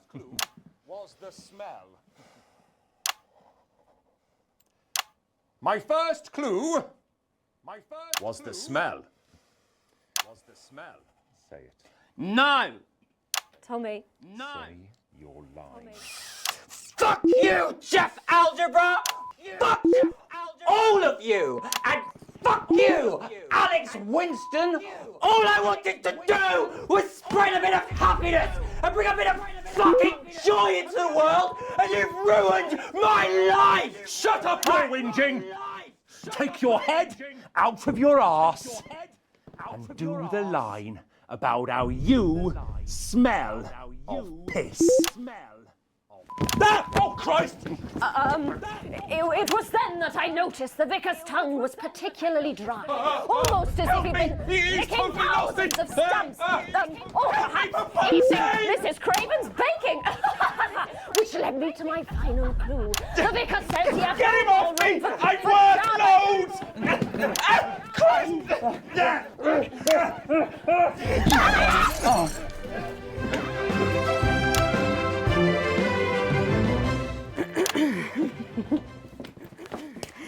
Well, I think it's safe to say that that was the final episode of the notice board. Which is, well, it's a crying shame. Come back after the break when hopefully there won't be an unconscious drunk on my floor. We'll find out after these messages. Fucking hell, Jenny! Get this lot out of my sight! You are never going to work in this town again, none of you!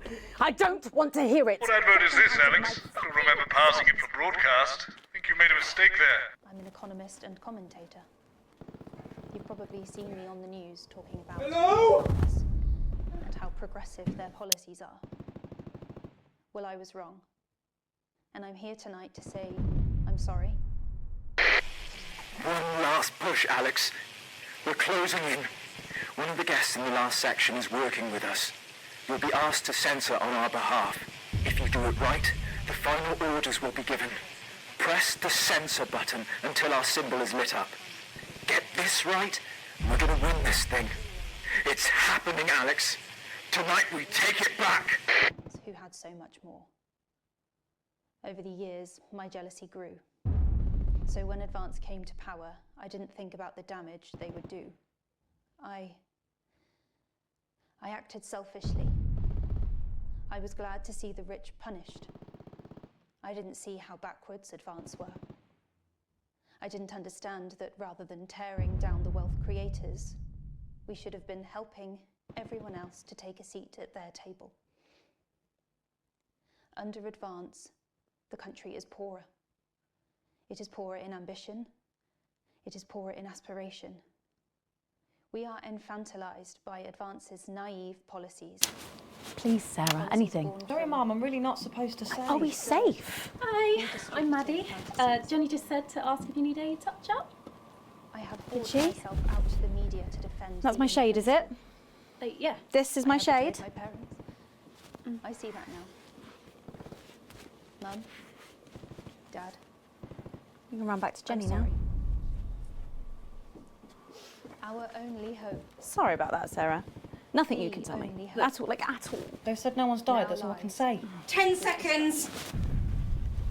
What's wrong with you? She is in tears. Ugh. Going in 5, 4, 3. Welcome back to the National Nightly News. Later in this segment, we're hoping to be able to go back to Patrick Bannon at the scene of tonight's shocking Disrupt attack. But first, I'm delighted to be joined by the cast of the smash hit musical everyone is talking about. I'll be speaking with the cast in a moment, but first, let's take a look at them in action. Please give a warm National Nightly welcome to the Novaries.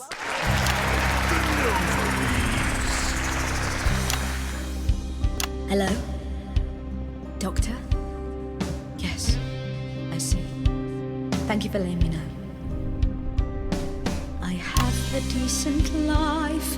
I'm a happy, loving wife, and my job is well paid and fulfilling. I have a husband, John. He's due home soon, won't be long, and I have to tell him something that is absolutely chilling. We share coffee in the morning, and we make love every day. We take time alone together to talk and laugh and play. We prioritize our needs. We do charitable deeds. But the flowers of a happy life are now beset by weeds. I'm home. Oh, darling John. Oh, dearest John. There's something very wrong. I've just had a conversation with our doctor, David Wong, so please be seated.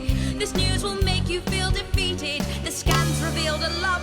You poor unlucky chump. Is it cancer? Worse, oh, John. We're having a baby. How can this be? Oh, woe is me. Why has this happened to me? I always wear 2 condoms for the maximum of Safety in our tiny flat. We built a peaceful habitat. Now our lives are fucked. We're having a baby. Now you can't have any wine at book club. And there won't be any time for foot rubs. Now your hair will stink of weed. And you'll start to disagree. And forget about that holiday in Territory 3. No more waking up at 10:30. In fact, you're never going to get a good night's sleep again. No more snap decisions to go on to a club. You'll be lucky if you even make it out to the pub. Why can't we be more like our gay and lesbian chums? The only glue they have to deal with comes from personal bums. Now when I take a sick day at home, The parasite won't leave you alone. how he's grown! We're our top priority. I look after you, and you look after me. Ain't no trouble and strife. We got a childless life. No one wails and no one woes. No one draws things on the walls. A happy husband. A wonderful wife. We got a childless life. We're having a baby. We're having a baby. Changing nappies daily. We're having a baby. No more weekends by the coast. Now your kid is uppermost. It's more than a passing craze to have childless days. We're having a baby. Food and drink thrown everywhere. Death trap toys at the top of the stairs. Every parent prays to have childless days. We're having a baby. No more smiles and no more We're having a baby. 18 years on bills and leaves. Time for a whole new phase. We're having a baby. One more thing before the show begins. Have you considered that you might be having twins?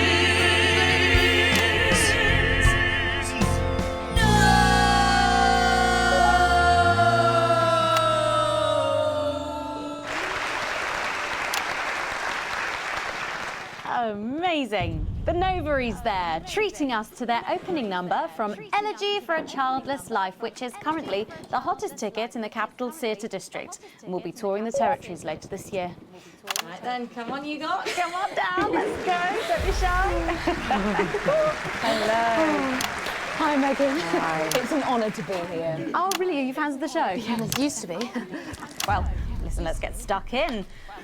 your amazing musical. Now, I mean, not only do you perform this show every single night, with matinees on Wednesday and Saturday. Right, but you're also the show's creators, am I right? Well, everyone contributed their ideas, and then some of us went away and did the actual work on the script.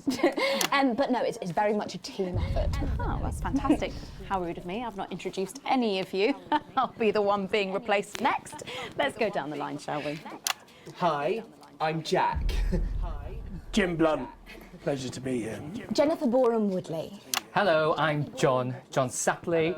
Used to be in the business professionally. My name's Jill, with a J. And I'm Janet. I'm the youngest. That's incredible. And you were all friends previously. I mean, what a coincidence, right?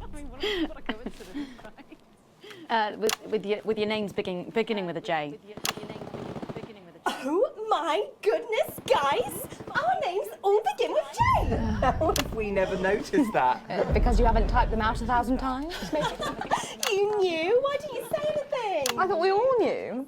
It's bloody obvious, isn't it? I just thought we were doing a funny thing where we never mentioned it. And I believe as well as being friends, you're also couples. You know, in real life as well as in the show. Well, not exactly. I'm not married to him. I'm with Janet. And I'm with John, you lucky bean. Jim and I are married.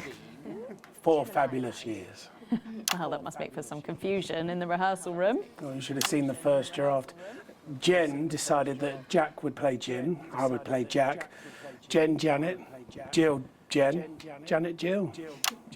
What about John? Well, my character was originally just called Man 1. It was allegorical. It was very confusing. Not for a professional. After much toing and froing. And gnashing and wailing. And gin and tonic. We decided that we'd just use our own names, which is less truthful. We're also less likely to go into the wrong dressing rooms. Oh, God, yeah, that would be very embarrassing, wouldn't it?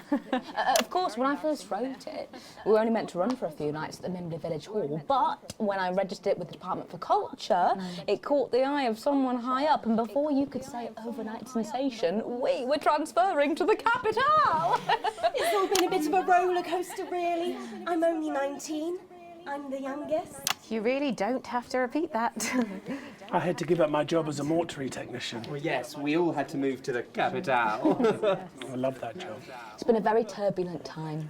So peaceful, no singing. This piece isn't political. Stand by, Alex. Make sure our symbol is lit. And why you shouldn't have them. In a way.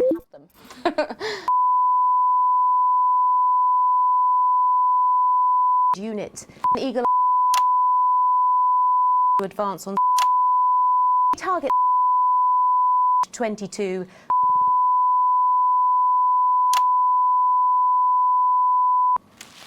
Terrible problem. You understand, Megan? You clearly agree. Wow, this isn't about me. Of course, we see that there are advantages to a family unit, but eagle-eyed couples watch as the little parasites advance on their lives, and there's no time to play the guitar, get through a book, or watch a movie. They're exhausted, passed out on the couch by 20 to 9, for God's sake. You're very chatty tonight, dear. Usually I'm the chatty one. Because you're the youngest, we know. It's not a badge of honour, Janet. Janet, please, Jennifer. Oh, well said, John. Thanks, Janet. Got you back. So, could you just tell us what is the play about? What happens in it? Well, go ahead. It's a tragedy, obviously. Jennifer, myself, and John have their child, and then the story charts the downfall of their hopes and dreams. And there's lots of singing. And dancing. A lot. My character works a lot. Unit eagle advance to a target 22. I probably said too much already. Let's not spoil the second act for anyone who might come to see it. Which should be all of you. For too long, we've been told that a life without children is somehow incomplete, that children are a blessing. Well, I've done the research, and they're not. Besides, there's already loads of bastards running around all over the place, so... We just want people to have the option of a happy, child-free life without stigma. You know, when I was 14, before I had come out, I had an experience with a girl called Julia Jacobs. She was an experiment, I guess, you know, a chance to dip my toes into the... Fascinating. Well, thank you all so much for coming in tonight. I really hope you keep them dancing in the aisles for many performances to come. The Nova is there. And I am pleased to say we can now go back to Patrick Bannon to get the latest from the scene of tonight's horrific events. Patrick, are you okay? Thank you, Megan. This is Patrick Bannon reporting from the scene of tonight's devastating and symbolic attack tonight this evening. An attack which I myself have found myself caught up in. I'm still a little dazed and a little deaf, Megan. So I hope you'll forgive me if I seem that it's time to speak with the Prime Minister. Mrs. Salisbury, that's you. You're still here. The Prime Minister. I couldn't leave, not when there were people that needed help. Any team player would have done the same. I don't deserve praise for being human. Yes, no accolades here. Or Palisades. Or lemonade. Right. So, is the situation now, are we safe? Yes, the security services perform their duties without hesitation, and I would like to assure the public that although there have been some injuries, there were no civilian deaths here this evening. Oh, that's good news about the Sorry, did you say no deaths? That's right, no civilian deaths. Just the 4 disrupt terrorists curtailed by law enforcement, who were, as always, so cohesive. If I may, I have a message for your viewers. Oh, of course, the camera, there's the speak there, on the camera there. Stay at home tonight. Do not become another casualty of war. Disrupt have had their moment, but as the dear departed Peter Clements once famously said, it ends today. Thank you, Prime Minister, for those strong words of strength. Back to the studio. Megan, now in the studio with Megan Wolf now. Patrick Bannon there, bravely reporting from the front line of tonight's horrifying bombing. Maybe you need to get checked out, Patrick. Well, that brings us to the end of tonight's National Nightly News. But before we go, National Nightly News. Victory is in sight, my friends. You have mobilized. You have come together.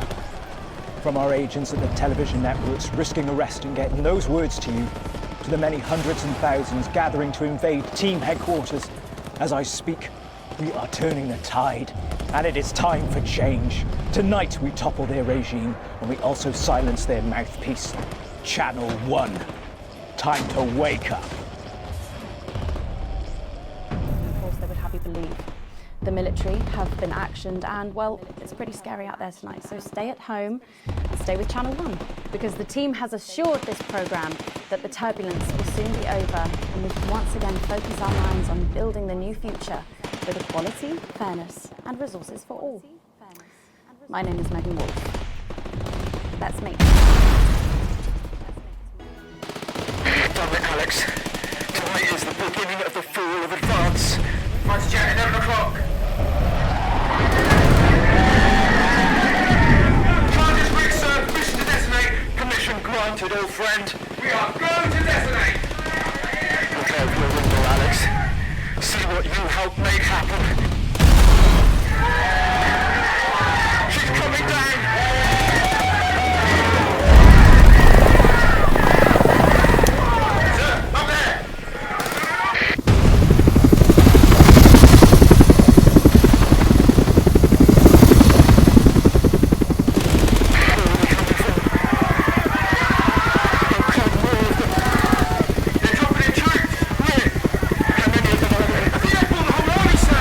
Retreat! They're firing! Fall back!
I've checked the schedule for tonight. Nothing major to report. Certainly isn't anything you can't handle. Still, at least my daughter's in for Advance's new initiative. That should liven things up a bit here. Keep up the good work. After the birth of their unexpectedly large family. At 9:15, it's What Music is Best? A rundown of the top-selling songs across the territories. Expect catchy tunes and scenes of an inappropriately sexual nature, not one to miss. At 10 p.m, it's time for Julia's Diary, where the ever-popular Prime Minister reads extracts from her diary in front of a warm fire. Then, at 10:30, it's the latest episode of our drama series, Betterment, which tells the inspirational story of Emily Dennisworth and the brave doctors and technicians struggling. And this is Jenny. She's the floor manager. Hi, Stacey. That's Colin. He, too much. Don't talk to Colin. Not getting involved in bring your daughter to work, eh, Colin? Nah, we don't believe in it. All right, come and sit next to Mum. Believe in what? Just days. How did it all go so right? That's followed by the territory Atta girl. advanced briefing. 10 seconds, everybody. All of it. Monday's a myth. That explains so much. Okay, we are going in 5, 4, 3. As we go over to Megan and the team. Good evening and welcome to the NNN. I'm Megan Wolfe. And who's this, you might be wondering? Well, it's Bring Your Daughter to Work Day here at Channel 1. So I'm joined tonight by my foster daughter, Stacey. Say hello, Stacey. Go fuck yourself. All right then, here are the stories that matter to you. First up, with Advance confirming that the nuclear fallout from the 20-week war is to blame for the drop in birth rates across the territories, we asked you what keeps you going. I know that I, for one, was quite deflated when I heard about this, but reading all your submissions has really put the smile back on my face. This is from Sonia in Larkfordshire. I've had plenty of time to fill, so I've started a new hobby. Since I started knitting, I barely remember that 85% of the country is sterile. My record is this scarf. It's 124 metres long. Thank you for that. And if you've started a new hobby, do write in and tell us about it. Next up, you know how we love your uncanny comestible coincidences, and I don't know about you, but I think this one really takes the biscuit. I'm not sure what I'm more impressed by, Stacey. The things our viewers spot, or the unbelievable way our menu centres are now able to feed every team member every single day. Catherine from Berkeldown sent us this, saying, I couldn't help but spot the face of poor departed Peter Clement in my 4th lager this morning. Oh, I'm not sure if I see it, Catherine, but then again, I'm only on my 3rd. Do keep those coming in. Come on, can you have a go? We've just got time for one more of your stories, and this one is an inspiring story of rehabilitation. That's it, just tell us who it's from, yeah, and then read it out. Okay. So this one says it's from John in Stokely. Before I was convicted, I'd never read a single book, but since I was released from Betterman, I haven't been able to stop. I'm even working at a library, and on our lunch breaks, Mr. Wordyworth spell checks my tattoos. We absolutely love hearing the way our neighbours and team members have been able to become better people. So do let us know your stories here. You can do this bit, Stacey. No, you're right, thanks. Come on, give it a try.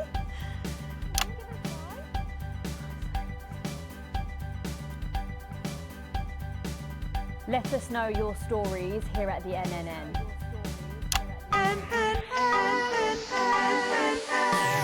Right, bit of a change of pace coming up here. You'll need to use the SFX buttons for the next segment, but Advance have already selected when and what to use. Simple stuff. Just follow your government orders.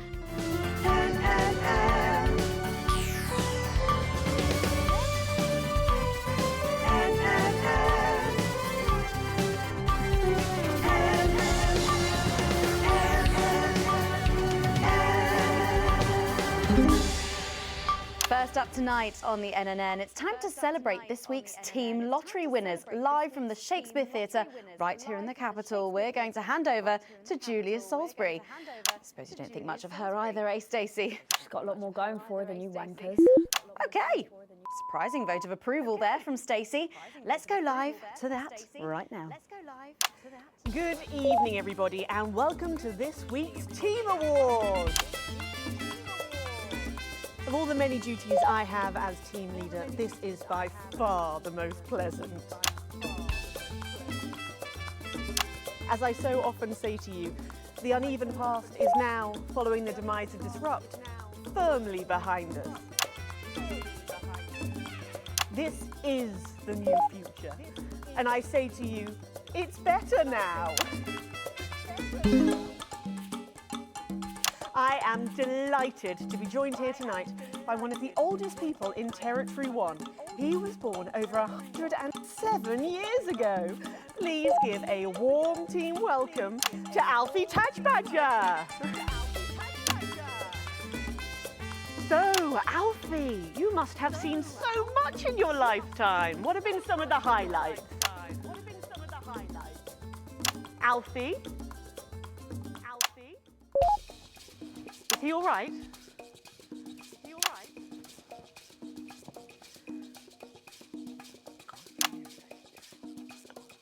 His hearing aid isn't turned on. Oh, could you turn it on?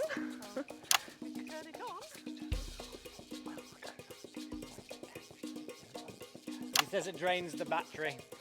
Well, will you tell him that we'll buy him a brand new battery after the presentation?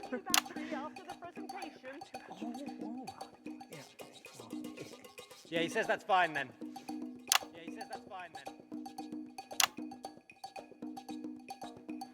And I will help him with that, yeah. If you would.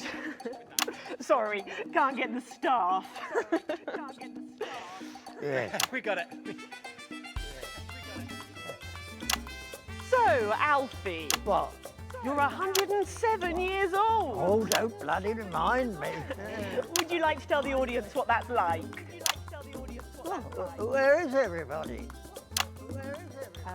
Out there, in the dark. Oh, bless him, it's not just the ears. Who are you? 2 sugars, please.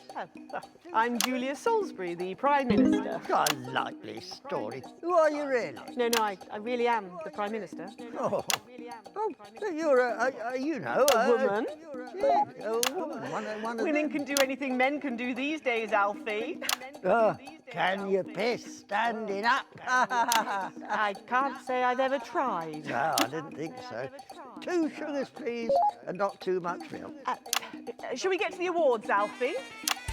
Oh, are you going to ask me about my life? Well, I'm not sure we have enough time left now for that, so... When I was 9, I wanted a pet, so I asked me mum and pap. There was no television then, back then, you know. We made our own entertainment out of coal and roadkill. Well, that's fascinating. So they got me a pet, see? But it weren't a dog. They told me it were a dog, but it were a stone. A stone? Yes. So I called it Patch, which was a popular name for a dog back then on account of the king having a patchy face. And I decided to introduce him to pretty little Gertie Thimble, who lived up the road.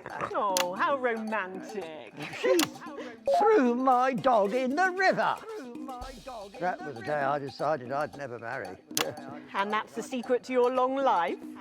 Oh no, I've been married 7 times, divorced 8. There was a mix-up with number 3, see? Yes, I'm just lucky. Are we going back to the home soon? Soon, Alfie. First, let's turn to the reason we're all here, the weekly Territory 1 Team Awards. First up tonight is a lady who really knows how to put in the extra hours. She works at a transition centre in Hamble-Bamblebury, and she has single-handedly allowed more families to unburden each other than any other nurse in Territory 1. In the uneven path, she'd have been locked up. Tonight, she is being honoured as a team player. Please welcome Daphne Snister.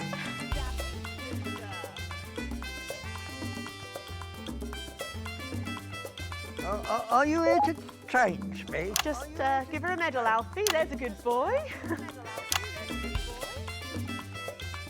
Right, gotcha. I mean, 2 sugars, please. And don't let it steep too long. I think you're supposed to give me one of those. Oh.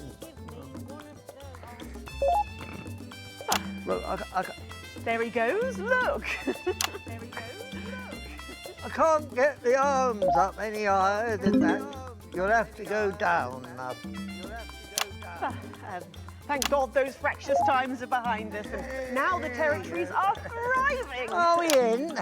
As the actors said to the bishop. Yes, thank you. I've got it from here. Well done. Daphne Snister, everybody. Now, open your envelope and find out what you've won. Crikey, don't hold back there. She's tougher than one of Peter's homemade Eccles cakes. Got it. I've won a holiday for 2 in Territory 15. It used to be called San Palmerino, didn't it? I believe it did, yes. Why couldn't we have stuck with that then? It's easier to remember. We're all one nation now. Hang on a minute. Isn't it still on fire? Daphne Snister, everyone. Oh, what about my change? I've been in these wide fronts for 3 days now. We'll get to that, Alfie. Oh, right you are, love. Next up tonight is a couple from Farnley who, after a rocky start losing their family's ill-gotten gains to the Assets and Wealth Act, have really embraced the new future, setting up a community farm and petting zoo in their local area for all the local children to play. Please welcome Otho and Lobelia, Jackson Randy Gannett.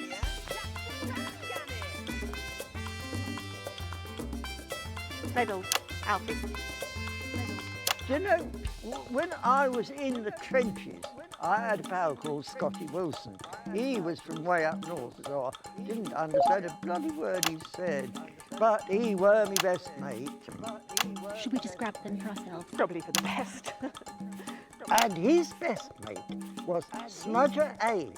There was them two. Fiddly Eric, Unstable Terry, and of course, Leggy Sydney. She were a girl. But she had a boy's name, so they shipped her to the front anyway. First girl any of us has ever seen, close up. She's dead now. They all are. Smudger and Scotty never made it home. Fiddly got shanked in Frankworth prison in an argument over an olive. And Terry, he exploded quietly at home. Sydney got a fatal skin condition. Scratched herself to death.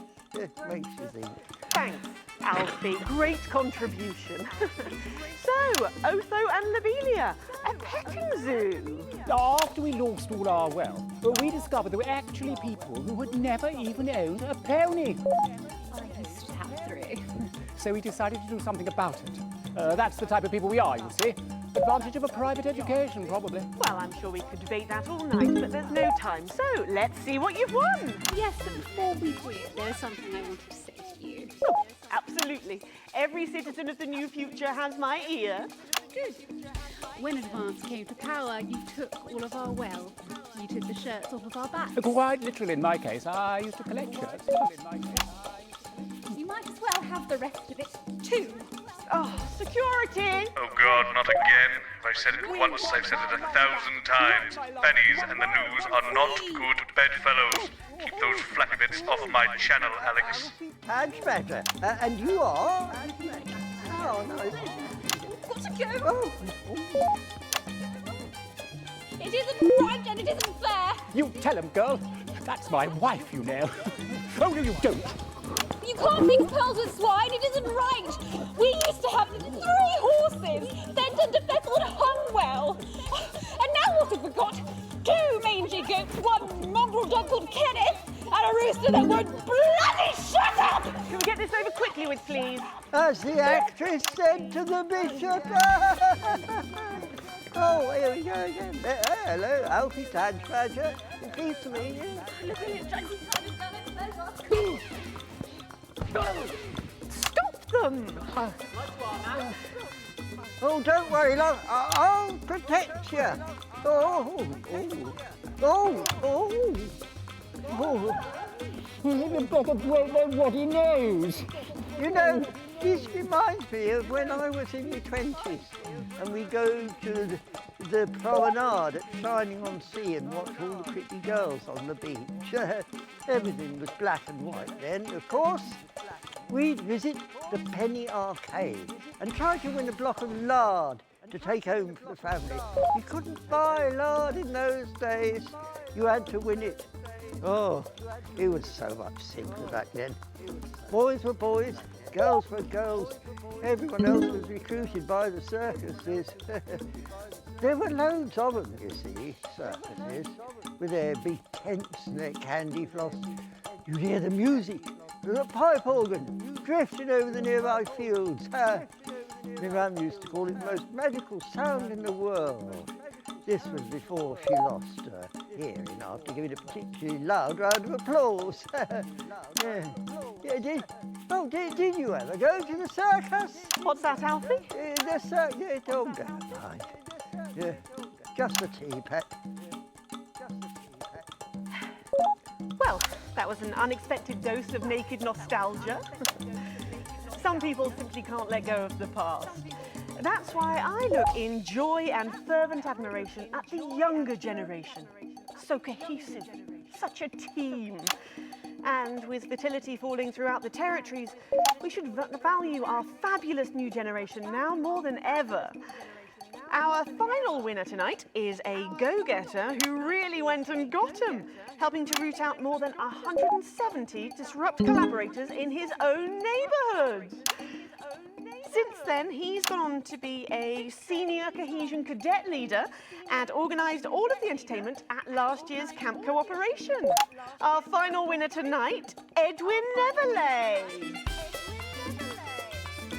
Oh, Alfie Tadge Badger. You should be in a transition centre, you old nonk. Prime Minister. It's an absolute pleasure to finally meet you. We're very similar, in my opinion. Well, I've never been much of a role model. Nonsense. Prime Minister, you have saved this country. You have fought enemies, foreign and domestic, with 9 fists. As with my own tiny fists have I. Well, let's open the envelope and find out what you've won. Maybe it'll be a fist enlargement.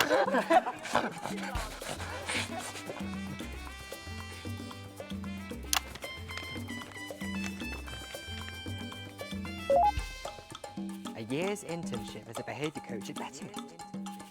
It's just what I've always wanted. Let's show the fools where they went wrong, eh? Well, actually, Betterment is about rehabilitation, Edwin. Absolutely. And if they don't reintegrate, we retaliate. Just like you did at Liberation Night.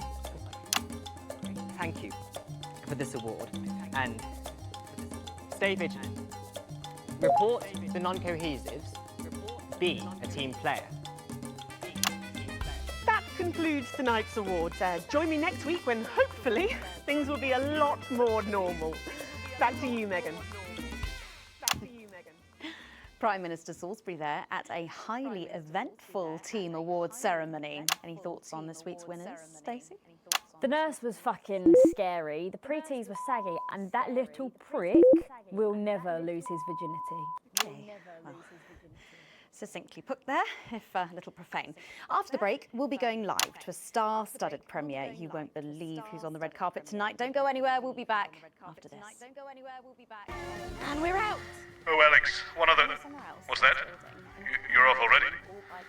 I know you had to take the day off work with Junior, but... Oh, I see. No luck still with Theodore. I'm so sorry, darling. Of course. I'll speak to you later. Oh, Alex. Completely forgot what I was going to say. Blast it all. Still, I'm lucky to have her. Some kind of tragic cosmic disaster. Even as they still refuse to feed their own. But they have underestimated us, for though they may have scarred our bodies, they will never damage our will. Are you receiving her? Are you fucking with us? Oh, right. So she can swear. May be challenging, but happiness is everywhere. Satisfaction radiates from every metric. We are producing more and faster than ever before. We have more time to focus on our inner lives, for leisure, for art. We have less stress, and we are healthier So, than ever. Patrick and Robin are just going to grab who they can, and then you've got these generic links in the auto cue to glue it all together. They do know I have a Queen's View degree in journalism. Don't you wish you'd studied something useful now, I'll just bring your daughter to work day. What a chance. Where is our honoured guest? I don't know, she's probably sniffing around that boy band. Hotspot. Heat rash. Hotspot won it last year. Heat rash. Oh, God, they're running out of names, aren't they? I hear the computer comes up with them, the songs too. Ah, there she is, and just in time too. That's 10 seconds, everybody. What have you been up to? What's it to you? And we are going in 5, 4, 3. Welcome back. Stacey's still here. Wishing she wasn't. Thanks, Stacey. And in this segment, we're delighted to have sent Robin and Patrick to the movies. Yes, tonight is the world premiere of The Automated, starring Lawrence Blunderclatch and the late, great Helena Canterbury Boatshoe. And all the stars are out tonight. We first covered this film almost 5 years ago, back when it was called The Medicated. Then, for mysterious reasons, the film was suddenly pulled the night before its release. Well, since then, executive producer George Focus has spent 5 long years polishing the film and turning it into a special edition and premiering tonight. With extensive state-of-the-art visual effects and a top-quality voice team, George says it's the movie he always wanted to make. Now, let's take a look at it.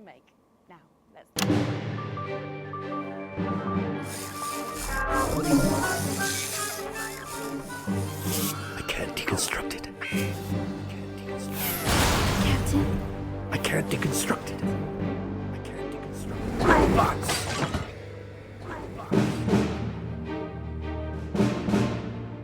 Is this a wig? You think I don't grow that? You think I don't grow that? No, Dick, I'll kill you.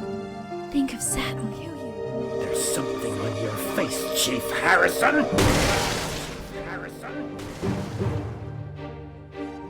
I wish you were real, baby. Flesh and blood. Captain Quasar. But you're just ones and zeros, baby. If only I'd noticed. Captain Quasar. You rusted, but I didn't notice. Captain. I'm buffering, Dick, you said? Got one on you. God damn it, blast it all! Here's a map. What's a map? Okay, so head north on Interstellar Avenue, left at the asteroid belt, and a tricky 3-point turn at Uranus. What are these symbols?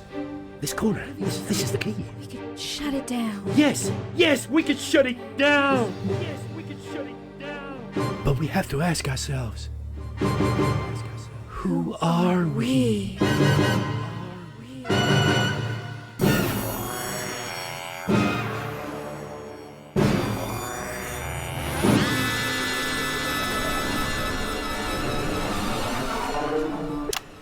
Gosh, thrilling stuff. What did you think, Stacey? Thrilling stuff. What did you think, Stacey? The robots were all right. I guess. They certainly were. Let's go over to Robin Short now in Western Square, who I believe has got the star of the show. Robin. Well, Megan, I'm joined by not one, but both of the stars, Lawrence Blunderclatch and Helena Canterbury-Bochu. Thank you so much. No, thank you. It's thanks to shows like yours that Helena and I are even here. Don't you agree? Well, I couldn't. Absolutely right, darling. And you two have both become absolutely huge in the past couple of years, haven't you? Even huger, yes, that's right. I feel very lucky, very, very lucky to be born, well, you know. And Helena is in massive demand too at the moment. She's still the face of a major cosmetics brand, and she's booked to do a one-woman Lear in the summer. Wow, it sounds like you're both very busy. But is there any chance we'll get to see you together on screen again? Oh, no, I'm really not supposed to mention this, but we are doing a little something together. No. I'm playing a weathered starship captain from another galaxy, and Helena is my droid companion. But how does that work? I spend 7 hours in makeup now. No, how does Helena play a droid? Oh, we just pop her on a roller skate. Wow. Well, Lawrence Blunderclatch and Helena Canterbury-Bochu, thank you so much for joining me. And we're going over to Patrick Bannon now. Patrick, will we be seeing you in a movie anytime soon? Thank you, Robin. Let's hope not. I'm actually joined here by Billy Bob Jean Short. And surely you recognize my youngest, pop sensation, Lil D. Her Lil C Colors album drops next week. Actually, we were expecting Lil C. Is she? She's around. She's not been feeling very well. She's put me in charge. Has she? Well, the courts have. They gave me stewardship over her estate, her finances, and her internal soul. Praise Craglar! Praise Craglar. Wow. But is she coming just because we've got some questions for her? Well, she might be along later, but as her legal and spiritual guardian, I'll be happy to answer all and any questions on her behalf. And Lil D, was it? Well, you look great. Oh, thank you. You know what? I feel great. Well, who are you wearing? I'm wearing Little C, and you could be too. Really? Little C's new line launches tonight. This is one of my favourite looks. It's called... Oh, what a unique name! Hard to spell, though. But of course, Lil C is basically fashion royalty now, with a veritable clothing empire to her name. Yeah, well, the label's gone from strength to strength since our initial TV launch on this very show, actually. Oh, yeah, that's right. So really, we have all you to thank for all this. You know, this hat cost more than my second jet. Feel that? Feel that? Yes, it's a nice hat. Person. And Forbes magazine has named me the youngest self-made success story ever. And do you have any advice for anyone wanting to follow in your footsteps? Absolutely.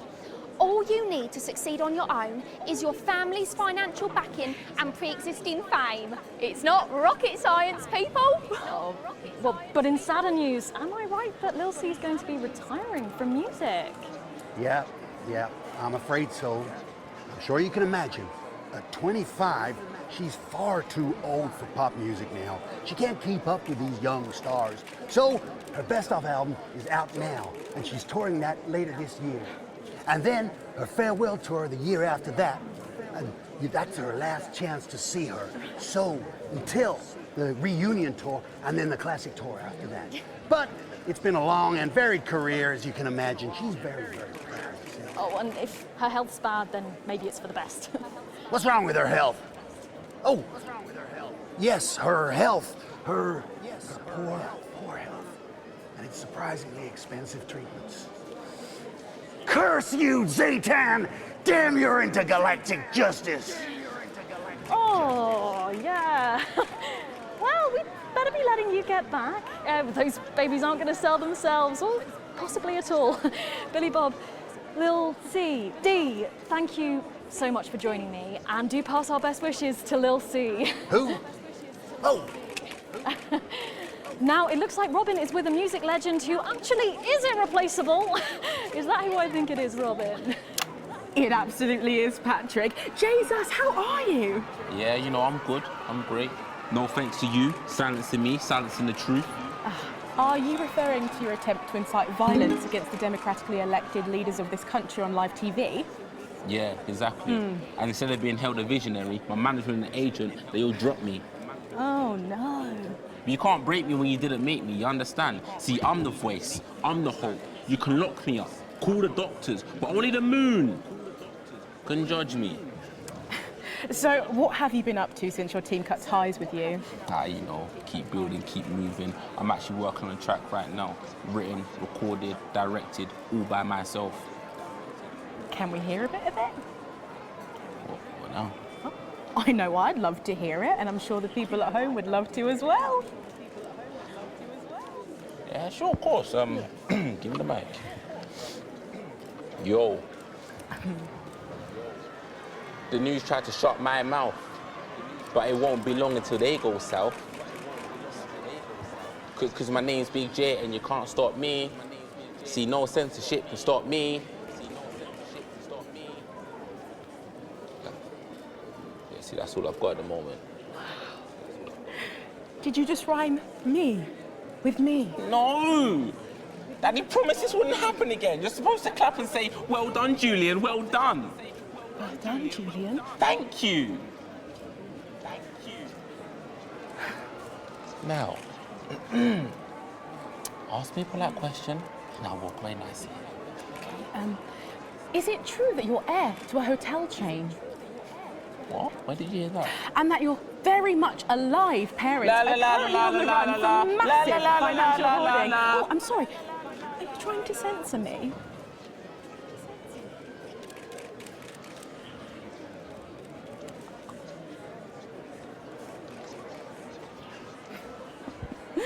Oh, J-Zuss there, who really does seem to be going from strength to something. There are just so many stars here tonight, Megan. It really is the who's who of whatever here. I'm going to see if I can grab a moment with someone rather special. I hope you're not too jealous, Megan. Back to you. Thanks, Robin. But I think Stacey and I are probably in quite enough trouble where we are. So, 3 big names there, Stacey. Yeah, big names. Any thoughts about them, maybe from your generation's perspective? You won't like my opinions. Oh, go on, try me. Well, Bumbanonk is so old he's like 1 week away from a transition centre, so who cares? And Lil C was cool when I was like 12 or something, but now she's just another fucking loony. And J-Zuss is a disrupt-loving wanker who should have died with the rest of them 3 years ago. You're right. You agree with me? No, you're right, I don't like your opinions. But thankfully, we can go back to Patrick now, who has another familiar face to catch up with. Oh, Patrick, what's the atmosphere like there? It's absolutely buzzing here, Megan. The anticipation is killing us. But a little birdie's told us that any moment now, we should get a glimpse of someone incredibly popular with our viewers. A favourite destination for many of the fans.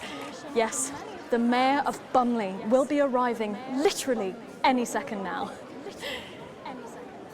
No sign of him yet, but as you can tell, the atmosphere here really is something else.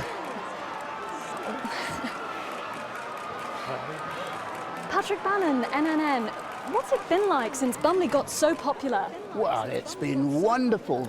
The tourism numbers have exploded thanks to the marketing campaign. Investors have ploughed millions into the town. We've got more Bumleyan jobs. It's brought more Bumleyan homes. We're all very grateful.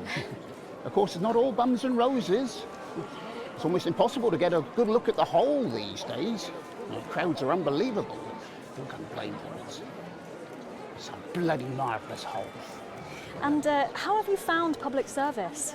Well, to be frank with you, it's been the greatest honour of my life to serve the town that I love so dearly.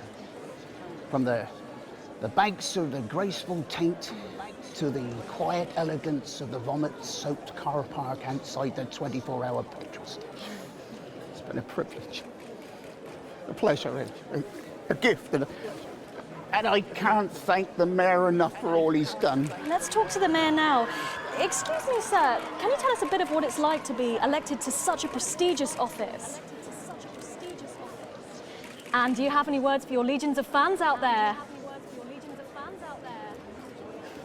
stoic, but blistering honesty from the Right Honourable Peanut T. Fortescue there, and his PA. A proclamation! Quickly, fetch a policy bag. Yes, sir. We'll get it ratified at once.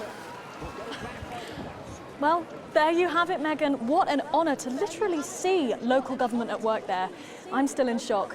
Back to you at the studio. Thanks, Patrick. What a colourful interview there on what looks like an amazing night. They certainly know how to make an entrance.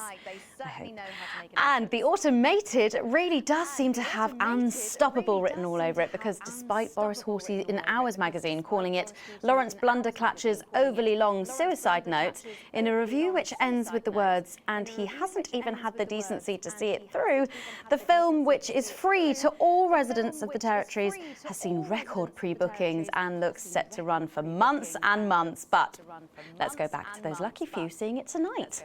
Oh, I'm so jealous. Robin, you seen anything unusual there? Yes, Megan. 3 alpacas on a flatbed sharing a Scotch egg. But I am just delighted to be joined by legendary CEO and party girl, Sophia Remington. Welcome back to the NNN, Miss Remington. Always good to be getting free advertising, Robin. So even the heroines of capitalism get to take the night off to go to the movies. Did you say heroin? No one said heroin, Miss Remington. So modest. So, what are you most looking forward to tonight? The after party. Ha, of course you are. But in the actual film? Oh, in the film? The robots. Oh, the brand new computer-generated special effects, eh? We built them, you know. The computers? The robots. But aren't they... There was a meeting. I know, I was there. I probably called it. Who can remember?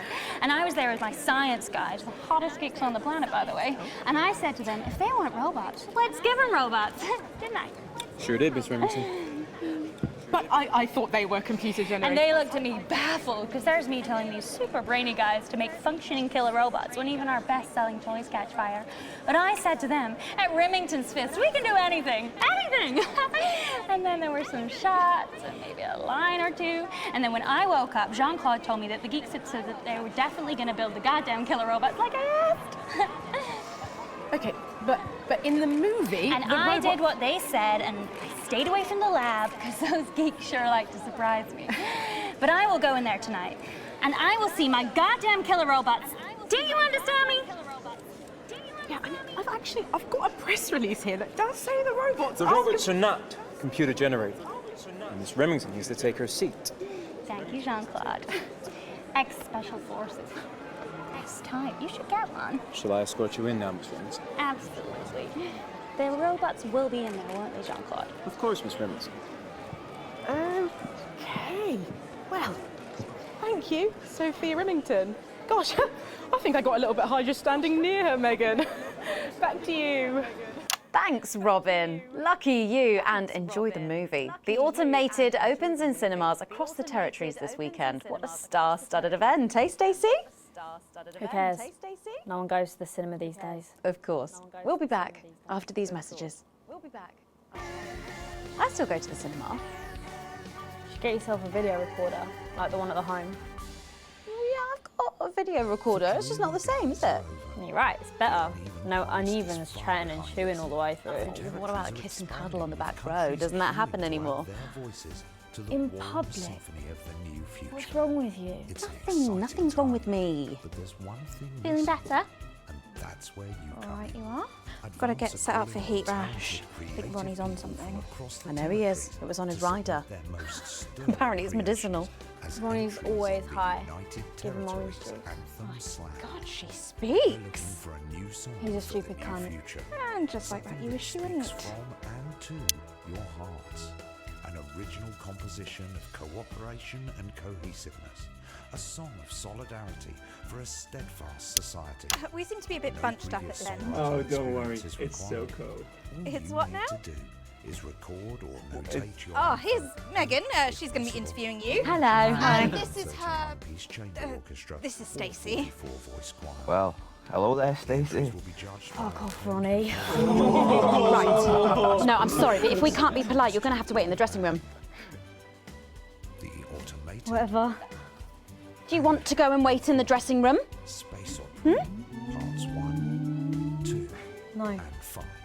So why not No what? put on your composing trousers, sharpen your music stick, and have a No. go. You can grab the Thank friendly you. 31-page entry form Sit up at straight. your nearest You're team ruining my offices. shot. That's 10 seconds, everybody. No, cool. Fucking right, Noko. What's that? What's no? Bring in 5, 4, 3. Welcome back. For our final segment tonight, Stacey and I are delighted to be joined by Heat Rash. Their new album, Girls and Why We Love Them All, comes out this weekend. So, let me see if I can get this right. It's Nolan, I write the songs. Ronnie. That's what it says on my tattoo. Oh, you've got a tattoo of your name on yourself. Okay. In case he forgets it. This raconteur, you must be Chinny. Why do they call you Chinny? It's because of this ugly old thing. I don't know what you mean. God, you're so fucking embarrassing. Dale. Crikey, Dale, you do not look old enough to be in a band. I get that a lot. I'm actually 23, the oldest one. I have a growth disorder. God, I'm so sorry. I didn't know that. It's so cool, Preeti. He's only messing with you. He's actually 58. Okay, right, I see. You're going to be a handful, aren't you, boys? Mum. You must be TP. What does TP stand for? Tiny prick. It stands for team player. I see. How long have you had that nickname? Ever since Nolan decided Terry Prodance was a shit name for a member of a boy band. No co, Ronnie. Yeah, no co, Ronnie. Sorry, what does no-co mean? It's the opposite of SoCo. Ah. Fuck's sake. So-co. Yeah. So cohesive. You preties say cool. Right, okay. Thank you, Stacey. Sorry about her. Not your fault. She's uneven. So, you guys met through a popular show on one of our rival channels, didn't you? Yeah, team players with a Z. So, how did that work then? Well, actually, Dale and I knew each other from school. We were actually classmates. And Fuck's sake, Nolan, mate. Give someone else a chance. We all went on team players. We all auditioned. The judges put us into bands. And, yeah, we went to their houses and they just put us into bands. It's an example of how we're greater than the sum of our parts when we work in harmony. And occasionally singing it. So every week on the show, they get these bands and they give them a song that the producer just found from under the bin somewhere. Actually, I write the song. And the public would phone in and decide which song they like best. Right, and then the losers would be eliminated. Yeah? Mum. What? No-co. Preeti, so no-co. The band who get the most approval get to play their song again. Sure.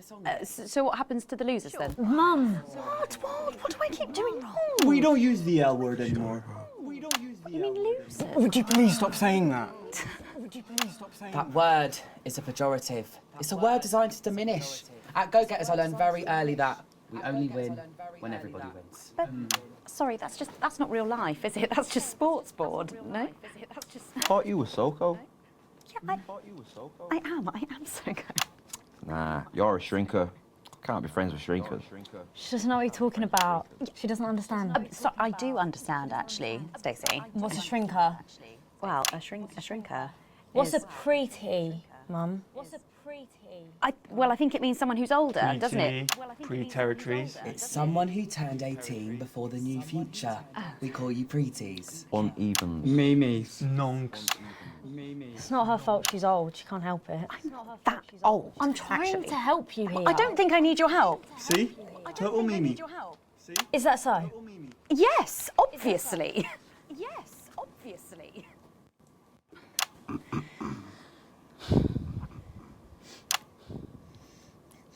You know what the real problem with you lot is? You just can't get over the fact that your beloved Disrupt are gone and you just don't fit in anymore. But the truth is, Disrupt were violent, no-co, bricks being led by a fucking psycho. I'm glad they lost, and you should be too. Listen, not everyone over 30 supported Disrupt, Stacey. Not everyone, no, but one fuck-off lot of you did. SoCo, Stacey. SoCo. We've all learned maybe a little bit more than we expected to there. I'm genuinely delighted to have met Heatrash. And before we end the show tonight, I think you're going to sing for us, aren't you? Yes, that's right. We're going to sing a song from Girls and Why We Love Them All called Pieces of My Heart, which is about a real relationship I had with an actual girl. Oh, Nolan, give it a rest, mate. No one cares. Go on, let's get on these stools, lads. Right. Let's get on these stools, lads.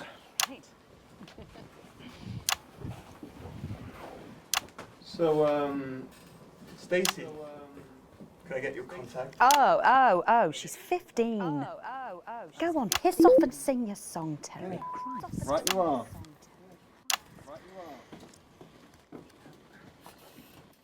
So, here they are with their latest single, Pieces of My Heart. Are you excited, Stacey? Not for me, no. I only listen to blip music and a bit of jizzcore. Pop music is... Ah yes, I knew I meant to mention this earlier. Apparently these newfangled boy bands change singer all the bloody time. Try and follow along, eh? Keep the shot on whoever is currently singing the lead vocal.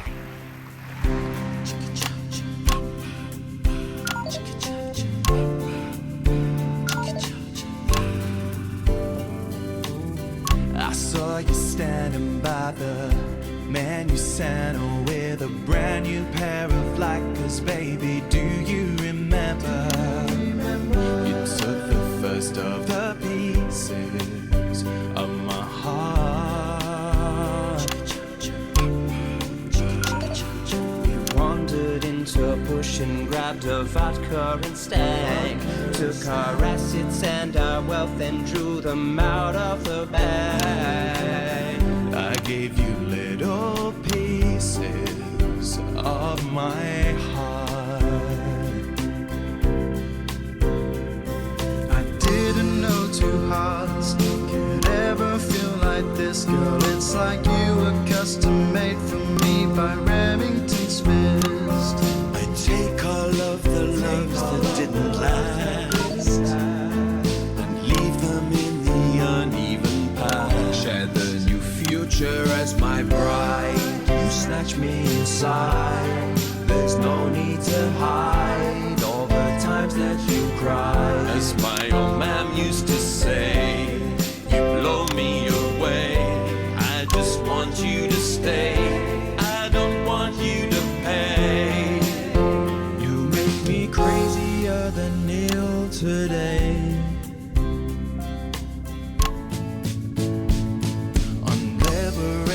Night, girl, I was sitting beside you. We sat there shaking all the way through incisors. We held each other as things fell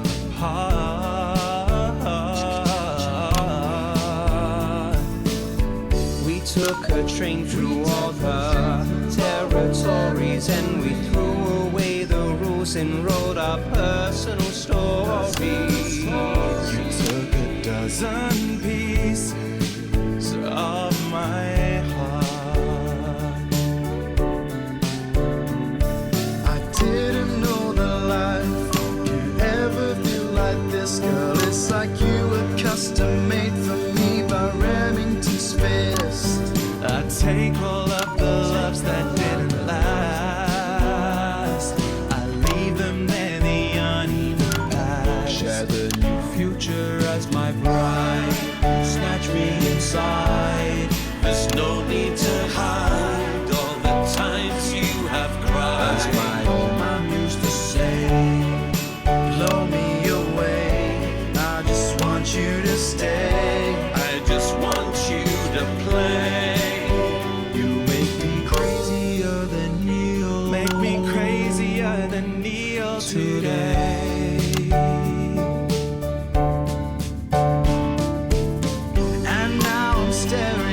Your membership card, there's your picture beaming brighter than a handful of flaws. I'm trying to find the pieces of my heart and leave them in the uneven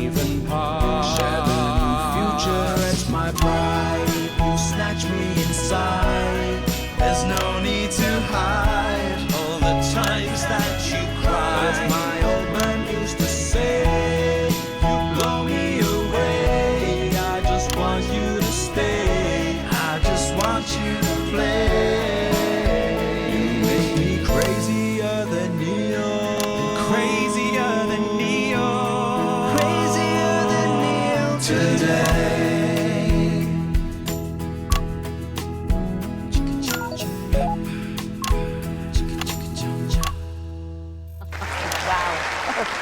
Fantastic, thank you, Refresh.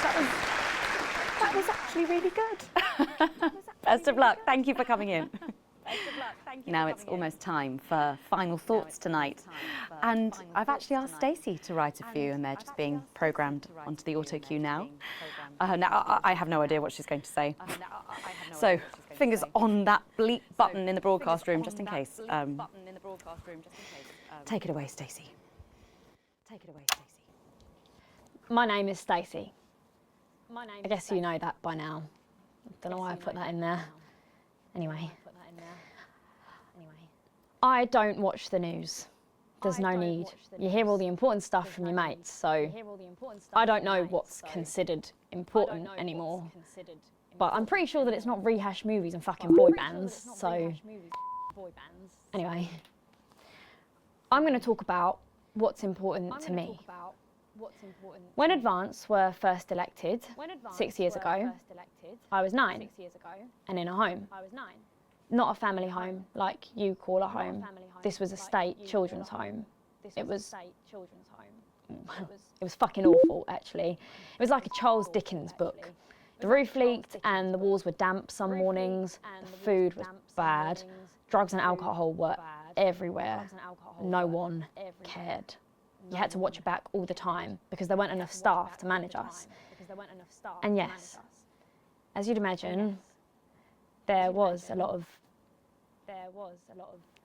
some bad stuff went down there with some of the staff. Okay. Not all of them, but the others knew, and they didn't stop it. And then Advance won the election. And like a miracle, things started to change. They got better. We had nicer food. The home was not just repaired, but redecorated and kitted out with books and sports stuff and musical instruments and video games. Most of the staff were fired, and the new ones, which there were more of, spent time talking and working with the bullies. And you know what? A second miracle. It worked. The bullying stopped. My life, got better. Because finally, there was enough money to do the good things, and Advance had the guts to do it. I joined Go-Getters, and on Liberation Night, that gave me a group of friends that I could talk with when the bombs went off and the power went out. Another miracle. I wasn't alone anymore. And that was the night I finally understood the importance of being in a team. So here's my final thought. I know the people who were doing better under the old system long to go back. You say, we were freer. But what you mean is, we were richer.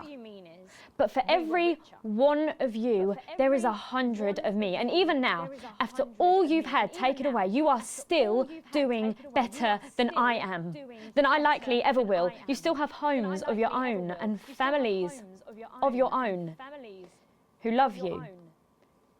And I'll never have that. So maybe you should stop looking for the worst interpretation of everything this amazing government does and realise it's not for you.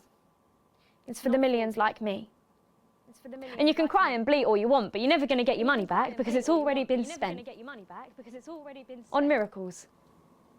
Wow, thank you, Stacey, for that. My name's Megan Wolf. Let's keep making tomorrow better. And we're out. Is that all right? Yes, that was more than all right. Nicely done. I think you might have actually given them something to think about. So I guess you're going to be taking me back to the home now then? I was thinking we could go out somewhere and, I don't know, have a meal, talk about our options, if that's okay. Of course, Miss Wolf. Security will be standing by. So they're always there then? There was a thing a few years ago. Oh, with that Jeremy bloke? I heard about that, everyone did. Were you here back then? Doesn't look old enough. Rubbing on me. Yeah, she does that.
Alex, good evening.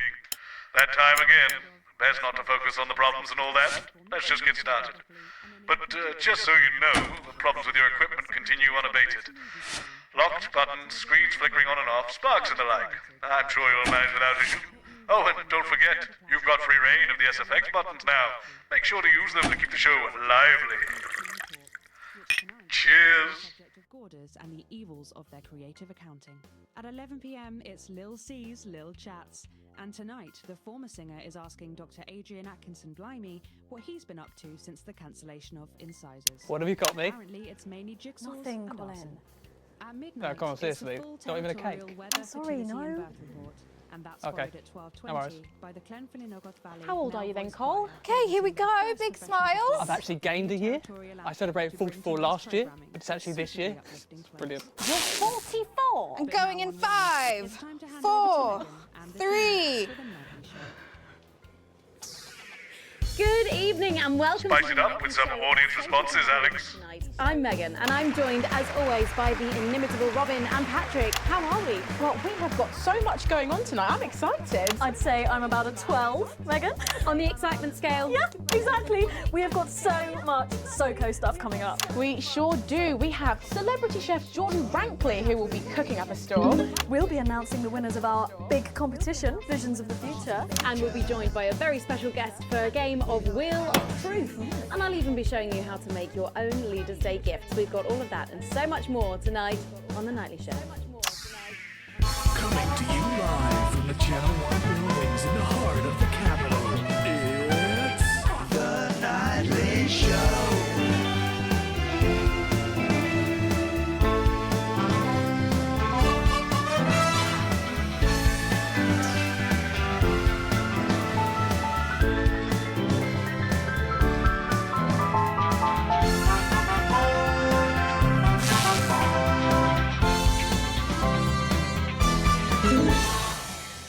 Right, let's have some applause on the way into the next section. Paces by Chef Jordan Rankley. But first, we know you love them, so Robin's going to give us an update on our lovely Nightly Show pets in Pet Corner. Splendid, that's the ticket. Well, Megan, first up we have our hamster, Lord Cheeks. Now, he's a squat winter grey with the scientific name Adipem stultus, and he lives here with us in this cage. Hamsters love hoarding, and they actually have special pouches in their cheeks for storing food. He loves carrots, apples, and chewing tobacco. Now, hamsters are nocturnal, so we'll do our best not to wake him up. But let's just see if we can... Oh. Well, the door has been left open. It looks as though Lord Cheeks has actually gone for a little wander, but I'm sure he will be around here somewhere. In the meantime, let's say hello to our tortoise. Now, after last month's viewer vote, she is now, of course, called Slow Barbara. And don't panic, even though it is December, Babs here doesn't actually hibernate. Let's say hello. Oh, she's sleeping. Oh, Babs. Oh. Oh. Those are our Nightly Show pets, Megan, both alive and well. Back to you. Thanks, Robin. We'll check in on them, or some very similar animals at the same time tomorrow. Now then, I hope you're hungry, because if not, you're about to be. Patrick Bannon is with Chef Jordan Rankley, and they're going to be showing us how to knock up a delicious apple pie. It's time to go into the kitchen. Don't forget the SFX buttons. That's right, and I'm joined here by Chef Jordan Rankley. Welcome to the Nightly Show kitchen. How does it compare to the kitchens you're used to? I love the colours. It's vibrant, it's fresh. It's a shame about all the arseholes. Yes? Sorry? What? So, you own 6 restaurants, you've been awarded 9 Ballon d'Or across your career, and you've worked alongside the best chefs in the world. Tonight you've got me. Oh, are you worried? Am I fucking worried? Are you worried? Are you fucking worried? Yes. So, what are we making today, Chef? So, we've got a family over for Leaders' Day. They're hungry. We're going to make them a delicious apple pie. Ooh, lovely. It's got sweetness, it's got the acidity of the fruit, and then get the richness of that pastry. Incredible. Wow, okay, so where do we start? So we've got to start by making our filling. So we've got about 1 kilogram of fresh cooking apples here.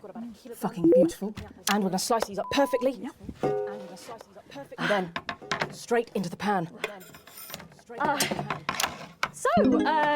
Your new show, Demon Kitchen Heart Eater, starts on Friday here on Channel 1, so tell us about that. So, teams of young chefs come into my kitchen, and one by one I destroy them emotionally. And if there's time, I teach them some basic knife skills. Fuck me, Patrick. What are you doing? What? Shit. Is that how you cut? Fuck, you'll lose a fucking finger. Oh, don't worry, I've got spares. Right, so once we've done that, we set these aside whilst we make the pastry. Bowl. Yeah? Okay. Sugar. butter. We mix that together, and then a whole egg. Okay, egg. What are you doing, you fucking donkey? Are your brains the size of that fucking egg? Oh, no, chef. No. Shit. Right. Mix that with a wooden spoon and work in that flour, okay? Work that into a nice ball of dough, just like that. So, what does the notoriously fierce Jordan Rankley do to unwind? Shit in bed. Yeah. What's that? What is that? Well, it's a bit lumpy. Lumpy? It could fucking pass for a sack of spuds. Touch that. Touch it. Yeah? Pathetic. That goes into chill. Now, we're mixing our filling. Okay. Apples, sugar, cinnamon. So, you own 6 restaurants across 5 territories. Which is your favourite? Are you mixing that or fucking it? What? Are you going to light a candle? Take it out to dinner? Fucking mix it for fuck's sake. Right, now we're rolling out 2/3 of our pastry. Bit of flour into the dish. And the filling goes next, right? Absolutely right. Oh, lovely. Okay. Then we're taking the remaining pastry, rolling that into a round, and that goes on the top. Beautiful. Lovely. Okay. Right. Brush a bit of water around the rim. Beautiful. Now press gently all the way around. And we're cutting 5 slashes very carefully for the steam. And then brushing the whole thing with a beaten egg. Lovely. Okay. Egg. Ta-da! What do you think? Oh my God. You, come here, you. That's a disgrace. I'd rather jam my eyeballs up my fucking arse than look at that. I'd rather use my tongue to tie my shoes after the fucking shit-kicking contest, do you understand? Then it goes in the oven for 45 minutes. Oh, put your fucking head in the oven while you're at it. Useless. You, come here, you. You're the worst fucking thing to happen to food since cyanide. Do you know that? I tell you what. Fuck off! Get the fuck out of here! Fuck off! Okay, well, while I do that, let's go now to Megan and Robin, who will be announcing the winners of our competition. Visions of the Future. A bit more audience reaction would be nice, Alex. Well, that looks delicious. If you want to follow along at home, then make sure you write in with a stamped, addressed envelope and we'll send you the fact sheet. So, Robin, look at all these amazing entries to the Vision of the Future competition. Yes, we challenged you to show us your predictions of the future, and we were just inundated with entries, weren't we, Megan? From wacky inventions to global problem solving, they are all amazing, and we had the best time looking through each one. It was so tough narrowing it all down, so we have some amazing runners-up. In 3rd place, drum roll please, we have Hamish, who's 3 from Lunwelly. He calls this Still Life and the Future of God, and it really blew us away. Just look at the line work here, and I can really feel every passionate stroke of the brush. If you look here, you'll see a beautifully rendered, what I thought at first was a smiley face, or perhaps a cat, but I think if you really look, you'll see it's actually a representation of the seeming futility of death through the eyes of the living. Indeed. He's also chosen to just leave a lot of it blank, which I think is really interesting. If you know Hamish and his work, of course, he loves focusing on the negative space rather than the image itself. Stunning, absolutely stunning, and such talent from one so young, Megan. But next up, we have our 2nd place entry. So in 2nd, drum roll please, we have Keith, 41 from Dungleys. Yeah, Keith, we were sort of aiming this towards our younger viewers, but still, he has sent in his idea of the future, which he's calling Ravaged Earth. Indeed, he says in his really rather detailed notes, deprived of basic resources, society will resort to a brutal system of weekly battles to the death where only the victor may breed.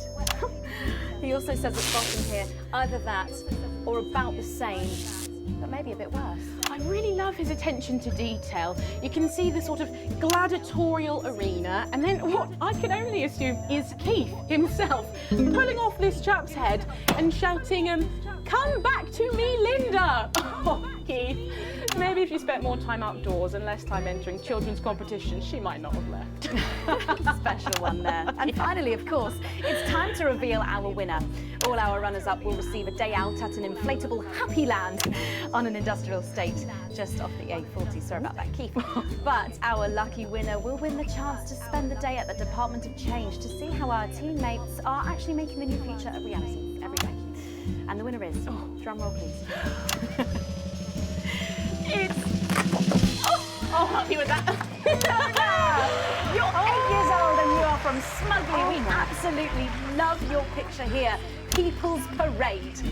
You've got folks walking together, just really celebrating the diversity of our society. You've got people with all different flags, people celebrating their religion and their bodies, and there's even a game of sports board happening over here. That or some overzealous littering, it's hard to tell. I love these robots having a little bit of a dance, getting involved in the party, aren't they? This one seems to have gone a bit haywire in what I can only assume is an ominous sign of things to come. Lovely, Lola. Well, if our winners have inspired you to make some artwork of your own, do keep sending them in, and yours could be displayed in our gallery here. Well done again to everyone who took part. We're going to take a break now, but when we come back, we'll be playing the Wheel of Truth and making some lovely homemade gifts. Don't go away. We'll be back after this. Right. From what I can tell, the vision mix is getting even worse for wear, Alex. I expect things will be more challenging in this next segment, so be careful. Don't take any unnecessary risks. Not like what we're putting out actually matters anymore. My flat's not far from here. I'm on the bus. Not tonight. I'll get cars arranged for you both. Find me when you're done and I'll take you out to the loading bay. They think they can infiltrate us, that they can drive apart our bonds of family, friendship and community. But we see them, moving among us, clear as day, sowing division, undermining our lives and threatening our achievements. They use freedom of speech to justify their discriminations. They use tradition and history to justify their need to oppress. They want more than their fair share. They put themselves before the team. In a disrupt world, they would decide what women do with their bodies. They would decide what kinds of relationships are natural. They would exploit the vulnerable for personal gain. And they would eradicate betterment in exchange for a noose. They see themselves and their narrow view of life as the defined. It's playing havoc with the sound. It's bad out there. We're being stretched again. Have to use a high-pass filter. It's a revolution, Colin. Well, can you ask them to keep it down a bit? To enrich, empower and protect their Jenny, horde. where's Glyn? Can we get him out here? I'm not sure about this grandma one. Oh, he's writing with our other guests at the moment. But I just wouldn't say grandma. Grandmother? Yes, grandmother's arsehole. It's much better. Oh, okay, everyone, if I could have your attention, please. Sarah just needs a word. Apparently there's been some sort of disturbance near the studio. Now, I'm sure it's nothing to worry about, but I wanted to let you know that I've asked for extra security and they're already on their way. Okay, 10 seconds, so positions and pose. Okay, this time you've said it. Laughing, and we're going in 5, 4, 3. With SFX, less is more, Alex. I'm sorry, we were just saying we can't wait to taste Patrick's pie. Oh, I don't know, I think I could wait. Well, here it is, fresh out the oven. Well, it does look amazing. Jordan, how did our Patrick do? Well, let's just say that pie's got more crust than my grandmother's arsehole. Well, thank you for that. Well, come on, try it. Dig in. Okay. Whew. Oh my God. Oh Lord. And a little glass of comfort for Robert, I think. But now you better go and get ready for that next feature. Every night we play a game of Wheel of Truth with our celebrity guests. But I know what you're thinking. Megan, we've only got one celeb guest. Well observed, viewers, well observed. Well then, I better bring her out. One for the state of the nation. And one for me. Best-selling author, lawyer, and thinker. I mean, she's only the blooming team leader. It's Julia Thornbury. Has the audience gone to sleep? Remember the effect buttons. Oh, so good to see you. Oh, Megan, you look incredible. Stop it. I was just about to say the same thing. Now, don't get too comfortable. It's time to head over to Robin and Patrick as we play Wheel of Truth. Spice it up with some audience responses, Alex. That's right, it's that part of the show where we pit our celebs against each other to see if we can break them. That's right, Robin. They're gonna spin the wheel to pick a round, and it could be anything from box of flies to slap my face. They really have no idea Lovely. what's in store. So, up first, we have Jordan. Oh. Let's give it a spin. Yeah, here we go.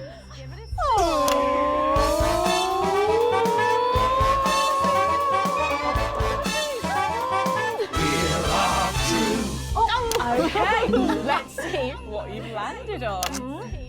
Okay, it's fact or fib.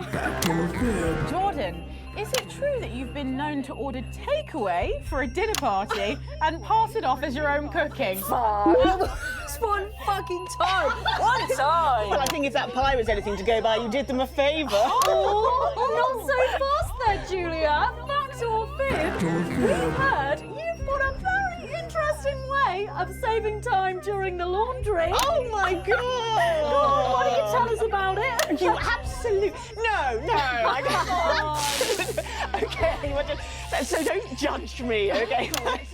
What I do is... Oh God, I'm going to lose my job over this. Oh, we're all friends here, come on. Okay.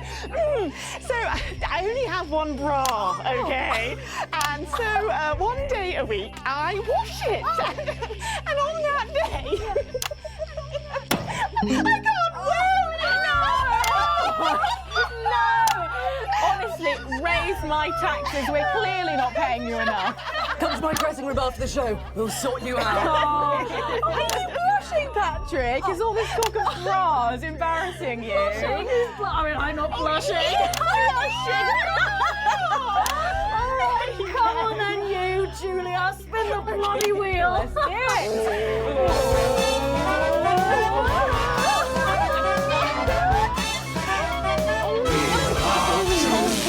Okay, here we go. It's Guess That Face. I'm going to show you a picture and you simply have to guess that face. Okay, you ready? Here we go. Julia, who's that? Oh my God! Is that you?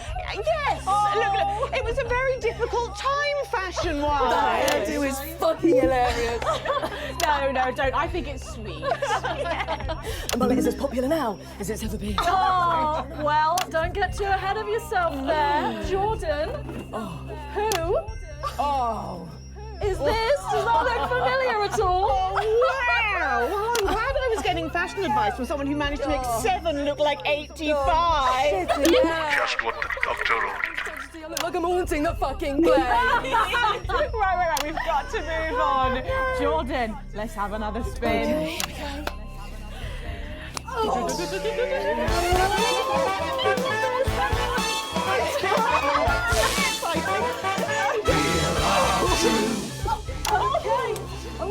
It's my go, Patrick. You go on. Sorry, I'm so keen. Let's go so much. Oh, well, you're in for a treat. Yeah. It's fact or fish.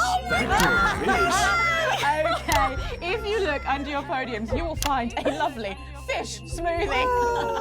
Now, I'm going to ask you both a question, and all you have to do is answer it honestly, or else you'll have to drink the smoothie. Okay? Are you ready for the question? Yes. Here we go. Yeah. Which of your esteemed hosts is the more talented one? Oh, what a cop-out. How is it? Fucking nutrient. Oh, we made it extra fishy. I need my fucking mouth. Do you know how much these taste buds are worth? Well, we've got time for one more quick spin, so go, Julia, go!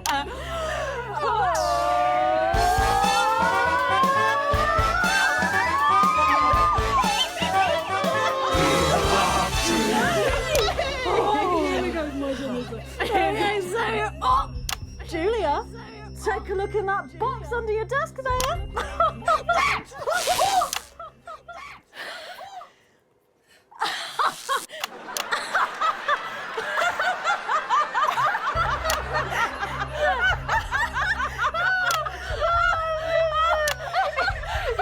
I think Lord Cheeks is trying to get in on the game.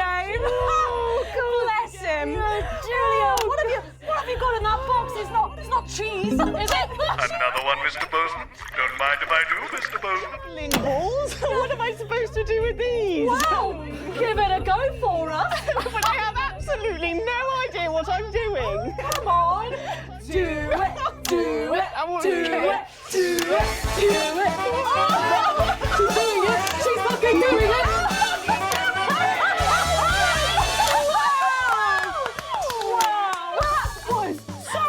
I have to say, unexpected. Well, gosh, that was our game of Wheel of Truth, and my God, wasn't that fun? Okay. That hit the spot. But now it's time to head over to Megan in Crafty Corner.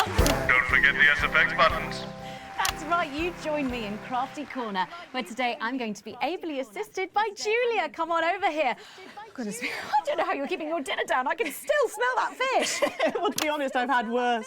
I used to eat at Peter Clement's house. Oh, well, I hope you've got your artsy hat on, because today we're going to be making something very close to my heart. It's our little studio. Look at that. Isn't it adorable? All of us there on the sofa. Wow. Oh, it's gorgeous. Oh, is that all you in there? Yeah, it is. If we can just get a little zoom in, there we are. Oh, I don't know about you, Julia, but I always leave my holiday shopping to the last minute. Oh, every year. I do it every year. Well, luckily these make amazing gifts. Shall we get cracking? Oh, well, not much left in the bottle. Maybe not too... Box here. And Julia, that's it. Grab those scissors. I just want you to get rid of this front panel here. Perfect. Will do. Are you big celebrators in your house, Julia? Oh, yes. No, in my house we show our love through food, like big dinners, loads of drink. Absolutely right. That's the best bit about any holiday. It's all that food. This bit as well. Absolutely right. Cutting along the line there. Do be careful with the scissors at home. Make sure you're being supervised if you are a child. There we go. Fabulous. There we go. Okay, so it's going to look a little something like this, and I've got one here I made earlier. We painted it with a bit of poster paint, white to match our lovely curtains here in the studio, but you can obviously have whichever backdrop you like. Like a nice shiny gold number. Well, exactly right. So we're going to make bits of our set now to put in the studio, perhaps a little desk. So I'm just going to grab this piece of card. I've just got it from a little cereal box packet. I think I'll give you this one, Julia. Shall I? Thank you there so you much. go. And all you need to do is cut along the lines there. Fabulous. So what's the best part of any Leaders' Day dinner, do you reckon? I don't even have to think about it. Really? I love the 3 potato pie. Three potato pie? I don't know that one. You know, with the chips covered in the mash or wrapped up in a jacket potato. Is that just me that does that? I don't know, but that sounds starchy.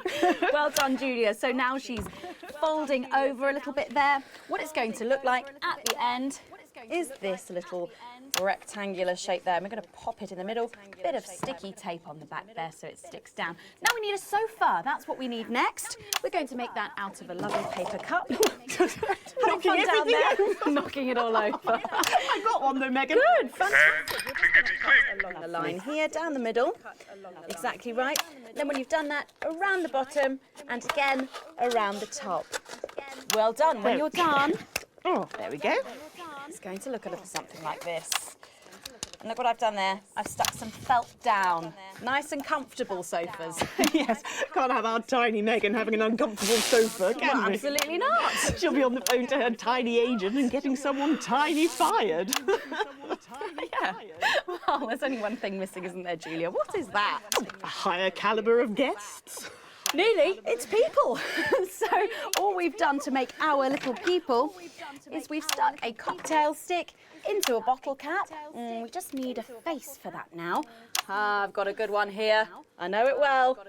It's me. Lovely. I'm going to stick it down there. A little bit of sticky tape. Oh, my felt's going everywhere. There we go. Oh, I'm a bit lonely. Let's take Robin and Patrick over.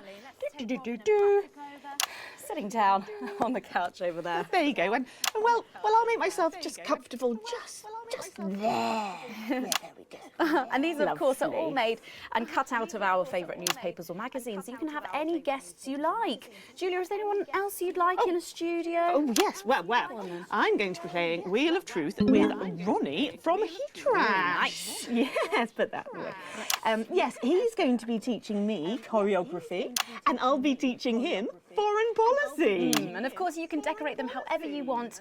Perhaps you're a bit, I don't know, nostalgic for the old look of our studio. We've got the blue studio down there. Or even a bit of retro red. I've got Sheila Quickstep being interviewed there by... Sorry, that's not supposed to be... Oh, Mama, Daddy, please. Oh, bloody hell, is this still on? It's time for a break. When we come back, I'll be on the couch of chat talking to some of you, and I just cannot wait. We'll be back after these messages. Why do we bother, Alex? What's the point? It's not like this is even close to journalism anymore.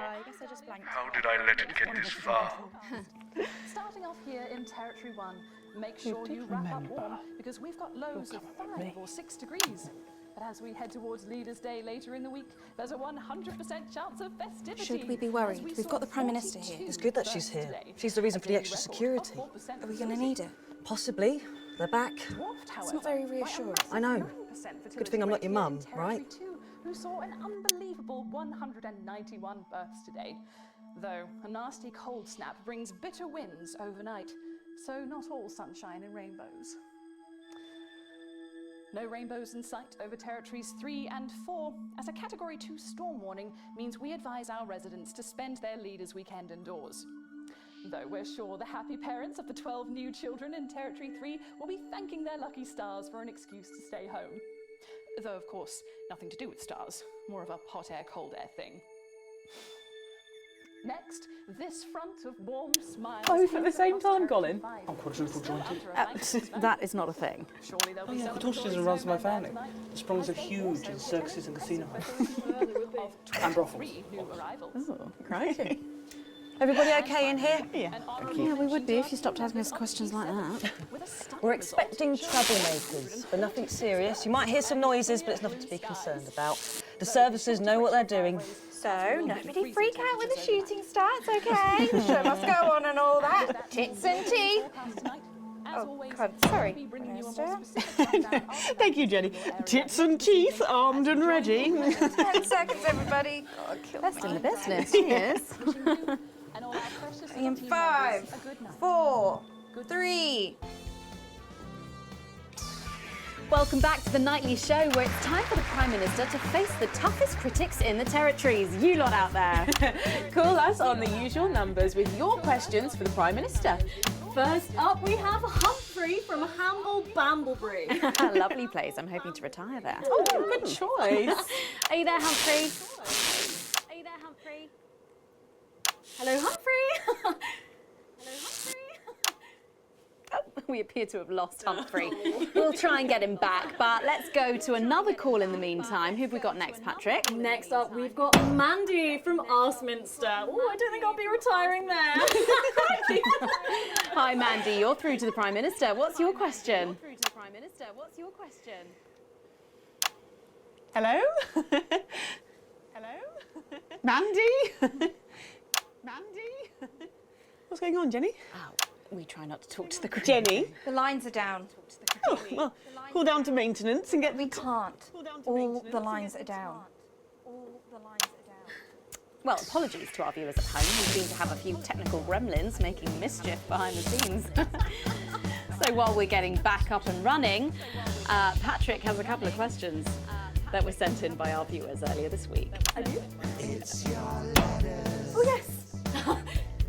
yes, no, of course I do. Well, our first question is from Trisha, who lives on Camera Avenue. And what she really wants to know... Lock the door! What? Lock the fucking door! Subdue the CCO! Seal the doors! You're Jenny, aren't you? Come here. Don't be afraid, Jenny. We're not here to hurt you. We're not here to hurt anyone if we don't have to. All I want you to do is to keep the show on the air. Do you understand? Just do your job and everything will be all right, okay? Don't be afraid, Jenny. Don't be afraid, Jenny. You two, on your knees over there. Move! So, this is the famous couch of chat, eh? I don't answer questions at gunpoint, Mr. James. Oh. You're not at gunpoint, Prime Minister. They are. Please don't kill me, please. Nevertheless, if you think I'm going to answer to you, then I'm Oh, afraid you don't have to answer to me, Julia. Are the doors locked and sealed? Yes, sir. No one's getting in around. Good. Good. All clear. Good. Thank you. Yes, good. Thank you. Jeremy?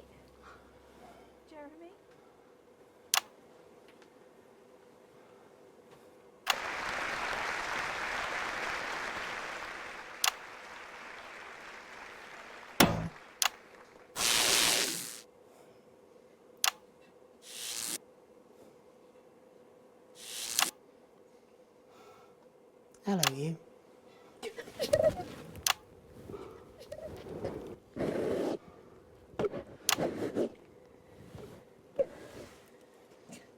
Why didn't you make contact? We've only put you in their crosshairs, I'm sorry. Rotten, selfish bastard. Yes. Rotten, selfish bastard. Keep the show going for me. Of course. Let them go, Alan. There'll be no killing tonight.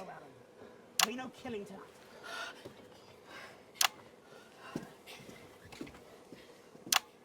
Hello. Sorry, I don't think we've met. I'm Patrick Bannon. Is that what you're telling yourself, is it? Is that what you're telling yourself, is it?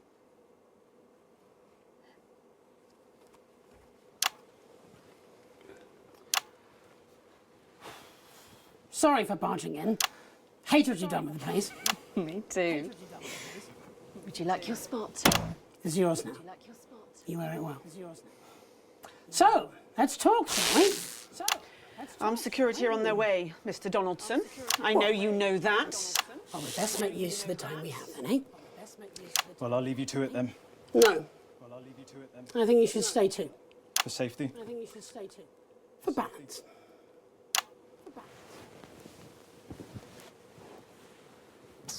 Good evening.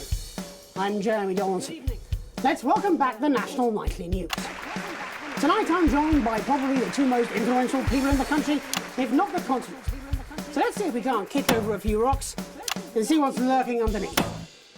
Prime Minister, if I could turn to you first. I have nothing to hide. Except that which is already hidden. Prime Minister, what is norethindrone? Prime Minister, what is norethindrone? I beg your pardon? Norethindrone. It's used in birth control, among other things. If you haven't heard of that, perhaps you could enlighten us in regards to Agrobacterium tumefaciens. I have absolutely no idea what you're talking about, Mr. Donaldson. Well, that suggests a lack of attention to detail, Prime Minister. It's a bacterium used in the genetic modification of an organism. And I found traces of both these substances in every single one of the menu centre food boxes that I've had analysed, from across the territories, if you're wondering. What exactly are you suggesting? I'm not suggesting anything, Prime Minister.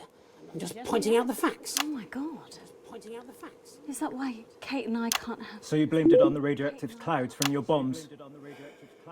Before Stacey, we tried so many times. Prime Minister, is there something wrong with the food? Is there something wrong with the food?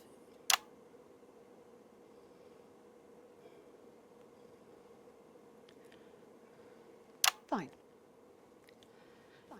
You want the truth? You think it'll help your viewers sleep at night? Well, here it is.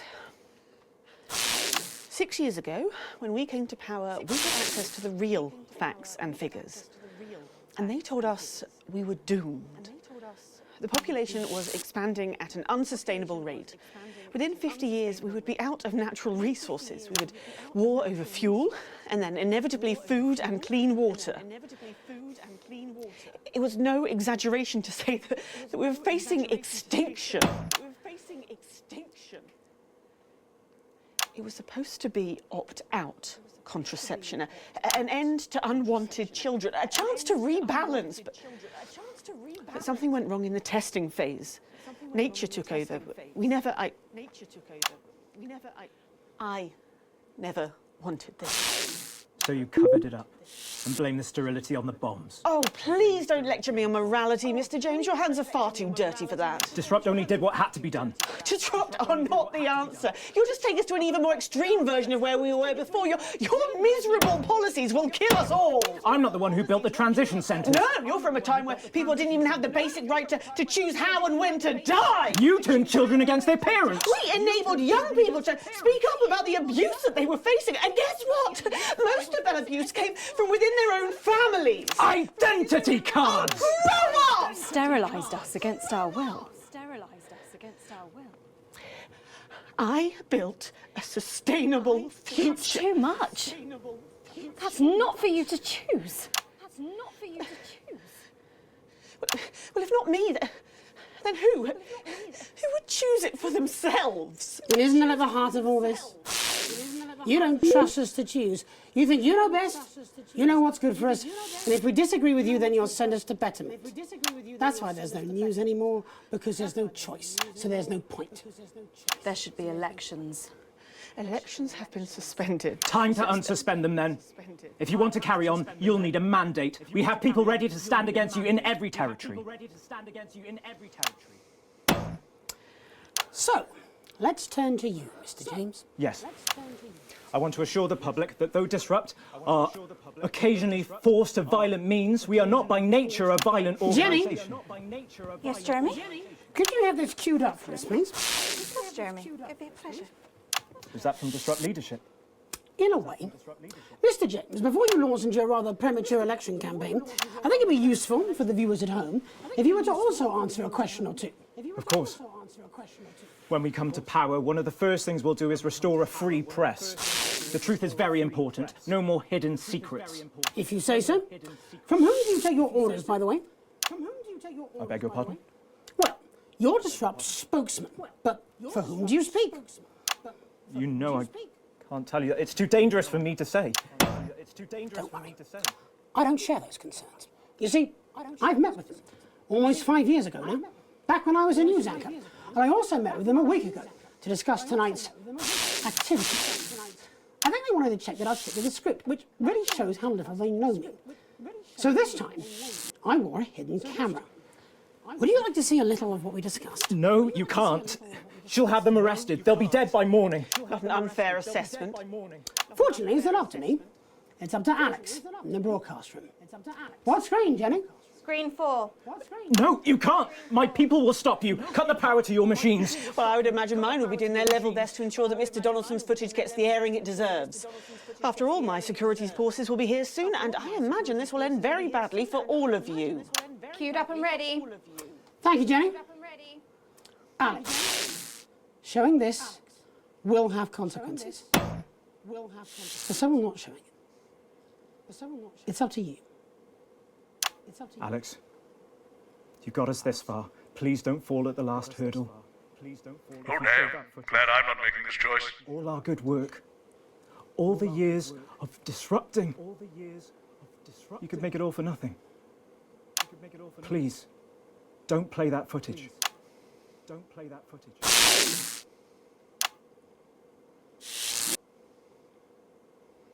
Alex didn't play it. Really? Really. They'll be locked out by now. We risked our lives to be here tonight. I just brought down the fucking Prime Minister. All I had to do was press a fucking button. But that's what you've never understood, is it, Mr. Donaldson? Just because the button's there doesn't mean it has to be pushed. Just because the gun is there, you don't necessarily have to grab it. Oh, but you have to push the button. You have to pull the thread. It's your fatal flaw. No, it's not. It's what makes him great. Not every story should be told, Jeremy. We have a duty to the truth. But there are so many truths. I'm a terrorist. I'm a freedom fighter. I'm a raving lunatic. I'm the woman who killed millions.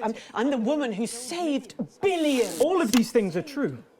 But this programme and all the others like it, they pick which truth to tell, which way to word those truths. Without the tacit backing of this station, Mr. James's organisation would never have achieved what we have seen here today. We back neither Mr. James nor his organisation. Peter hated how you bend the truth or show us only what you wanted us to see. It's part of the reason he drank. Showing those private conversations, it would have been a betrayal of trust. Aren't you even a little curious to know what they had to say about you, Alan? What's private is private. When they want me to know, I'll know. When they feel safe to come forwards, they will. It should be up to them. That's what freedom is supposed to mean. It's your life. You choose. That's what Disrupt want. Freedom. But not freedom from consequences. Nobody grows that way. We become sterile, like she made the rest of society. You should be in prison. Oh, and by that token, so should you, Mr. James. Oh, and by that token, so should you, Mr. James. There will be elections in the territories.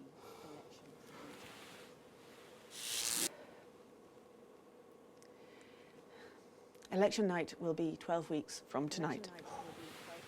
I believe, when they think on it, that the people will realise what they have gained and understand why they have lost that which they have had to lose. You're deluded. You accidentally sterilised 4 out of 5 people. You'll be lucky if you're in charge of anything ever again. Okay, well, I think we're going round in circles here. And if we don't wrap up soon, our boss will fire us all. So, with the promise of elections in the spring, it seems we're nowhere near the end of this nation's story. At least from here on, there is hope it will be conducted with words instead of bullets. There will be recriminations, of course, and calls for revenge and punishment. But we do not need more hate. We need truth and reconciliations. And hopefully that's what we will get. And then when we've listened, we will decide. All of us. One vote each. Anything to add, Jeremy? I think you've got it covered. Would you like to take us out? You know, I really would. I'd like that too. I'm Megan Wolf. And I'm Jeremy Johnson. And from everyone here at the National Nightly News, have a... Let's make tomorrow better. And we're out. I'll be on the phone to Bozeman in the morning.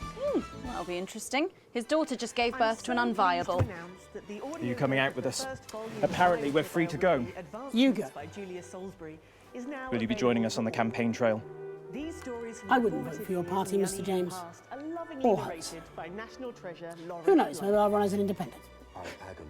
You wouldn't last 5 minutes. You're too honest for politics. Not all schools had uniforms back then, so I wondered who could best show off my emerging womanly curves. Thank you Much pacing, for and I confess, letting me I settled ruin on a your zip awful show. Oh, I've got some hope that this new format won't be around long, especially when Bozeman sees the ratings tonight. Who knows, we might even do some real news. Stranger things have happened. account of my childhood, because in the new future... But don't make this a habit, okay? There's a list for guests. You book in. Let's do that next time. Thank you. my best friend into the convertible her daddy had bought her for Easter. You look like you enjoyed that. I had missed it. I hadn't realised how much. Should we go and get something to eat? Over the course of 3 compact discs... I want to hear about every disastrous date you've had in the last 5 years. I want names, expectations, crimes. Oh, that's going to take more than one dinner. Fine. I have nothing to do. And you have a well-paid job. 15 minutes before the most important speech of my career, and I had stained my high-cut lady trousers. Waves of nervous nausea seized me, like Harry did on that night.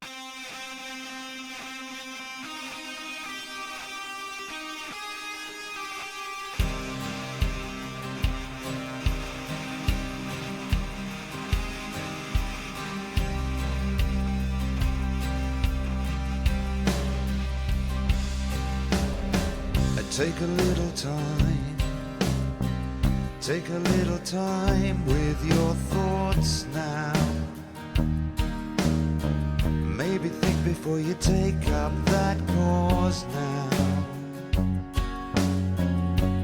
Don't end up with remorse now.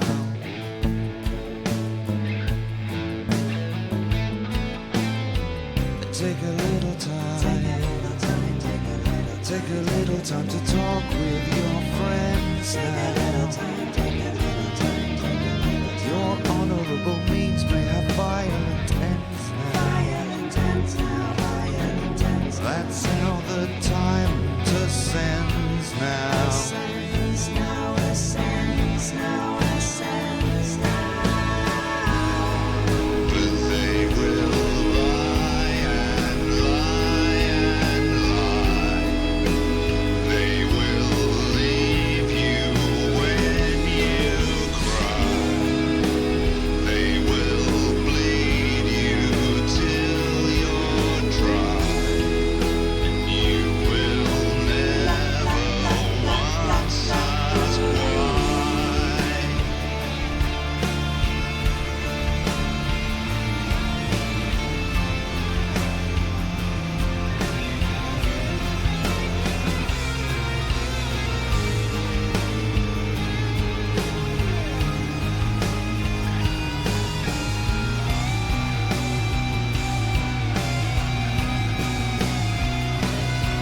peace with yourself now. Lay your knowledge out on the shelf now. Make a new decision using something else now.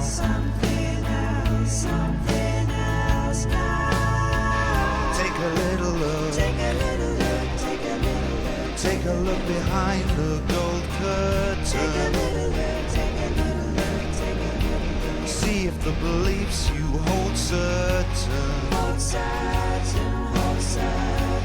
don't make you a horrible person.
Gripped by election fever as experts predict record turnouts when the polls open for the first time in nearly 8 years tomorrow.